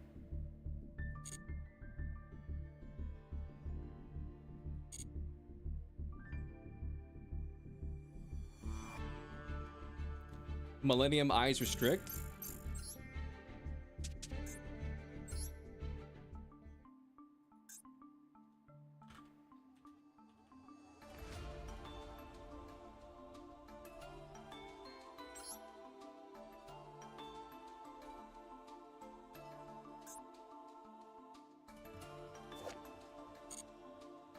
How the fuck do I search this card? There it is.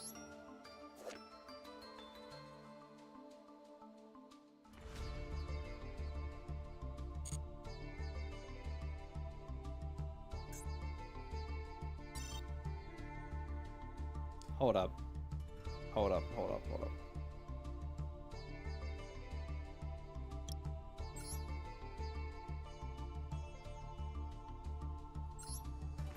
This thing? No. This guy? No. This? No.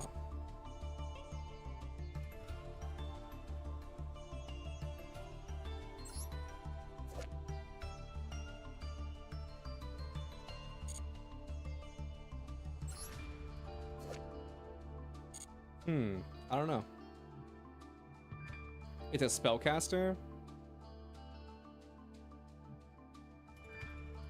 Was it Millennium Eyes Restrict? Is that the one you were talking about?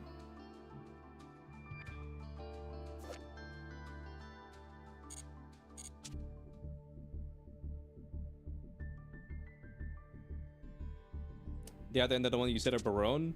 Yeah.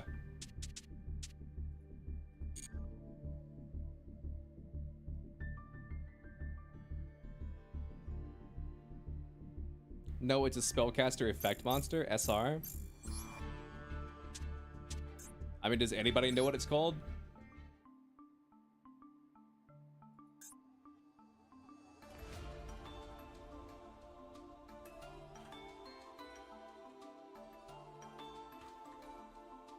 Somehow, no, it's not.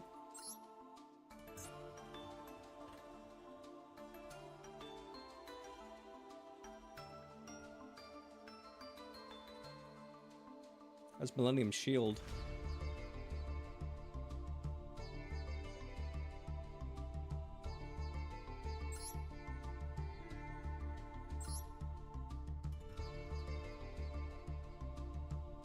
Faceless Magician.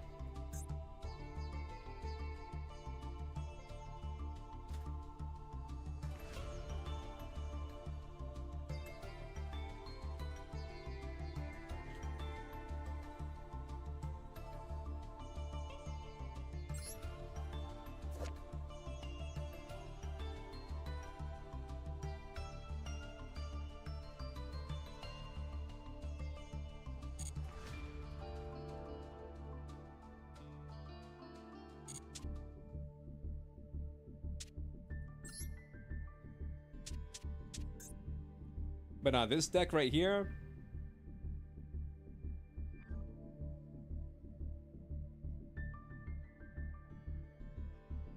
the gold rogue got you confused with SR. This structure deck, low key, I think it's kind of cool. I mean, it's an awful deck. Don't get me wrong, but like 3 Moyes. I mean, I guess an Iris. 3 of these, 3 Cosmics. 3 Dark Holes, and then a big Chungus in this guy. Oh, I didn't realize I didn't have the other one.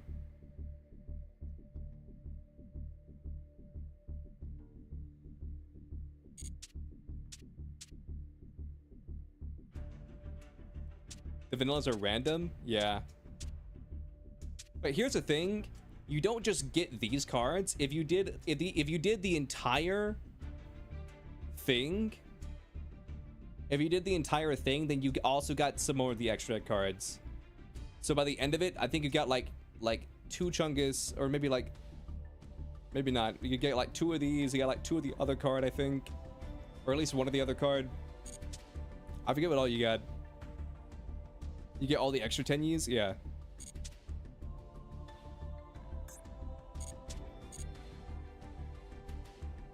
Free UR and SR, yeah. True that, chat.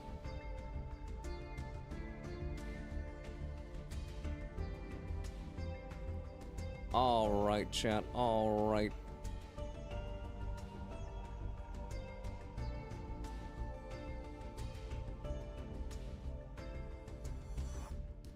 I'm gonna call it here. I don't want to play any more Yu-Gi-Oh. I don't want to play any more Yu-Gi-Oh. All right, tomorrow we're playing Overwatch with Lily. I have no idea what we're doing on Overwatch. But tomorrow we're playing Overwatch with Lily. Konami loves ass structure decks. Well, here's the thing. They make them ass on purpose, so you have to buy 2 or 3 of them. That's why. To get all the staples and stuff that you need. But yeah, I'm gonna let you guys go on YouTube first. Have a good one. Peace. And then we're gonna